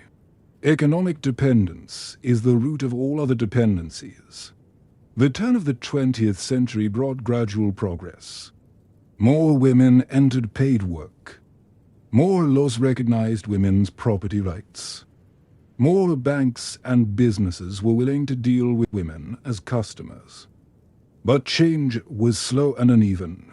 As late as the 1960s, many American banks wouldn't issue credit cards to unmarried women or would require married women to have their husband cosign. The assumption that women couldn't manage money responsibly persisted long after it had any legal basis. Think about what financial restriction meant in practical terms. If you were in an abusive marriage, you often couldn't leave because you had no money and no way to earn it. If your father or husband drank, gambled, or mismanaged finances, you suffered the consequences but had no power to intervene. If you had ideas, ambitions, or needs, you had to plead for the resources to pursue them rather than simply accessing your own funds. Financial control was perhaps the most effective tool of patriarchal control because it underpinned everything else. You can't escape other restrictions if you don't have the economic means to do so. And the cruelest irony, many Victorian women were brilliant financial managers. They managed complex household budgets, made savvy purchasing decisions, demonstrated sophisticated economic judgment. They just had to do it through proxies, without recognition, without independence. Women like Isabella Morton, who managed thousands of dollars in household expenses, but couldn't buy themselves a $3 book. That's not protection. That's deliberate disempowerment. Tonight, if you have your own bank account, your own credit card, your own money that you can spend without asking permission, recognize that as a hard-won freedom. Women fought for decades for the right to economic independence. They went to prison for it. They risked social ostracism for it because they understood that without financial freedom, no other freedom is secure. Now, we've journeyed through 13 different ways Victorian society restricted, controlled, and oppressed women. From their ankles to their voices, from their breathing to their bank accounts. But there's one final rule we need to explore, one that brings together all these themes of control, pressure, and the crushing weight of expectations. Because the ultimate etiquette rule for Victoria and women was this: you had exactly one social season to find a husband. And if you failed, you were labeled a spinster and considered socially dead. The marriage market wasn't just pressure. It was a gauntlet that determined your entire future in the space of a few months. Stay with me for this final part, because the story of the marriage season reveals what all these other rules were ultimately designed to do. Force women into marriages as their only acceptable life path. Everything we've discussed tonight, the ankle covering the voice, silencing the corset, crushing the laughter, suppressing the glove, obsessing the chaperoning, the calling cards, the furniture modesty. The letter restrictions, the invisible labor, the bathing dangers, the reading bans, the sneeze. Control the money withholding. All of it had one ultimate purpose: to prepare women for marriage. To make them desirable commodities in the marriage market, and to ensure they understood that marriage wasn't just their best option. It was their only option. Welcome to the debutante season, where young women had approximately 6 months to secure a husband or face the prospect of becoming what society called a spinster. A woman past her prime, a failure, someone to be pied and mocked. This wasn't gentle social pressure. This was a high-stakes gauntlet where your entire future, your financial security, your social standing, your family's reputation, your very worth as a person, all hung in the balance. Let me introduce you to the world of Evelyn Hartley, New York City, 1888. Evelyn is 17 years old, and this is her debut season. After years of preparation, finishing school, etiquette training, music and art lessons, learning all the rules we've discussed tonight, she's finally being presented to society. The season runs from late autumn through early spring. During these months, Evelyn will attend dozens of balls, dinners, and social events. Her family has spent thousands of dollars on her wardrobe, multiple ball gowns, day dresses, accessories, all to make her appear wealthy and desirable. Her mother has compiled a list of eligible bachelors, men from good families with adequate income. These are Evelyn's targets.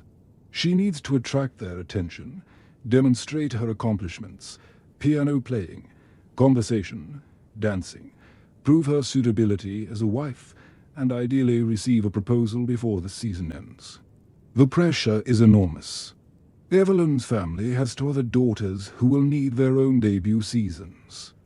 If Evelyn succeeds in marrying well, it helps her sister's prospects. If she fails, it damages them. Every event is a performance.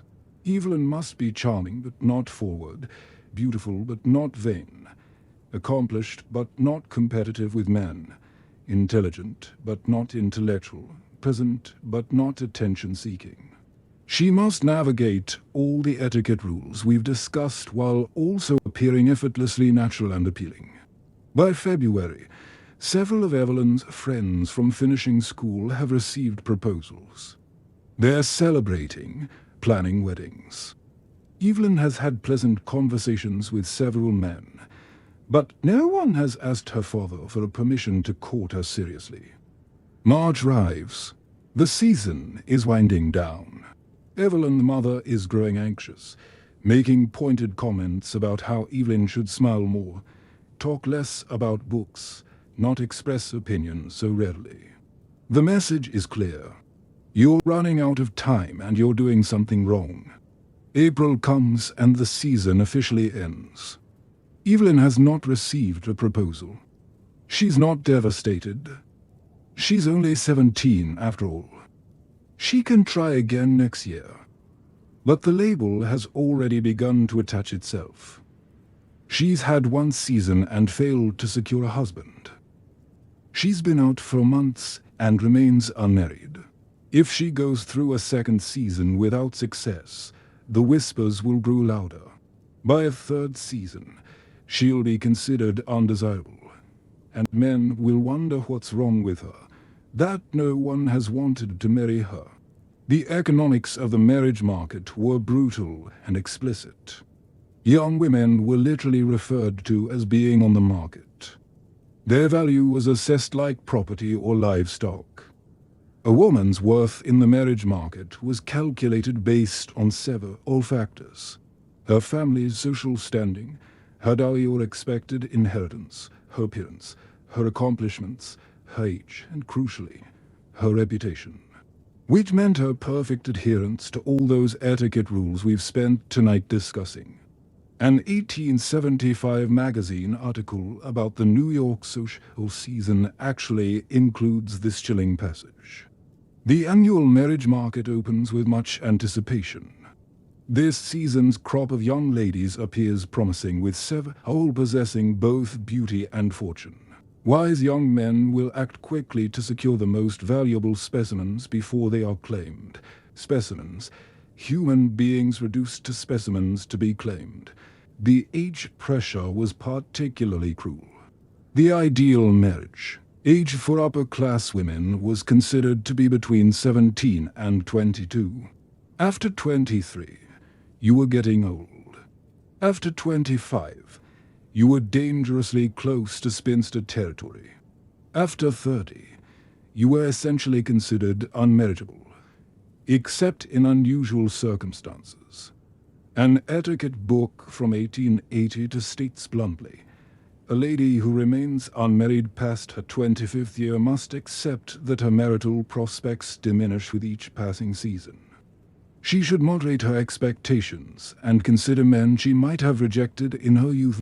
In other words, once you're old at 25, you should be grateful for whatever you can get.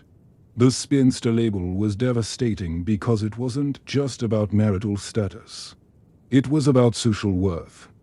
Unmarried women were seen as failures, as pitiable creatures who hadn't fulfilled their primary purpose. There's a heartbreaking diary entry from 1879 by a woman named Caroline Whitfield, who was 32 and unmarried. She wrote, "I am introduced at gatherings as poor Miss Whitfield the spinster. I manage my late father's estate quite competently. I read extensively. I contribute to charitable causes. I have friendships and interests. But society sees only my unmarried state and judges mere failure.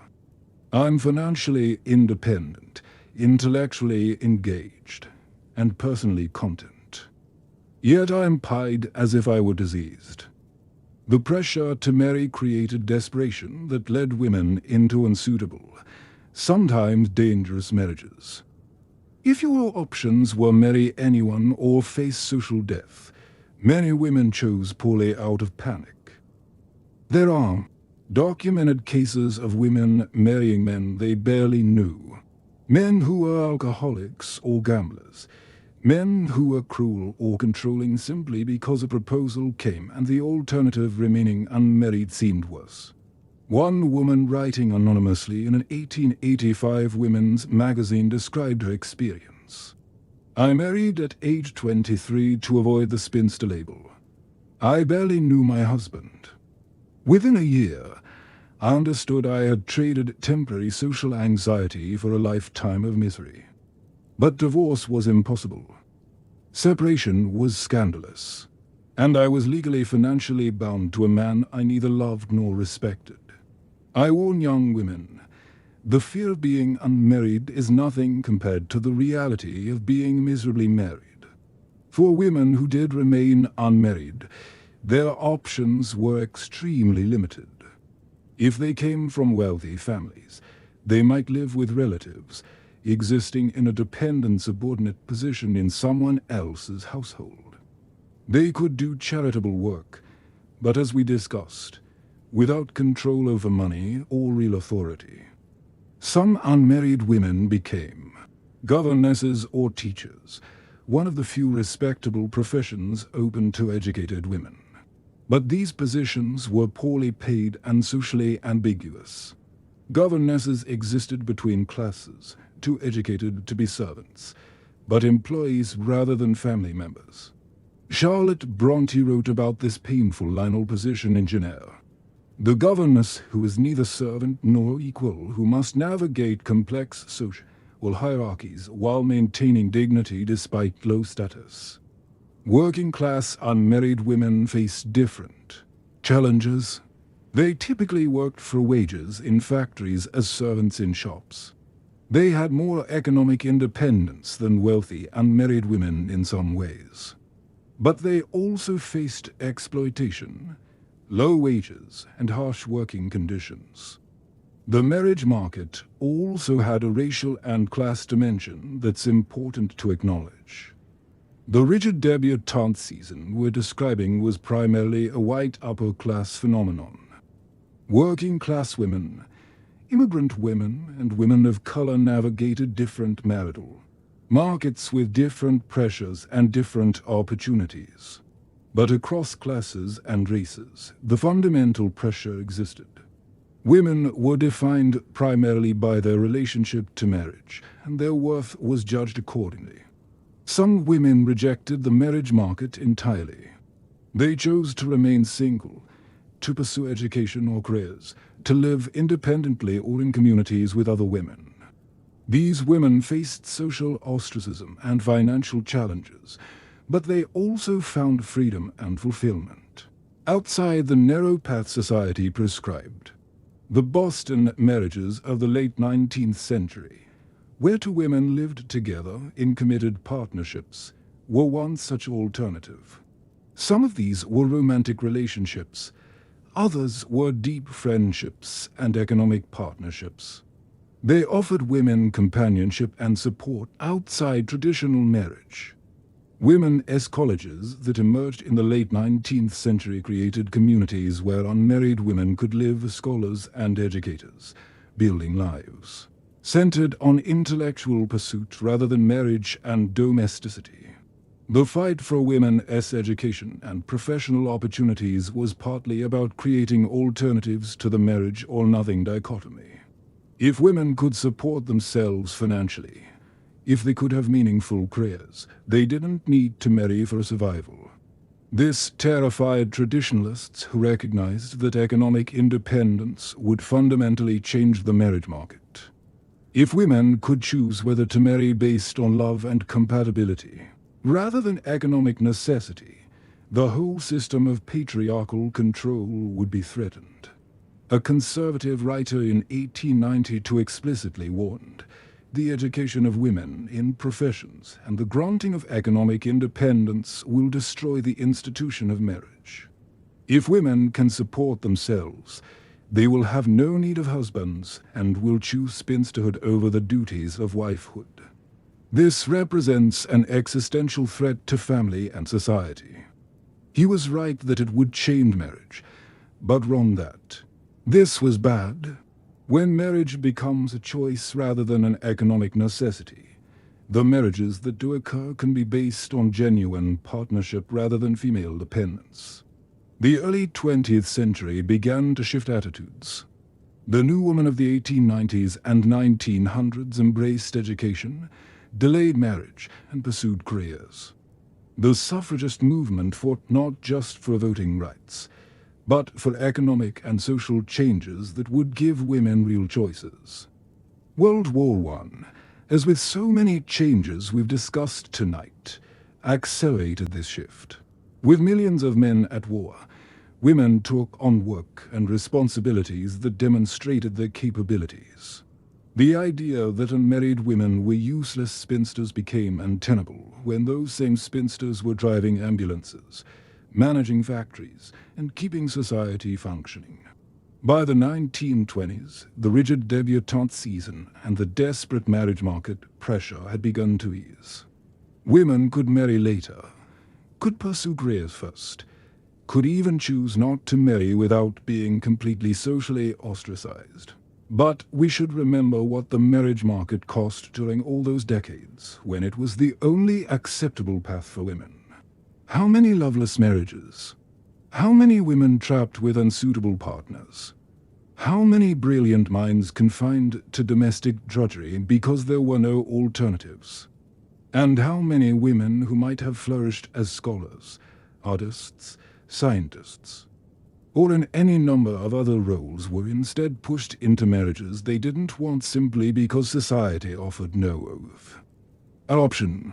So, here we are at the end of our journey through Victorian etiquette rules and the absurd, oppressive, and sometimes deadly restrictions placed on women's lives.